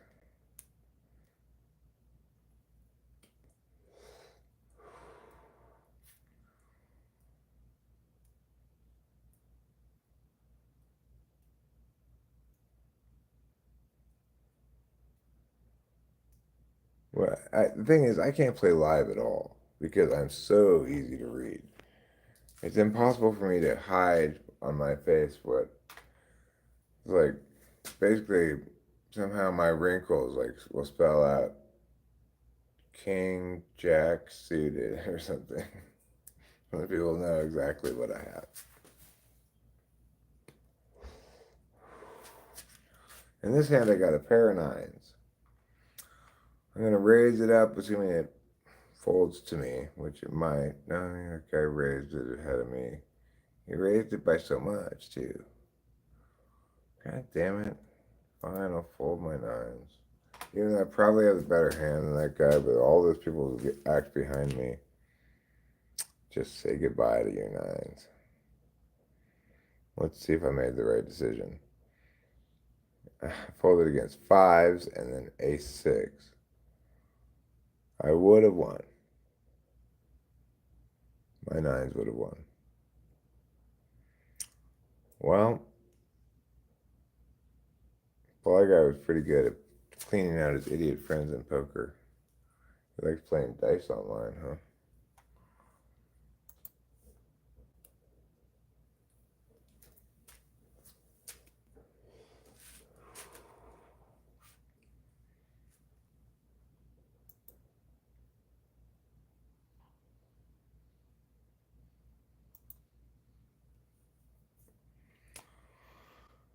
I should have called that. That was a mistake. Those are the kind of mistakes that kill you in tournaments. And you had a chance to triple up, basically. And if I had looked at the guy's habits, I might have called him. Thanks, Tuts. I appreciate the reassurance. Now that I know you're a serious poker player, definitely a more serious poker player than me. I'm raising this hand.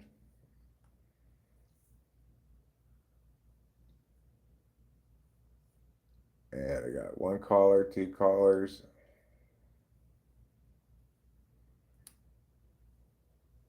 three callers, and then big blind folds. Okay, well, I got two overcards to a kind of blankish board, 9-8-3. I'm going to c-bet it. Should I? No, not with three people there. Let me check. Three other people in the hand is too many. That guy's going to bet it.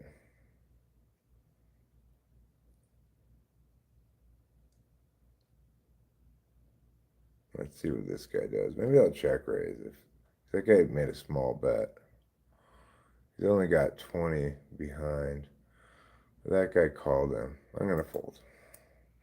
My ace jack is not going to do any good on 9, 3, 8, 7. Now there's a 7 on the board too, so I'm glad I folded. Anybody on the straight draw probably got there.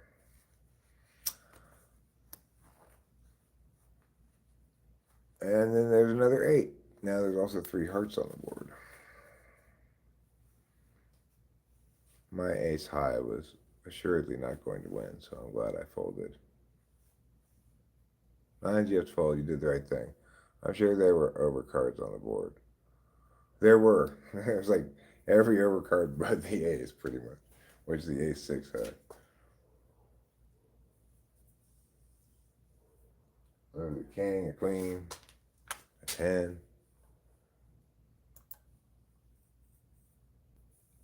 Now I'm just limping with my pair of 7s. I've got pocket 7s and a dream.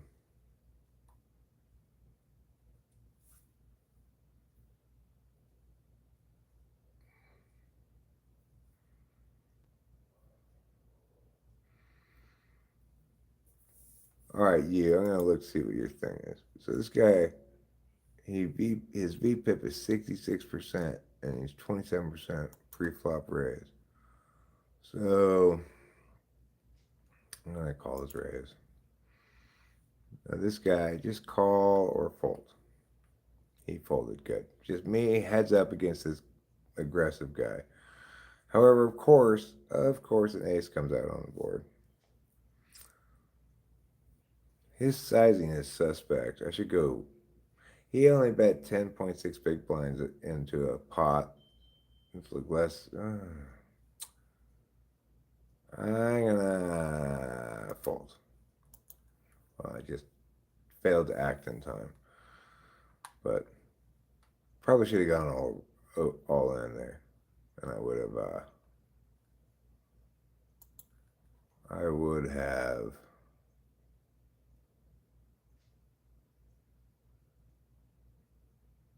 he probably would have folded. But you can kind of tell, like in that instance, right? His continuation bet was small, considering the pot. It was not. He was like, let's just see if I can take this down with a smallish C bet, so I don't have to risk too much. I almost guarantee you if I'd gone over the top all in, he would have folded. The board was pretty dry. Have you ever smoked the drug called crack? Yes, I have. And boy, was it refreshing. It's like crisp Mountain Dew. I bet he had a pair too. It would have been a race all in. Did you enjoy the high off of crack? I mean, I guess at the time, I only smoked it one night. I smoked it like all night, basically. I will try to slow play any set that I flop. But if it's a super connected board, I'm not sure.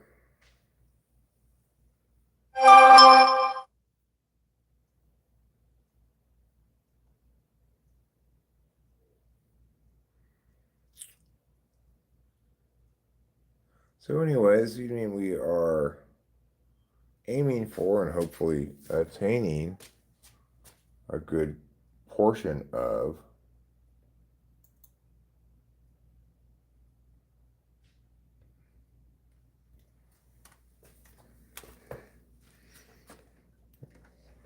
okay, maybe he's a bot. Like, what would that even mean? Why would somebody send a random bot to just engage with a channel? To what end? Just artificially boost my stats for no reason? It seems unlikely to me.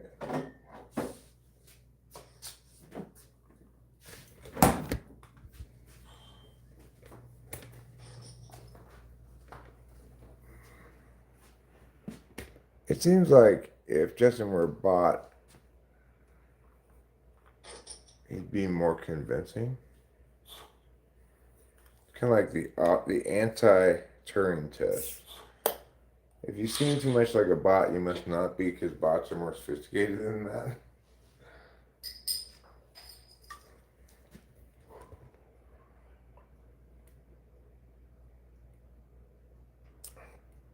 Can you share the screen, pleasure?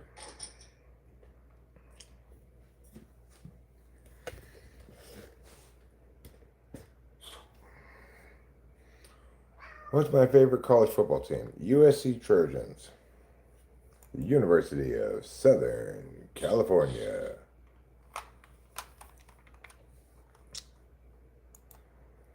And they're picked to finish like 6th or 7th or something in the Big Ten this year. Bots have been plugging up online social spaces for ages. I mean, by and large, I don't think we encounter a lot of entities that seem like such. It's like if there were anybody who was going to do that, it would be me, right? Because then it would boost my stats or something. But I'm not doing that. I am on the button. Should I have raised? I folded.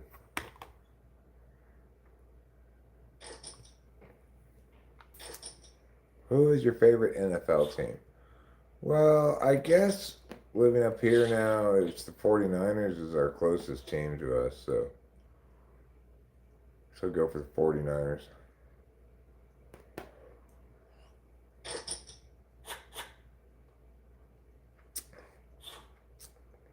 This is only 6-handed. If it folds to me, I might raise. I guess I fold. Wow. Well, what do you want, kitty? I know, I hear you. What do you want? You don't need me to watch you eat. You're doing just fine. No, we don't need you to meow.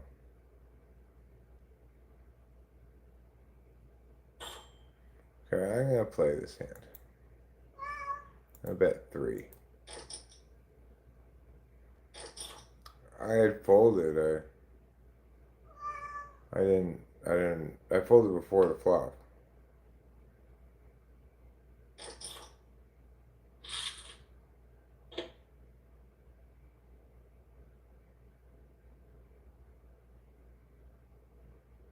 Well, I got top pair. Well, I'm saying I don't think this person is asking impressive questions or whatever. I guess I'm just gonna have to go all in. Hope for the best. Oh no. Oh no. I only have 9 big blinds left.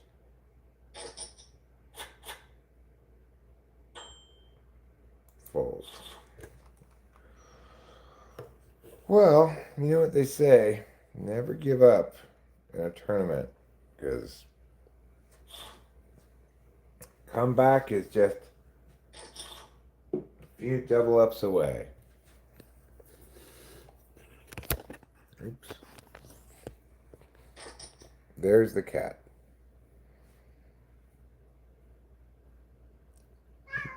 There's the cat.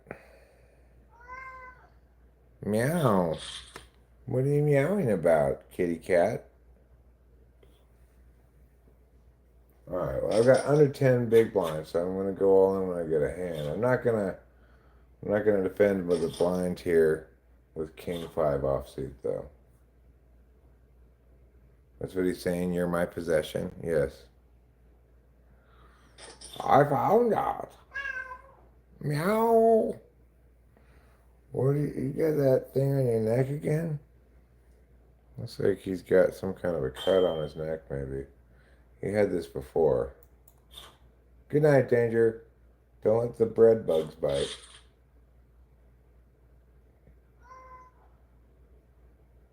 Rizica. Meow. Meow indeed.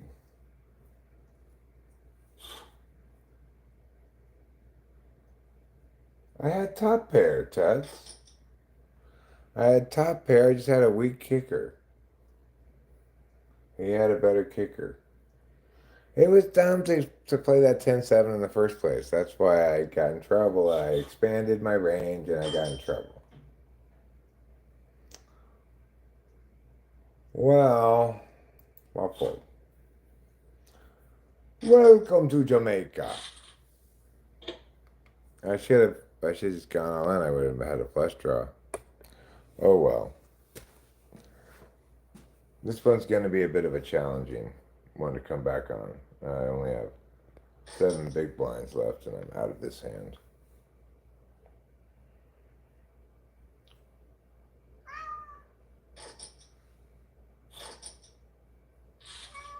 Meow. Meow. Well, full house. Well, I would have lost to that full house, that's for sure. Oh, tournament's on break. Good. Now we can go outside and smoke a cigarette. I've only got 7 big blinds left. I'm in 118 out of 120 positions. That's pretty bad. You could say that I'm doing poorly. I'm not surprised by this fact, though. At this point in my life, I have learned that I am not good at poker. Well, you know, I hit top pair with a weak kicker on the flop. I went all in. He called me. He had the same top pair with a better kicker. Maybe I should have made it more, you know, like a little bit at a time so that I had more case to make to bluff him off of it.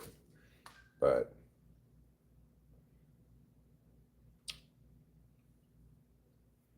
I didn't because I'm not very good at poker.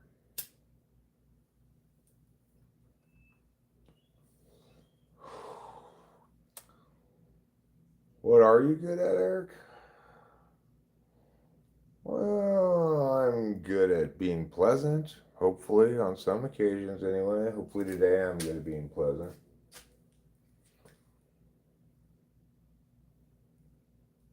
Am I a priest? No, I'm not a priest. I am archpastor of God's Big Heaven Church and also archpastor of the Lorian Church. So that's pretty good. Fi real. Well, Tuts, sounds like you could teach me a thing or two about poker. I kind of play by the seat of my pants.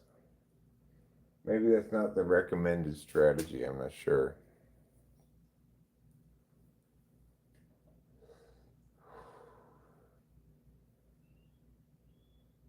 My de ye fam.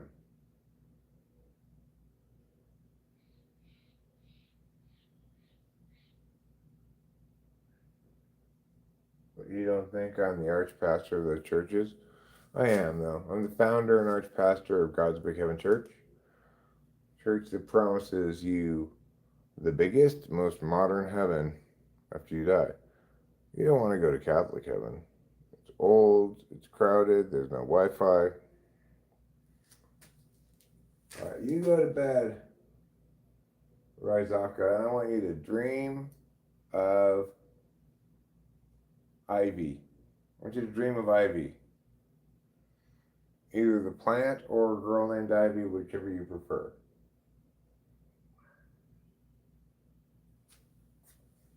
Perhaps you could dream of the ivy covered walls at Wrigley Field.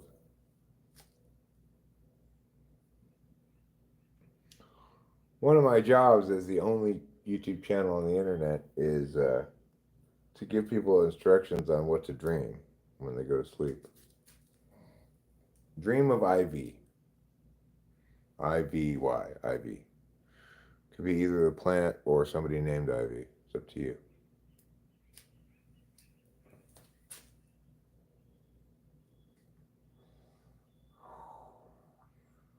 They call me the Dream Commander.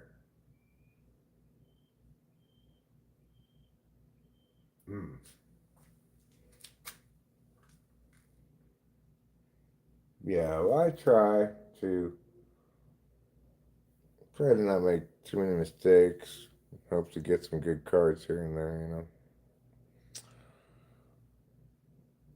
But the thing about poker is you've got to maintain your focus for the entire duration of the tournament. If you lose focus, don't pay attention for one hand that's the wrong hand, that's the difference between doing well and losing. You stopped dreaming the day my wife died?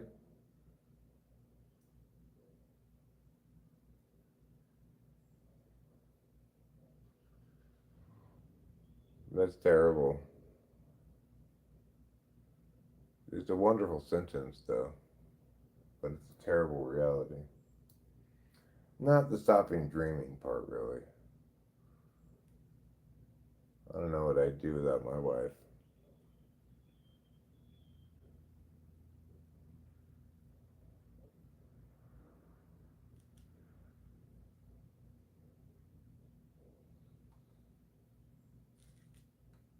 All right, well, I'm going to go all in with this Jack Queen.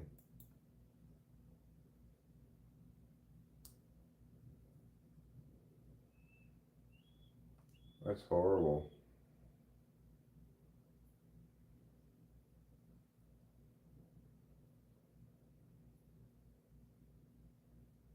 How long ago was that?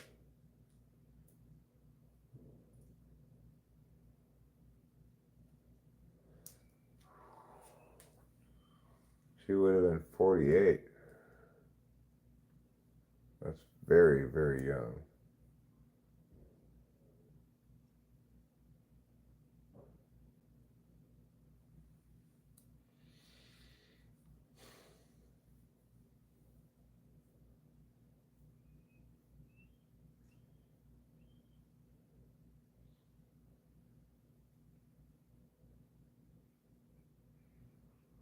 Well, that's it for me. I busted out.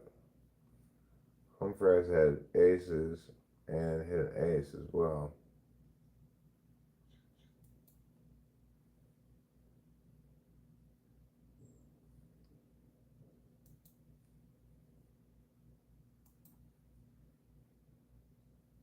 You should name it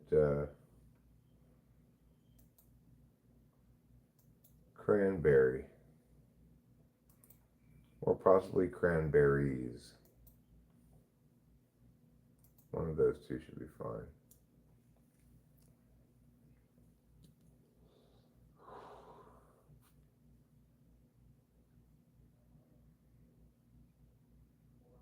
Tomorrow's going to be a busy day. I'm running some errands. Meowing some meows. The whole 9 yards.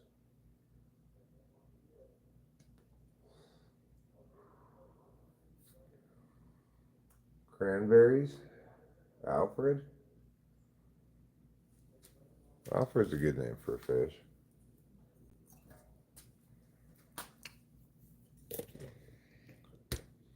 Does the fish seem to have the qualities of a butler? Because I think Alfred's definitely a butler's name.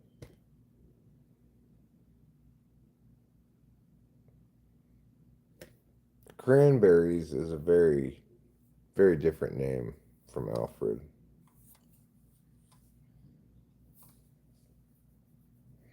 I guess the fish could have a full name of being Alfred Cranberries. I look forward to the completed stream. And what? I don't know what that says. All I know is that I lost that tournament. And there goes another $10 down the drain. Rumple.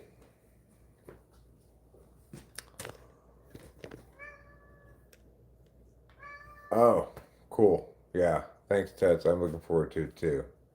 It's going to be a red letter day in Eric history when I'm finished with that. Rumpelstiltskin sounds like the German word for scrotum. Don't you think?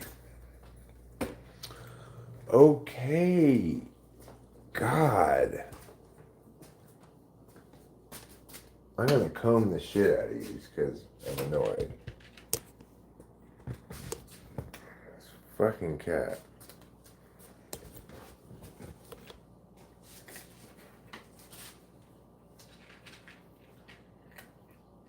You're the worst cat in the history of the world. Terrible, terrible cat.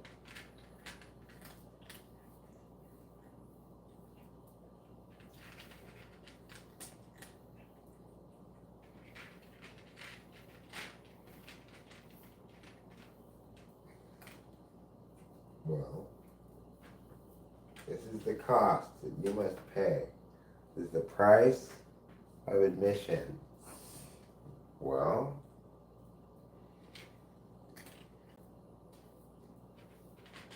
you didn't like that. You know what? I don't like having to watch you eat. But here I am. Okay, I'm sorry, but I'm just trying to get your hairs. Look how much hair there is on this thing. You're okay. Daddy loves you. It's okay. Daddy knows and Daddy cares. There. That's not so bad, is it?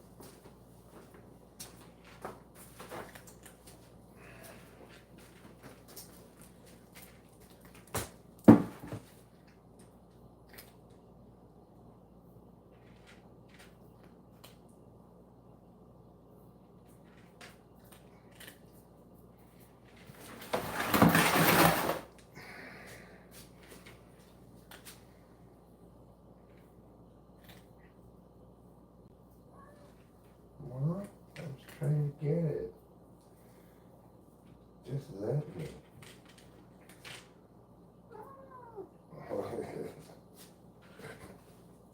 Okay, alright. You don't like that, I get that. But you know what I don't like? I don't like you shedding all the time. What do you think about that? Touche, as they say in the fencing community. Touche. Here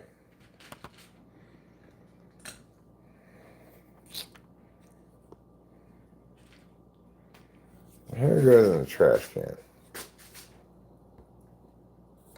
Right there.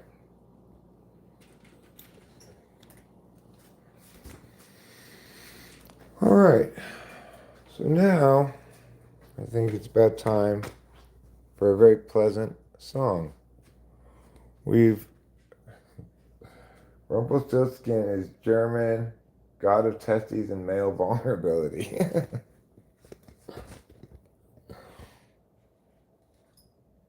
A very pleasant song for a very pleasant live stream.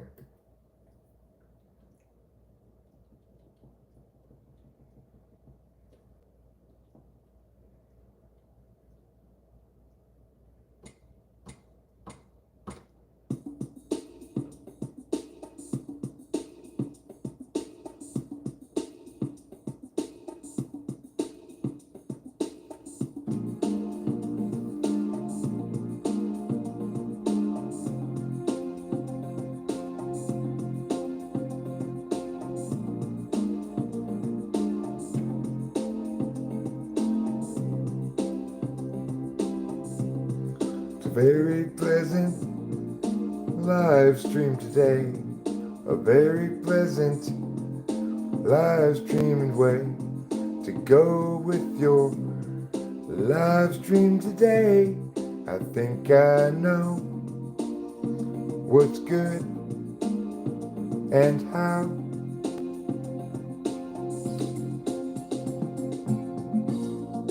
Pleasant to pleasantry, pleasant to and pleasant free, pleasant you and pleasant ye, all the way to Mercury tonight.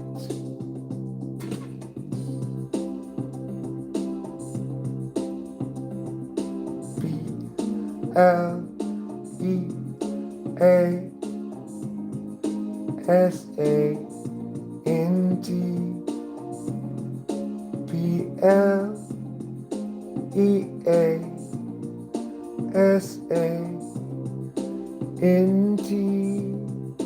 that spells pleasant times, pleasant days, pleasant shine, and pleasant ways, pleasant things that you adore. That's what pleasantness is for. That's what pleasantness is for. That's what pleasantness is for.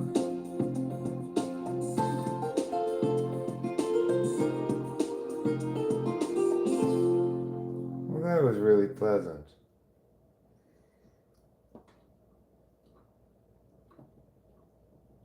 Let's see what other pleasant things we have in store for today.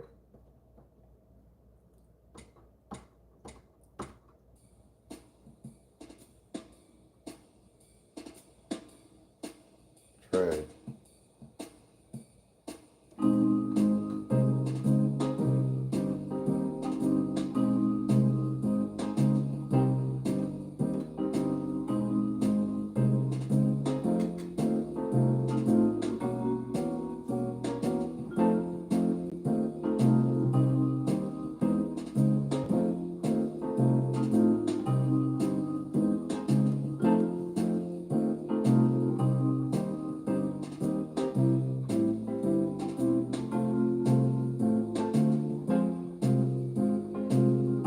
It's a pleasant time at the jazz club tonight. If you won't arrive in time, then you'll miss the pleasant times. Pleasantries will all be exchanged before 9. clock. So if you arrange to get there in time a lot, you'll be fine this time.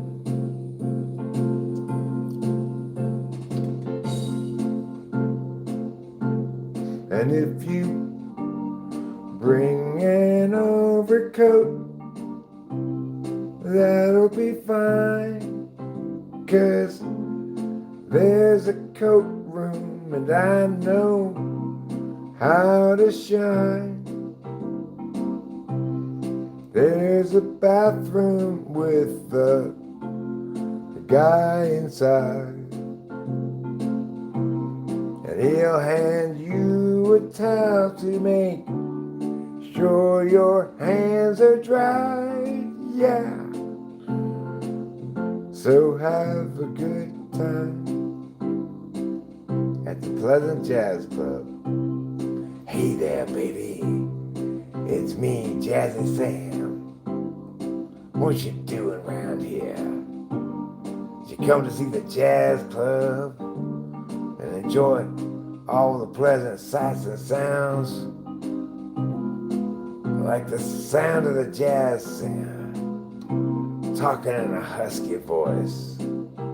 Like, I don't know, maybe some other sounds that make you feel moist.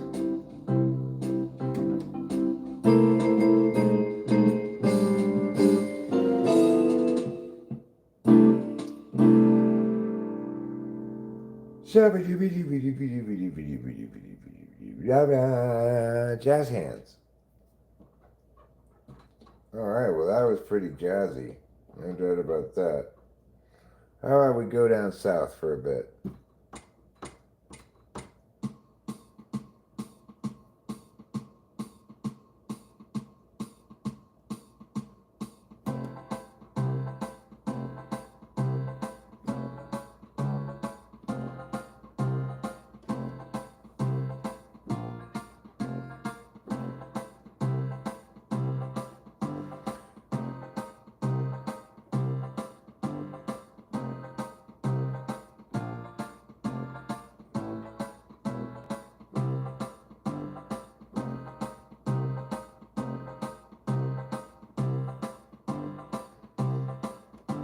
Way down south in the land of Dixie, I knew what I thought it was a pixie flying around the cotton fields.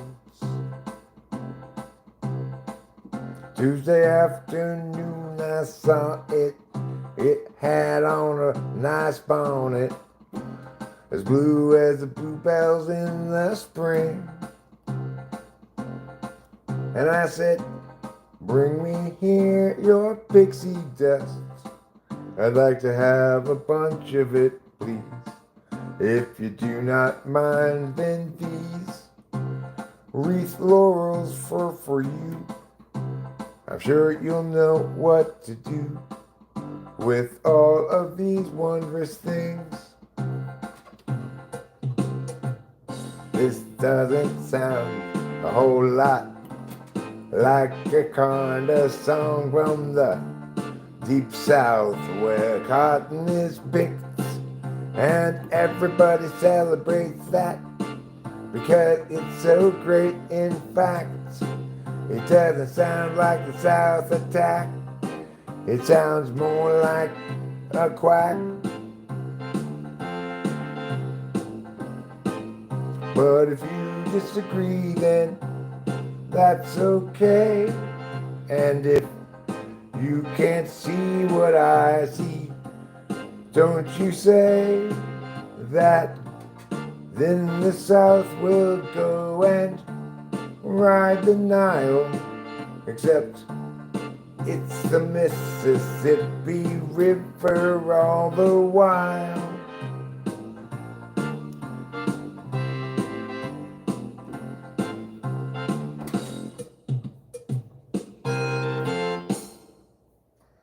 Well, that's Dixie. Wonderful song for you. Crow twists. Country pop. Bluegrass. Bossa nova.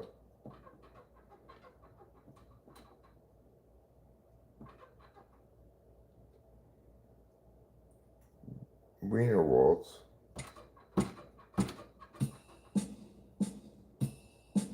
Now we're going to increase the tempo, that's for sure.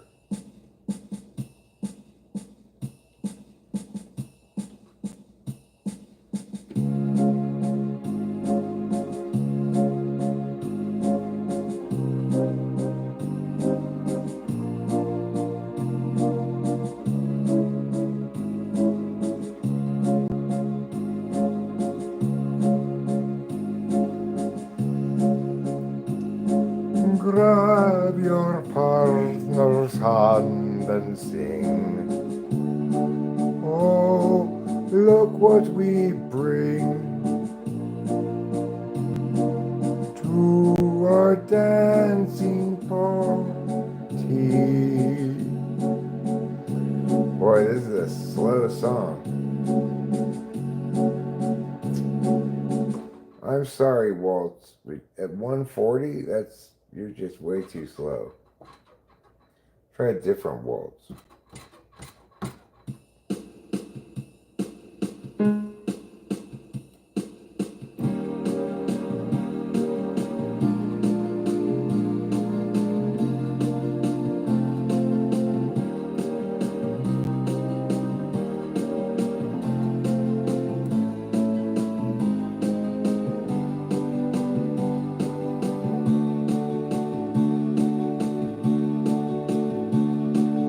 This is a waltz that you will remember, 'cause this waltz is from November.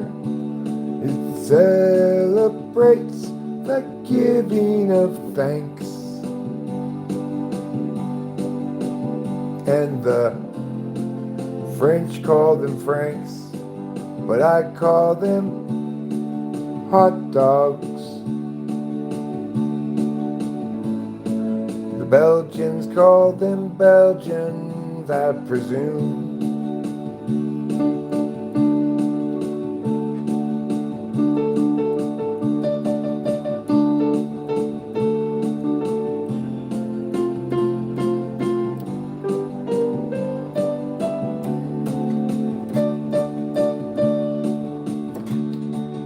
Grab your partner, 1, 2, 3.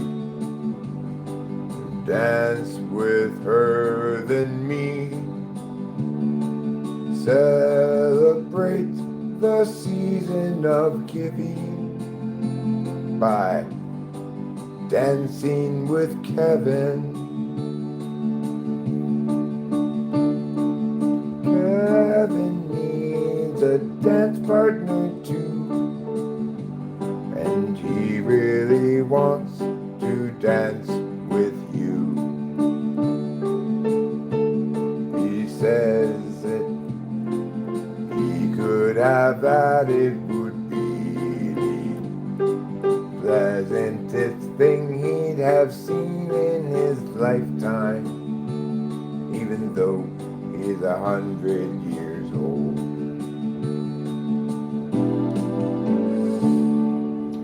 Well, that was wonderful. That was fantastic. Pass the Dobo.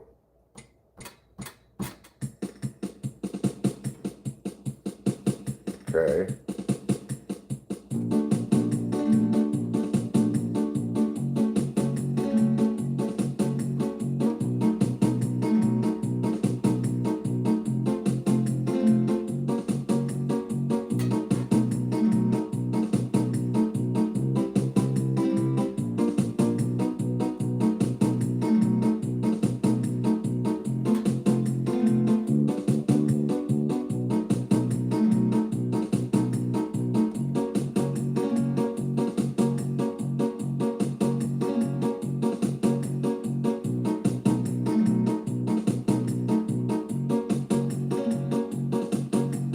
This is very pleasant if you like this kind of thing. It's as pleasant as a very pleasant diamond ring. I could make it pleasant with a pleasant little song. Then it would be pleasant and we could sing along. And pleasant is as pleasant as, that's what they said in that movie. 'Cause it was all about being pleasant. Being pleasant. Being pleasant. There. This is all about being pleasant indeed. That's why it's pleasant to be with me. If you like the pleasant too, then you will enjoy the pleasant fruit.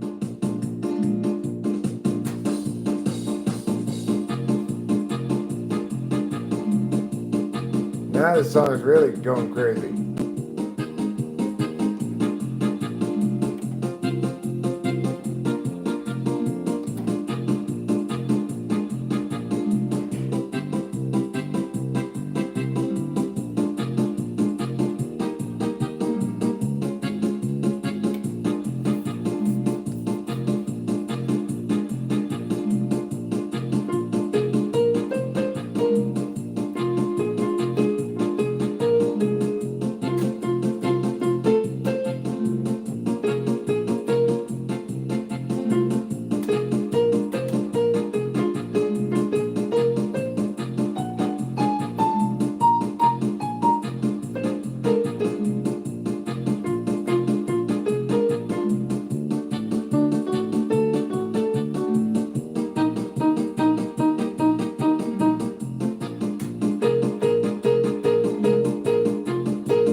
Run over there and run over here.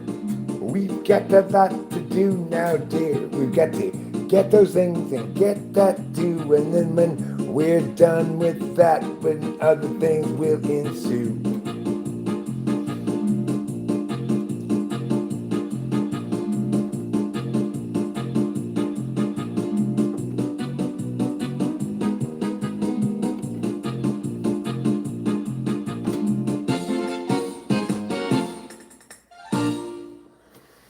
Well, that was an interesting beat.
Rock, roll, what can you do? There are things one and two.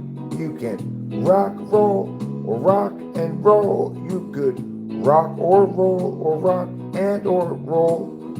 Either way, you're rocking or rolling, or perhaps you're just better off knowing what it sounds like when you rock and roll. It sounds like this. Meow, meow, meow. Yeah, yeah. Now that sounds a lot like rockin'. If you don't know what I am saying, then listen to me talking, 'cause it sounds a lot like roll, but it sounds also, like the kind of rock they taught back in high school.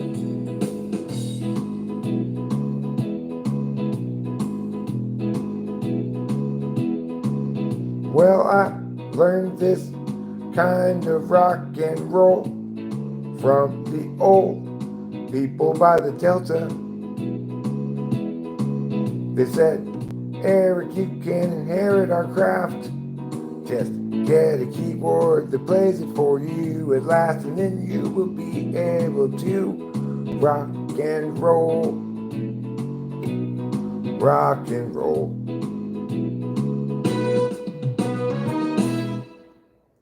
Well, that was pretty rocking. No doubt about that. Where I got the name Most Rocking Guy.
Once upon a long time ago, somebody went way too slow, and now everybody is all mad at them.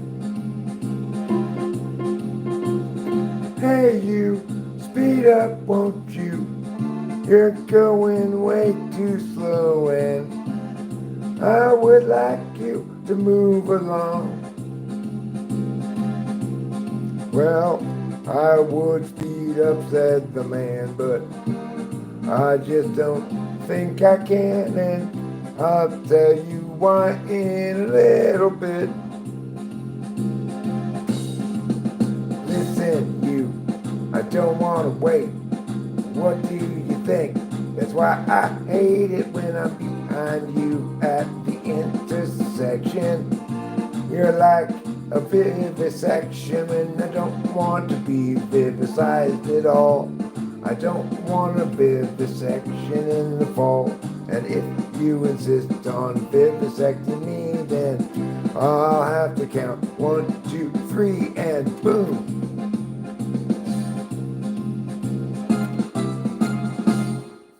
Ta-da! Well, that's that. That's one. Christmas swing.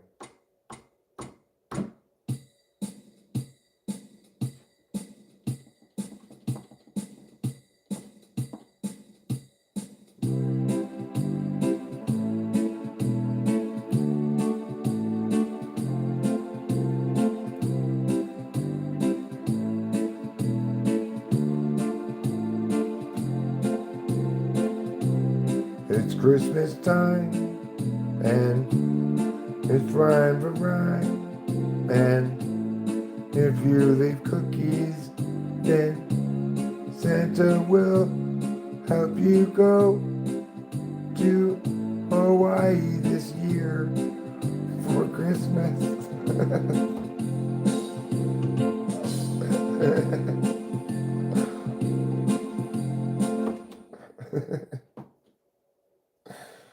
Okay.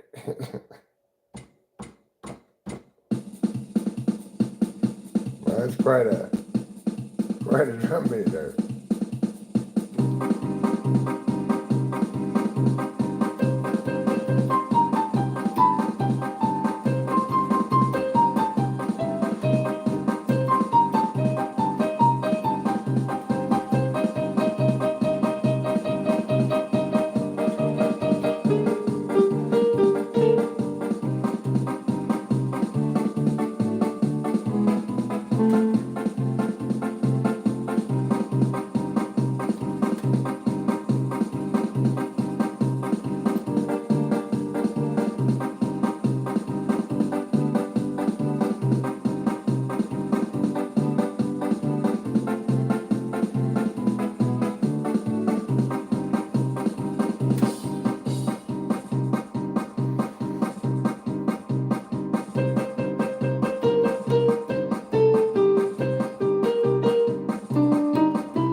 that time that we were both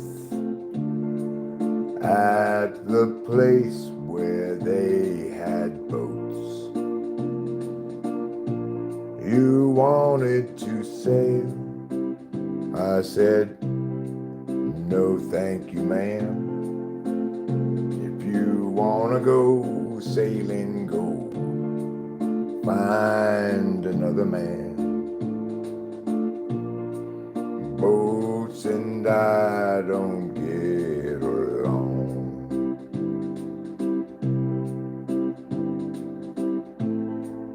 You said quit lying. I said I'm not.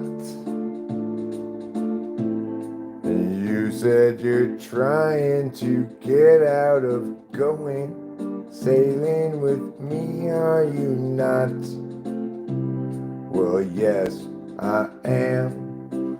But ma'am, I'd go out of sailing no matter who you were or why you wanted to go sailing with me.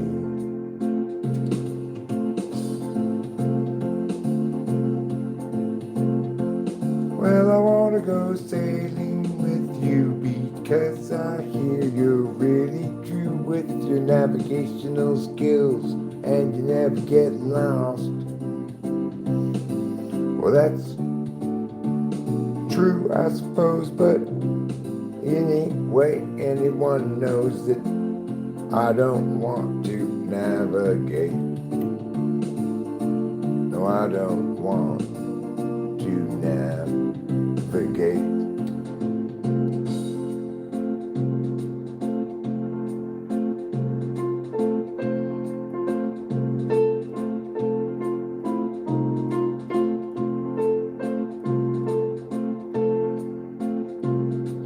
Look, I just want you to get a boat and take me for a little float, like a duck on top of the water.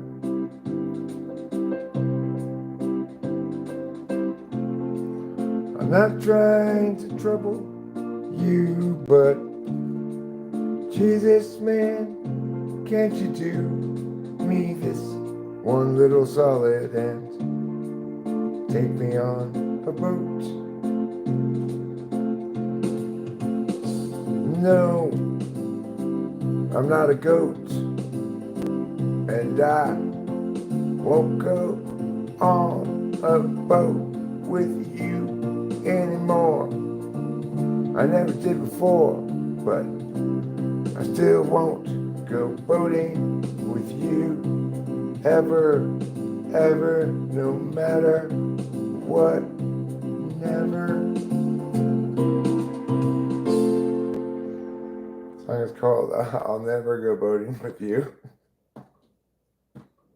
It's another winner in a long series of winners.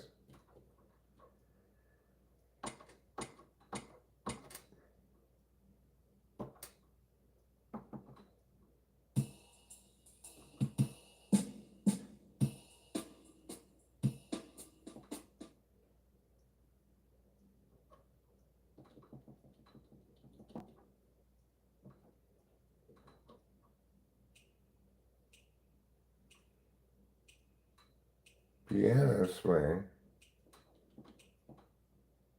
Whoops.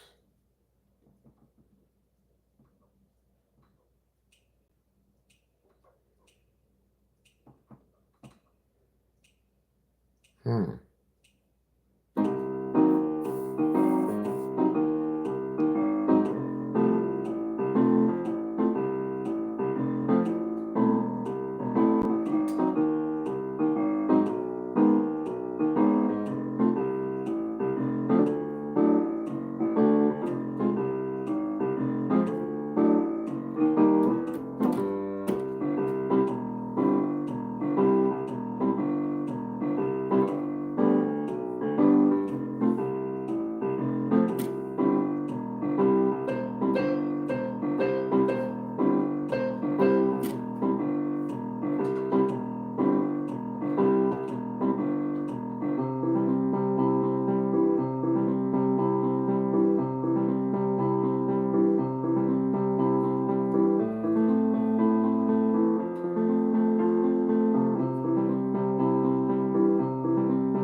Dearly beloved, I want to welcome you today to a fantastic occasion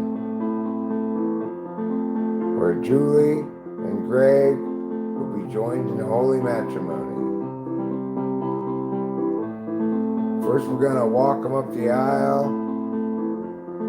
then we're going to play some Harry Styles, then we're going to do some really cringy video where everybody gets up and does a little dance. It'll be like really awesome. I'm confident.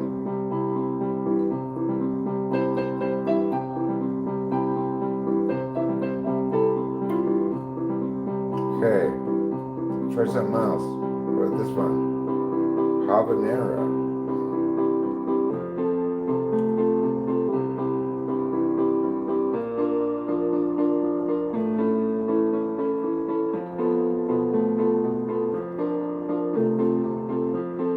How about this one? Slow rock.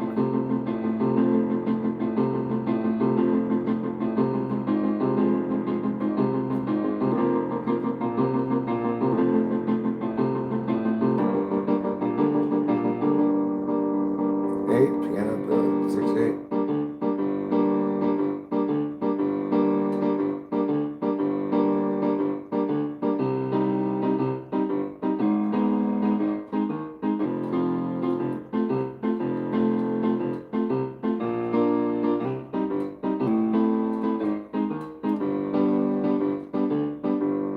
Piano waltz. Back to the top again. 8-beat modern.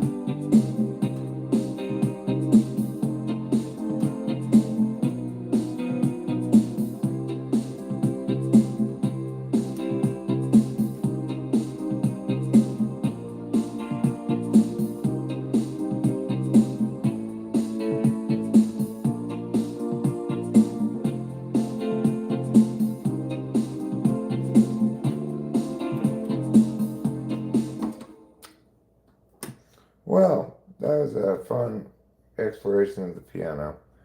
And a lot of number one hit singles I wrote just right there. Which is pretty quick, pretty easy. You know, a lot of people say you can't write that many number one hit singles just on the fly with not really trying. I just proved them wrong. Hi, Lucinda Garcia. I'm in the business of proving people wrong, of course. It's just how I roll with my correctness. They said, you can't write that many number one singles. I said, yeah, I can. Just watch me. Just watch me. So before you watch me do that, watch me eat this yogurt. It's peach. I, by the way, am also peach flavored. A lot of people just are unflavored, but not me, I'm peach flavored.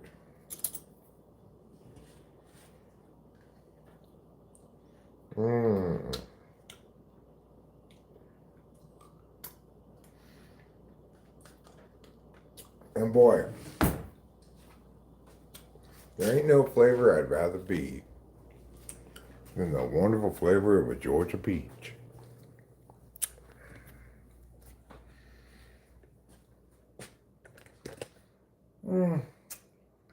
This doesn't count as sugar.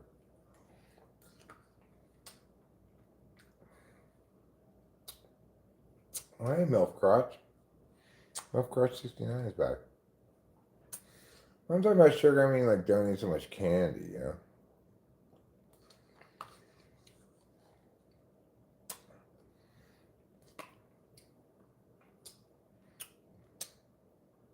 I will additionally point out that there was no sugar in my earlier tuna melt. So, what do you think about that, mister?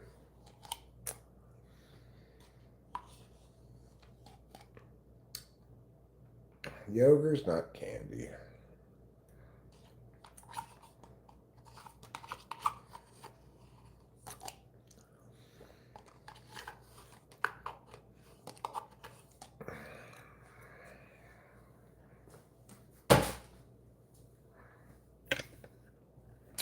Yogurt's a delicious and healthful treat. Fly guy, fly guy, fly guy. Listen. We don't need to play this is sugar, that is sugar, the other thing's sugar. There's only two things that are sugar. Cake and candy. And ice cream. Three things that are sugar. Everything else is a non-sugar or a sort of sugar. So you just deal with it.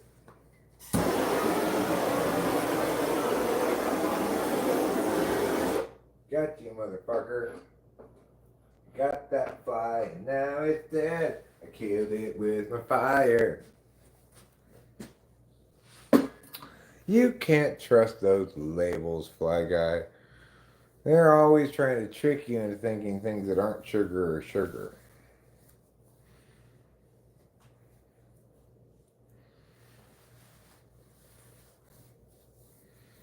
Alright, well, I'll eat some fresh fruit. Thanks, food nanny. Fly Guy is my new food nanny. Just what I always wanted. If it has fiber, then it counts as not sugar. It's anti-sugar that way. What they need to do is they need to give you an anti-sugar that lets you eat. You just eat that much anti-sugar as you eat sugar, and they just cancel each other out. That would be a good solution. Why not that? What? You trying to tell me scientists haven't invented anti-sugar yet? Come on, science. What are you doing? Be useful.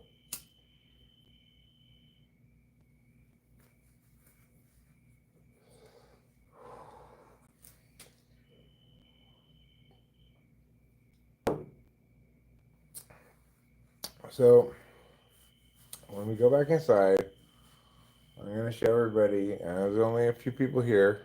Maybe that's why I'm going to pick now.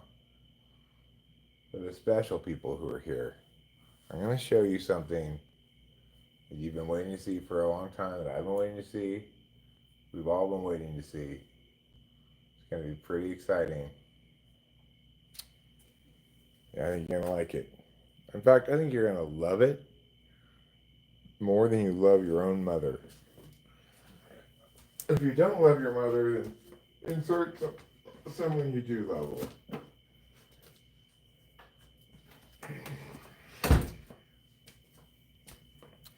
There, I turn on the lights for you. You can stop complaining now.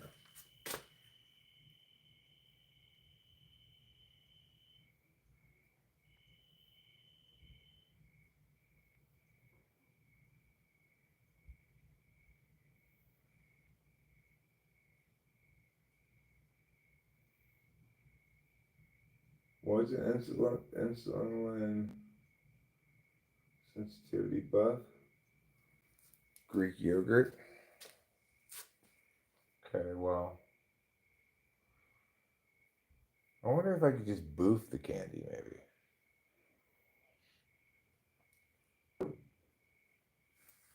Like last night, I had candy. I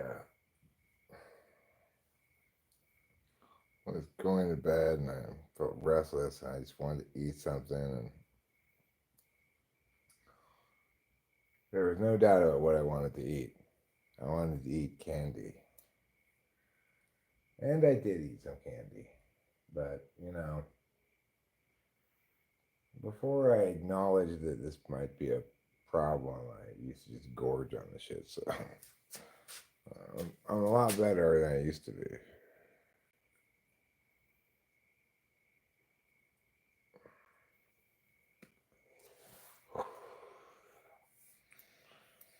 Candy, the flavor of tomorrow, today.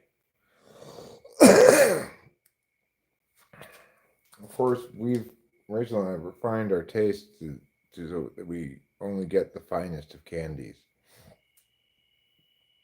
Namely, Haribo peaches. Not peach rings, peaches. They're better.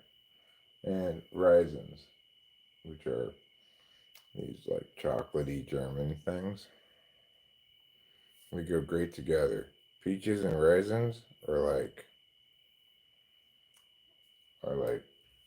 peanut butter and jelly.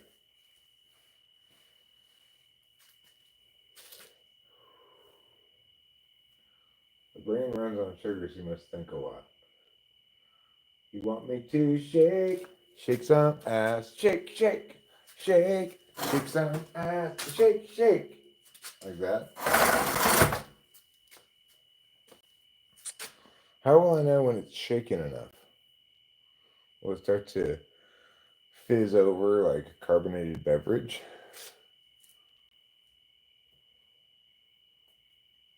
Oh yeah, the peaches are great. They're you just want to squeeze them between your fingers before you eat them. They're so squishy.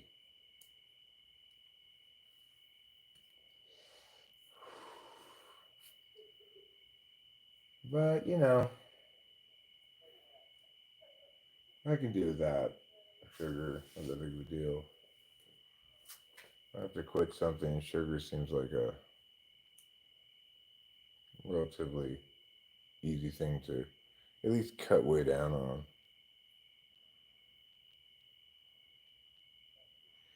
No, it's fine. My body kind of tells me when I feel like sugar too. I don't really feel like it right now.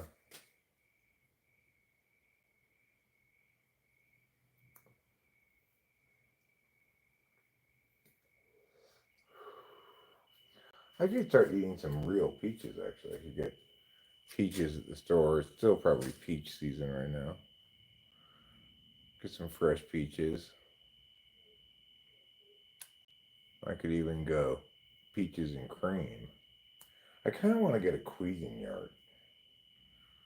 You could mix that shit up and have a fantastic drink without any sugar in it. Cinnamon does not have fat burning effects. I don't like cinnamon. I mean, it's fine with like cinnamon sugar French toast sticks or whatever, but it's too late to plant a peach tree if you want peaches this year. Probably it'll take a couple years before it really produces a lot of fruit anyway.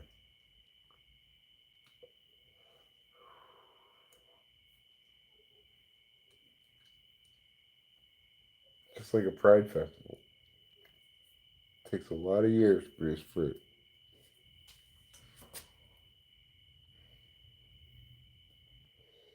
Yeah, I'm just kidding. It doesn't take any years at all.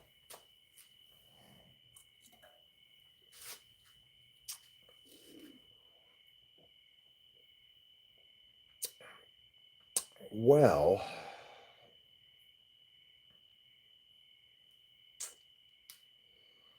finish smoking that cigarette.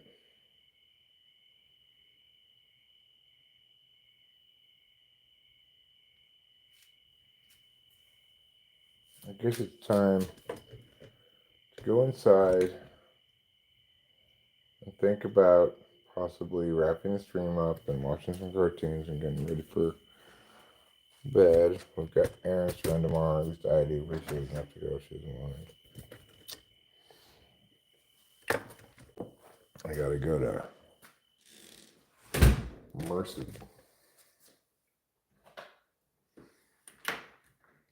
Might as well get my concrete immersed as well, but Mr. Suggestions over here. Hi, Ty. What suggestions do you have for the suggestion box? You think we should have a Hawaiian themed day? Well, I don't really have a lot of Hawaiian stuff, but I guess I could get a pineapple. Problem is, every time I get a pineapple, I boof it before I even get home. I just have to get more than one pineapple, I guess. Yeah, bed is a good thing to go to. Sleeping is helpful, hilarious, and something else that starts with H. A hotel. You know someone who always does that? Who always does what? of her suggestions at the suggestion box to have a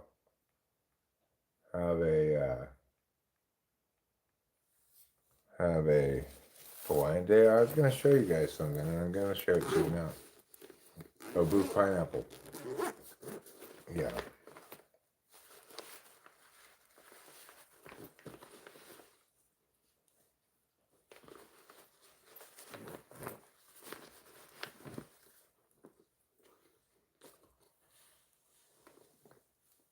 Everybody, I went and had some reconstructive surgery done. And don't I look fantastic? Oh my god, I am gorgeous.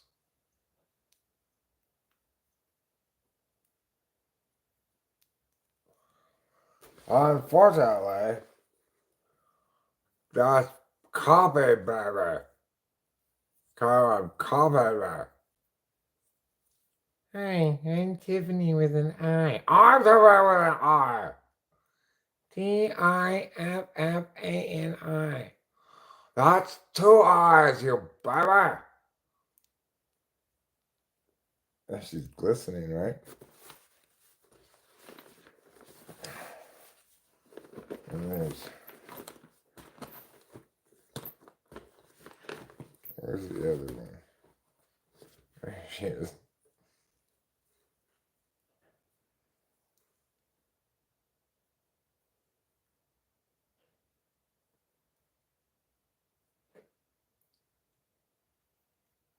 My name's Samantha. You're retarded. I may be retarded, but you're the one being dumb.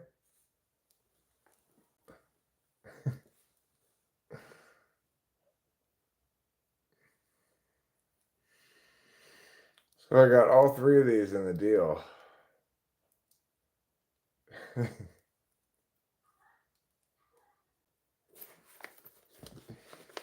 So it's a pretty good deal.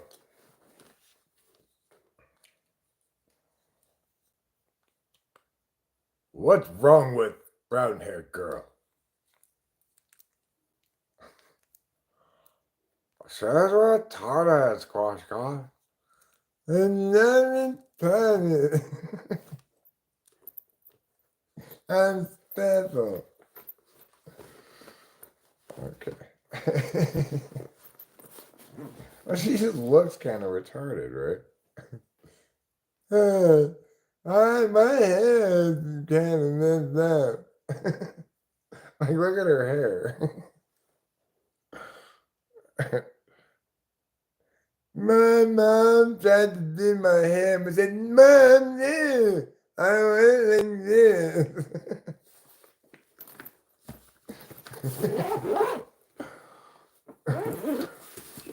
So, you know, it's pretty delightful to have a brand new Tiffany who's just like straight off the new car lot, you know, she's just gleaming.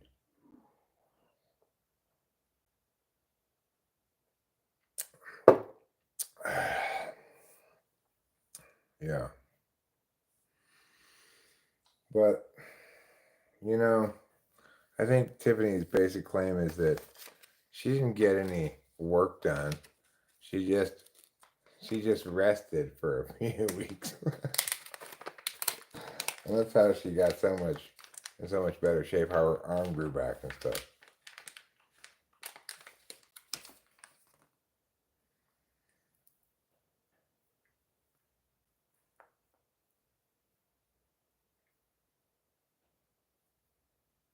So, you know, we may have some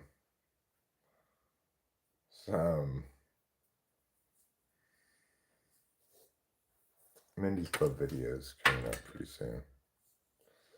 I'm gonna pull a couple bowls with you guys and I'm gonna say goodnight. Ruben, this bowl goes out to you. Don't worry, Ty, you're next.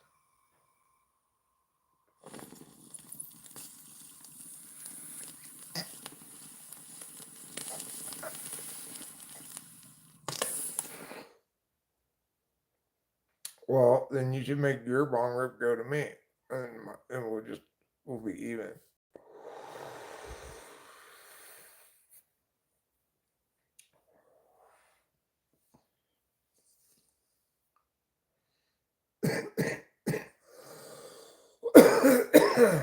Yeah, I gotta say, Ruben, you've got kind of shitty weed. This is better weed that we have here, obviously. They came with no clothes. I could. It's like, I think what probably will happen is when I originally got this girl here,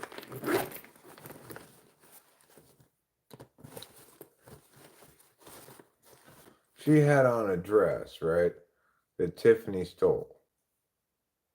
Then Cameron made her this dress. Tiffany, I imagine, is now going to steal this dress as well. She doesn't need clothes, but if she sees somebody else with clothes on that fit her, she'll steal them or find them, quote unquote. Ty, this bomber is for you.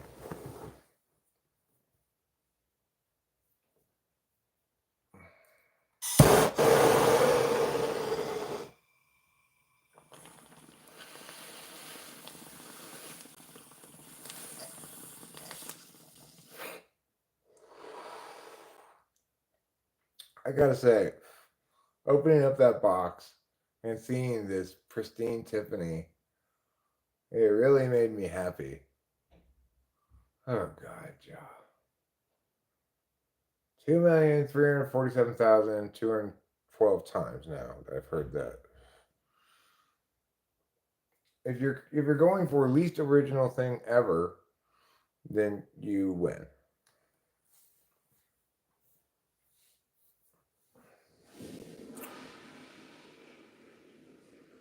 Well, I don't have a drawer full of them. I have a purse full of them. It's really a boy's lunchbox full of them. This way you can tell I'm a boy and not a girl because it's got soccer balls and stuff on it.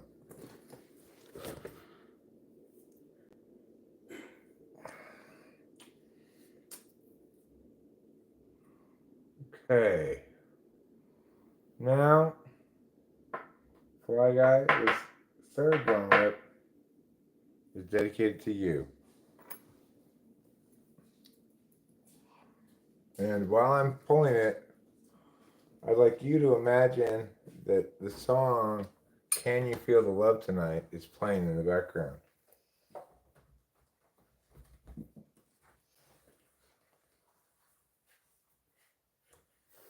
You can sit down? No, I was coming to get Capio to go on her bed. Oh, I see. I can't believe you asked it a third time, Jay. I've already indicated to you that I've heard this more than any other single boring dumbass thing. I've heard it every single live stream multiple times. And well, I guess you're not listening. So anyway, Can You Feel the Love Tonight is a song you're imagining, Fly Guy, or making it up if you want. But it's from The Little Mermaid. It goes, can you feel the love tonight? I think it's Lion King. Oh, Lion King? My bad. Lion King. Hey, Octavia Silva. How are you? I hope you're doing well. Oh, thank you, Capio.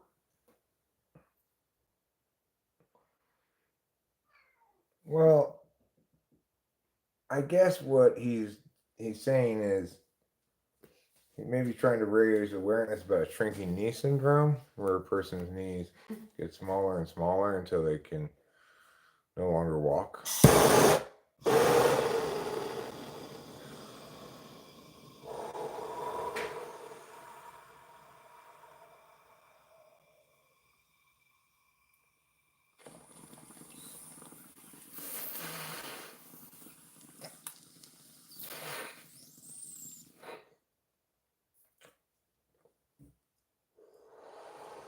Does bad SE equate to more regrets for an individual than average?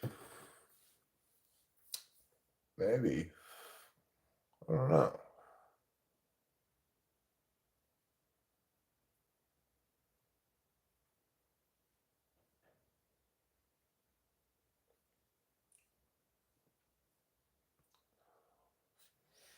I guess it depends whether you more regret the things you did or the things you didn't do.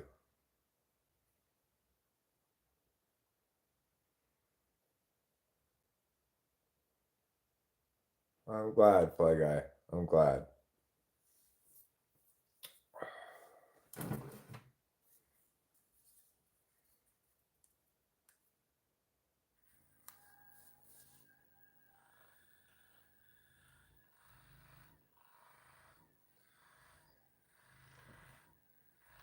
Mm, this is good SI.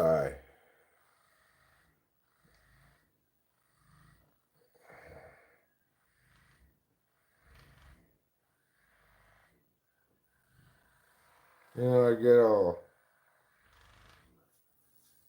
tight and whatnot in my shoulders and neck. This thing's a beast. Rachel got it for me. Everything Rachel ever buys for me is fantastic. And I appreciate it a lot. Like these shirts she bought for me are great. They're perfect. They fit perfect. They've got a pocket. They look good on me. Everything.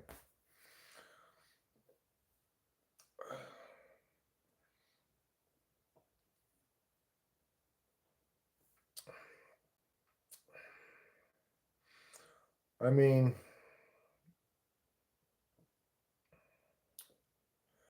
I have more regrets for things that I did, I guess, than for things that I didn't do. So maybe somebody with better relationship with SE would do things without regret because they understand impacts better or something. I don't know.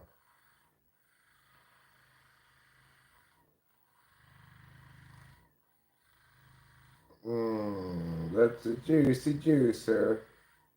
Oh, am I Noam Chomsky? Hell no. Do I look like a dummy?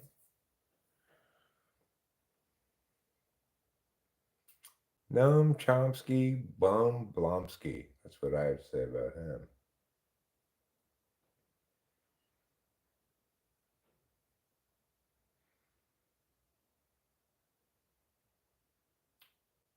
I'm Noam Chomsky? No, I'm not. I'm Eric, sometimes known as King of the World.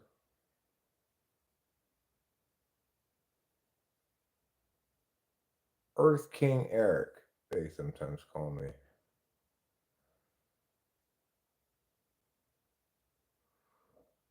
And all of you are my loyal subjects.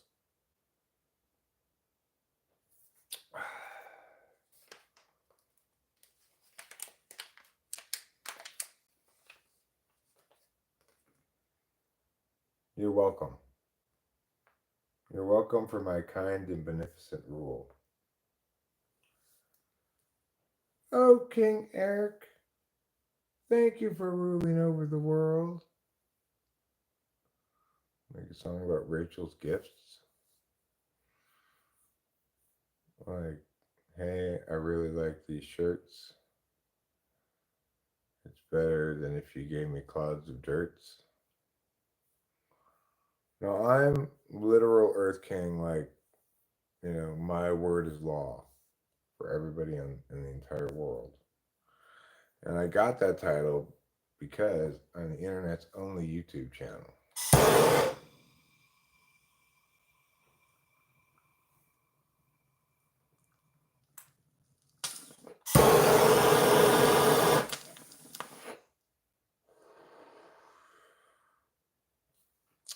My Earth King is ascending into my Sky Queen. And they're in conjunction with my Outer Space Prince. One of these days, maybe somebody will start another YouTube channel. But until then, I've got a monopoly on the platform.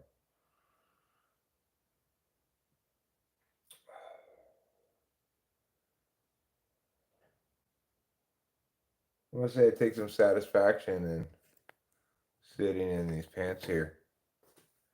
These pants, for once, basically useless because of the big hole in them.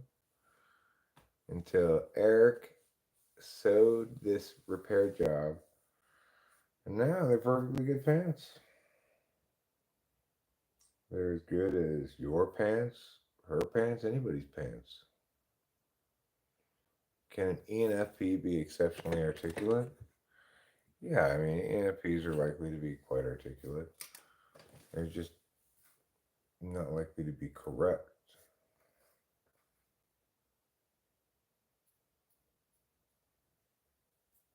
They're still very wordy.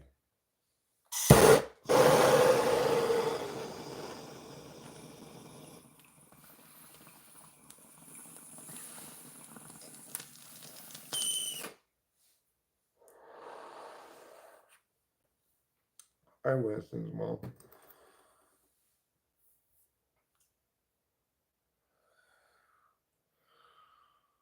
That was a good bomb rap.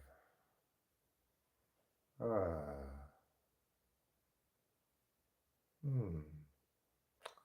Feel nice and high. Prompt more ENFP questions. Well, there's this YouTube I quite like who I suspect is an ENFP, but they're so good at structuring their points and arguing that I was doubting myself. Well, I mean,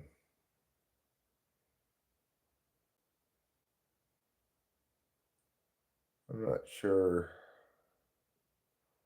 how much faith I have in your evaluation of their skill at arguing things. No offense.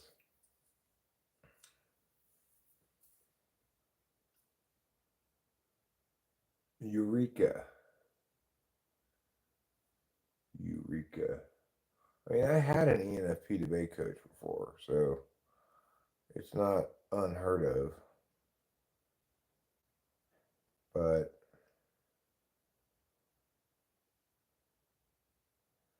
you know, he ran very ENFP shit. Like, he ran narratives, a narratives critique, which said, instead of your case that you're running, it's a normal kind of case, we're presenting the narratives from actual people and their actual experiences, and because that has more connection to the real world, these people's stories be told, that you should vote for us, which is a super ENFP style argument to run. Yeah, he wasn't bad at structuring his points.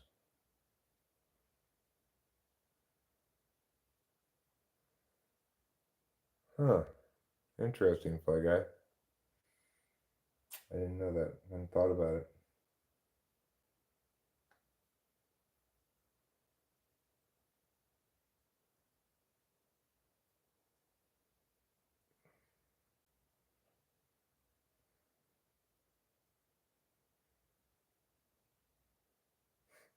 No, they don't fight with me. I don't typically fight with anybody that I type. I'm not there to argue with them. But, you know, if you were here the other night when I told the story of Eric's worst first date ever, it was with an ENFP. She sat before the waiter even got like to take her orders for food. She was bad mouthing capitalism and corporations, even though we were having a nice dinner at a farm to table boutique restaurant, which was definitely a corporation, and paying for it from money I was making from my corporation. So, with that, didn't go well. We started fighting almost immediately, and it was a very chilly dinner. We ate quickly, and I paid for it, and we bailed in different directions.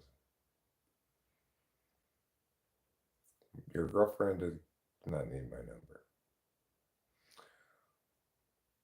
No, thank you. I have a beautiful wife whom I love.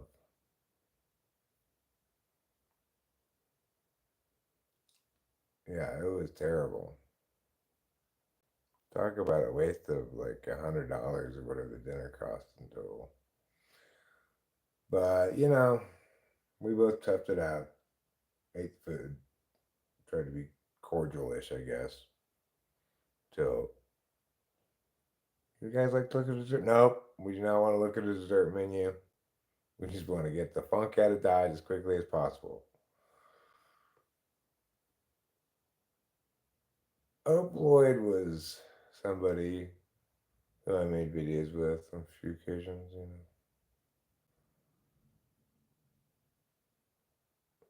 Eric, if you and Rachel woke up tomorrow and were completely oriental, would you move to China? That is the dumbest question I've ever heard. Ugh. Well, how am I supposed to possibly answer that question?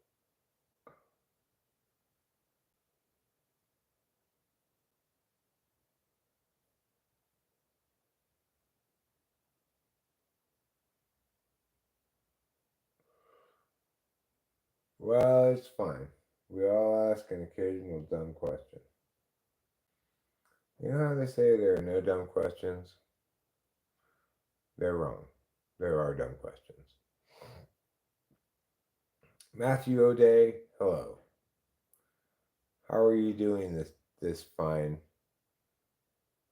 Sunday evening?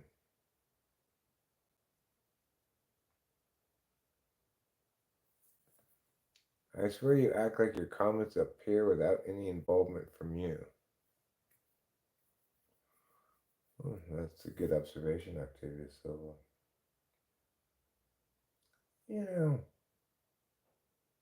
My fingers just move, buttons get pushed. It's all passive voice.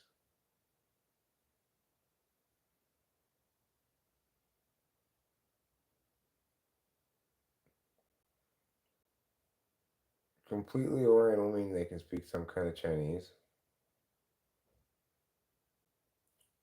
I mean,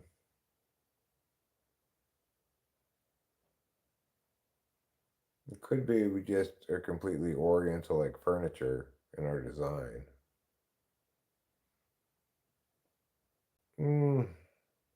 Got pictures of dragons on it. Jade, good Jade. Yeah, that's a good observation, Jade. Like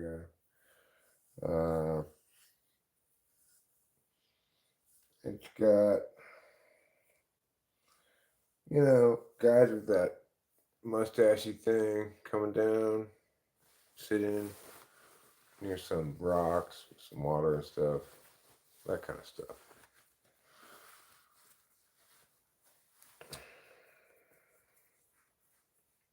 Got Chinese characters or some kind of characters. It's like line, line, line, line, line. You make it mean whatever you want. And say, oh no, can't you see this means horse because it looks like a horse, even though it doesn't look at all like a horse.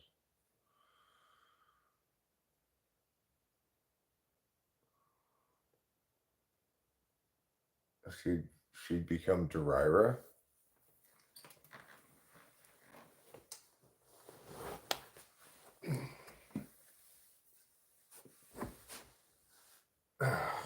Cat.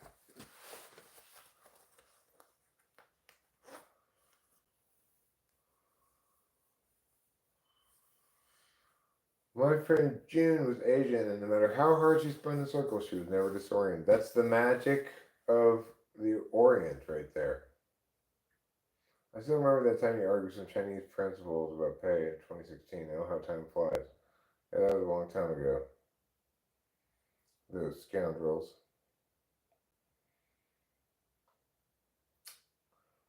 I had to give them a big piece of my mind.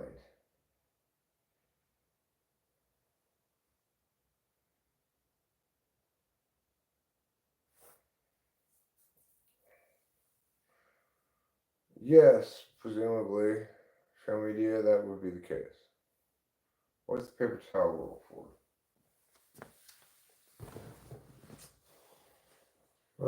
Um, any number of possible uses. I could look through it as per a telescope or eyeglass. I could soften my forehead gently with it.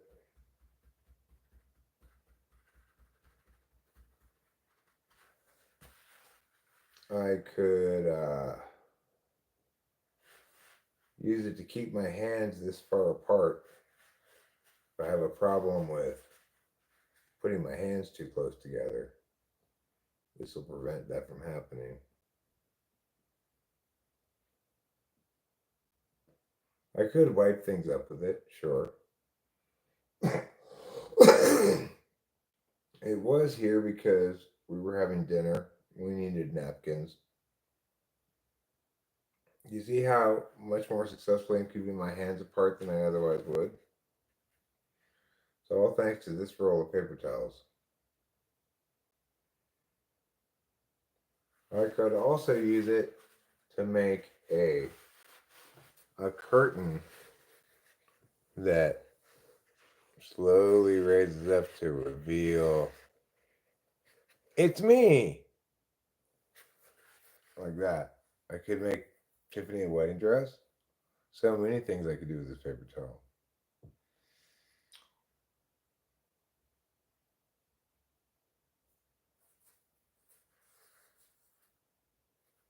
Lots of things. They're also good to put things on top of. Like, let's say I wanted to I didn't have this tripod and I just wanted to put the phone on top of something with this little holder. I could use this. I know, it was. It stays this exact distance apart. That's the crazy thing. And guess what? This is the exact distance your hands should stay apart. So it's perfect. A lot of people never even think to ask the question, how far apart should my hands be from one another? The answer is one paper towel roll's length.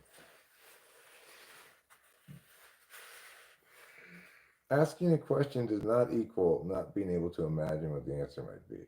That's true. It's a good point.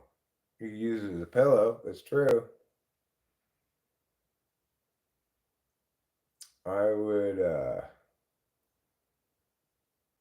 I'd probably sleep upstairs, but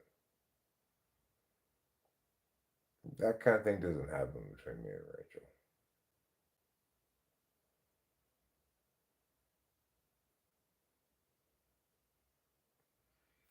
GNC Nathan Lusang.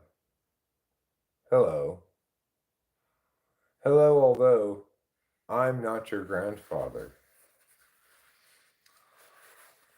No, this was here for dinner. She comes around occasionally, Marcus, as does her husband Abraham, both of whom live in the exotic land of Norway, home to fjords, many other things. Like what? Well, alpine sports, Norwegians, cross-country skiing, Jacob Ingebrigtsen, who is the world's best runner at the 1500s or so. Yes, I believe so, Marcus. With my believing bones. I got to spend enough time with her to feel quite confident in that.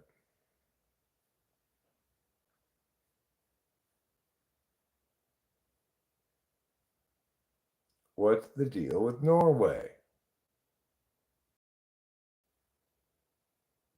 What are they?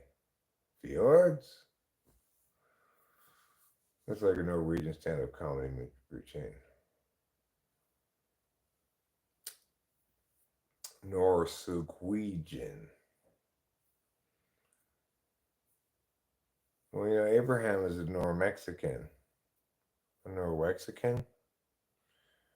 He's a Norwexican American. He's a Mexican American who's now in Norway. Eric is what is one food you couldn't live without? Um,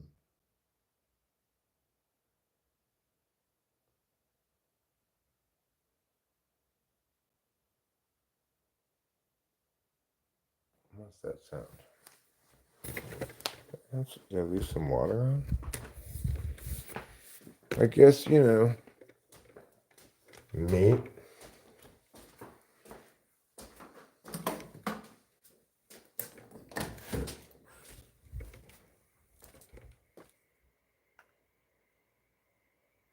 Oh, I see.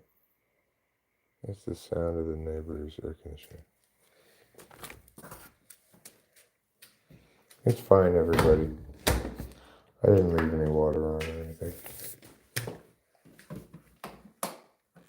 One food I couldn't do that.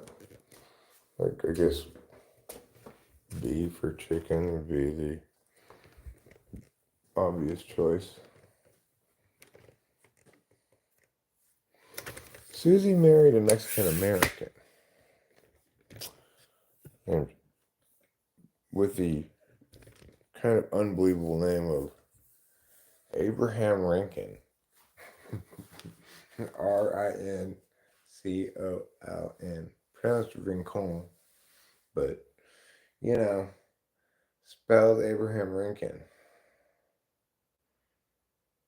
Pretty crazy, huh?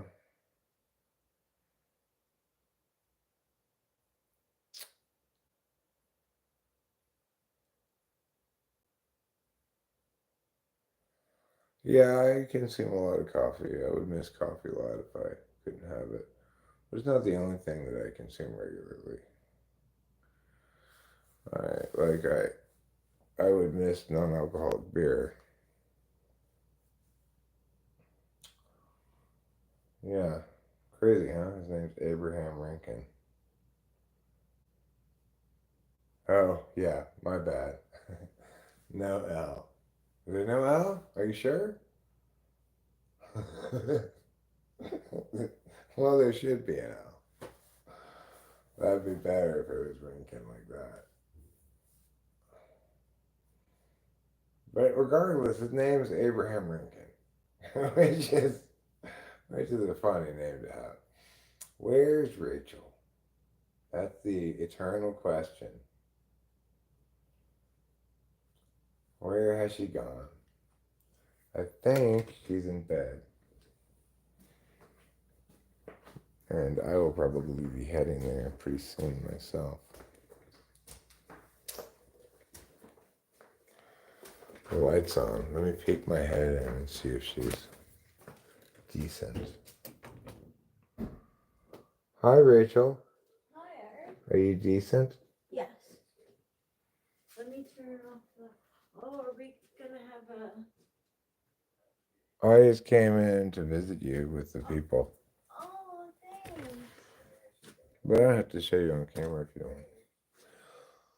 don't. So anyway, now we're in here. I just wanted to prove to everybody that Rachel exists. I do. She's here in the bedroom and she is, it looks like, trying on makeup. No, but getting my. Taking her medicine for bed. Yeah. All right. Well, I'll be in bed pretty soon myself. Okay. So, see you in a bit. Love you too. That's a mighty special woman there.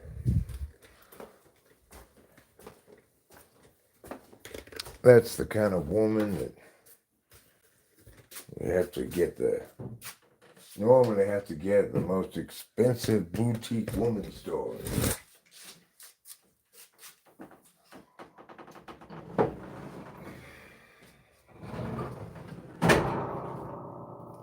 What do you guys think? You want to do it? You want to put these suitcases away? All right. No, I don't think it's a bad idea.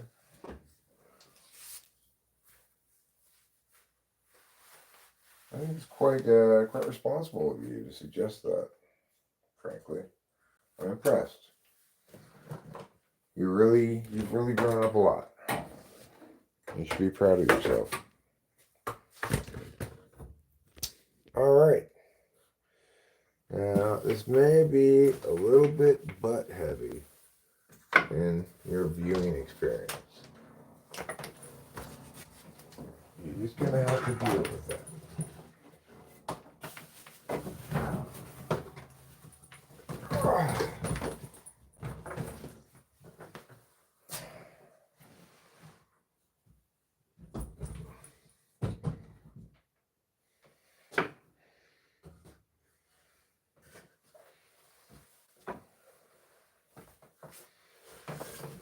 Okay.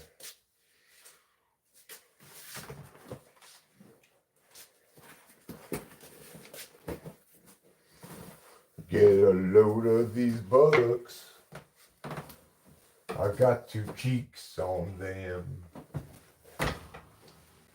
One of my butts is named Jacob. The other one is named Jim.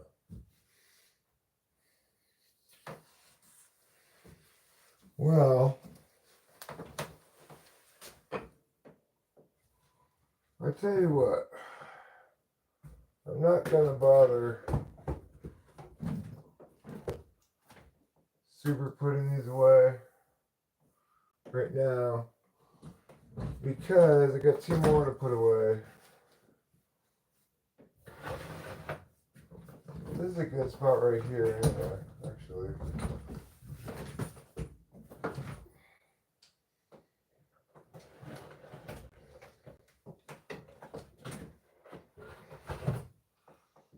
All right.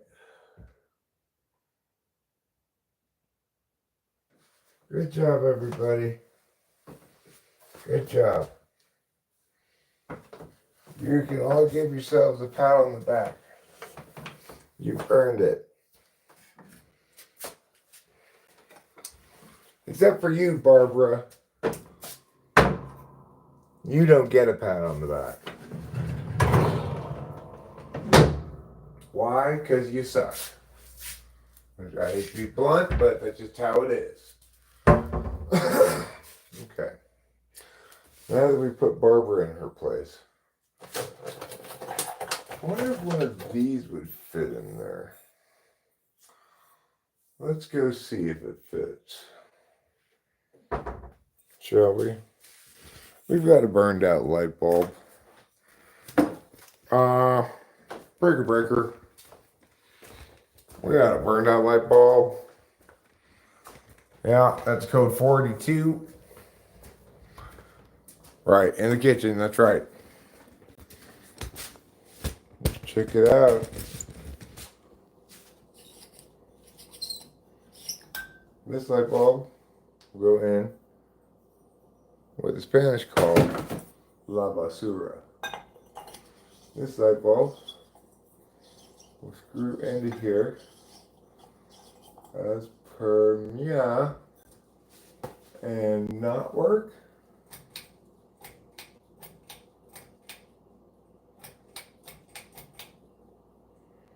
Well, it doesn't seem to work. Okay, let's try a different light bulb.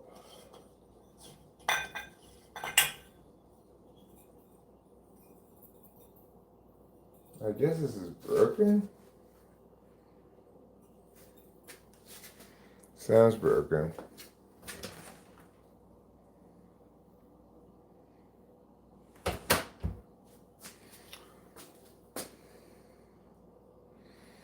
Well, let me leave this here for right now. We'll go get another one of those. We'll try to get another kind of light bulb as well.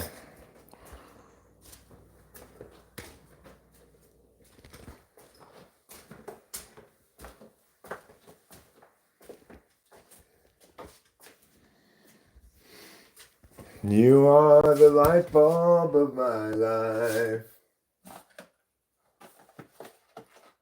This little one is not what I'm looking for. Well, there's this one is a possibility too. I don't know if this one might be too big for that thing.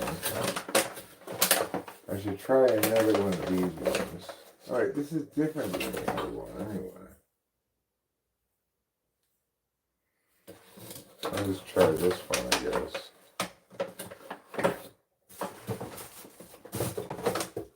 This can go in the trash. These are little light bulbs.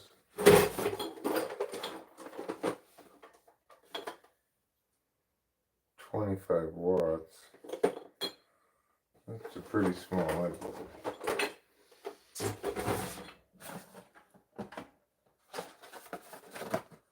It's got one in it. So. Alright, well, let's look over here. Not in that one. Let's look over here. Not in that one. This is our only hope, I guess. I need more light bulbs. Who dat? Who dat? I get Oliver and Jeremiah mixed up. Free face palms? No. If you want a face palm from me, I'm going to have to charge you for it.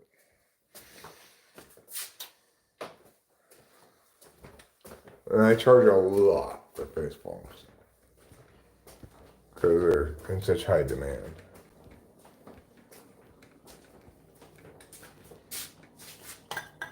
Big bucks, no whammy. You can do it. I believe in you. Alright, it works. It's not very bright, but it works. Good. So now, I can just throw this one away. I've proved that it is broken.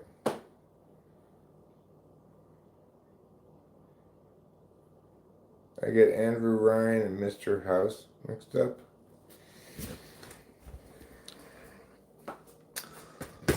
I get Joe Torre and Aaron Boone mixed up.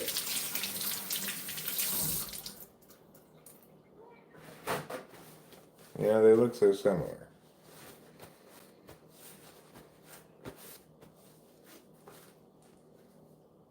They both have the same job. I mean, Joe Torre doesn't have that job anymore. But he used to back in the day. He'd go to work every day, whistling, saying, "It's fun being the manager of the Yankees." Oh, what is he mewing about? You need loves and pets or what? Oh, mews a lot, mew.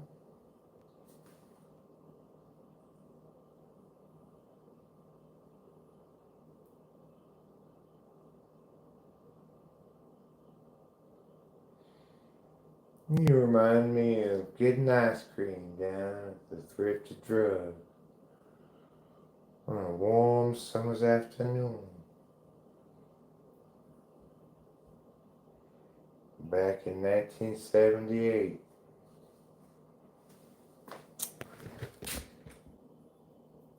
What's on my arm?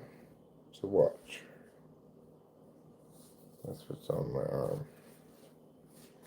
This watch and these hairs, I grew them myself. Meow. No. Come on. You're not supposed to be over there. You can go over here by your water. That's as far as you need to go over.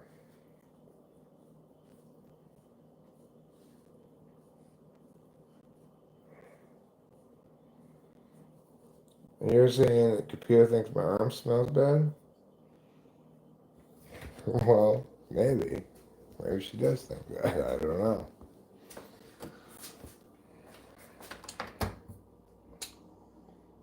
I mean, usually I try to rub at least a little poo on each arm before I go to bed, but I actually don't think I did that today, so I don't know what she'd be objecting to.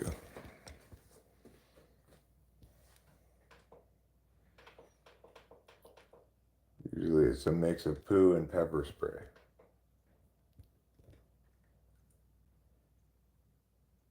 It's to keep burglars at bay, you know. when I'm sleeping.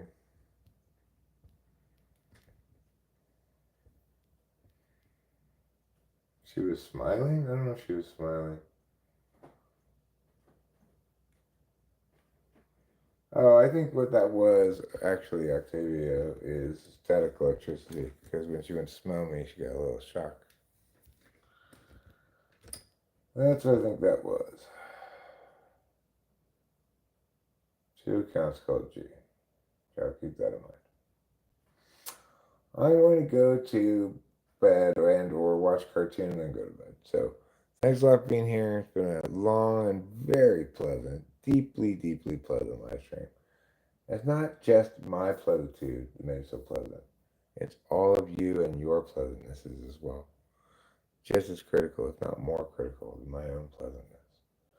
So have a very pleasant night, pleasant morning tomorrow, and I'll see you in the next pleasant occasion we meet.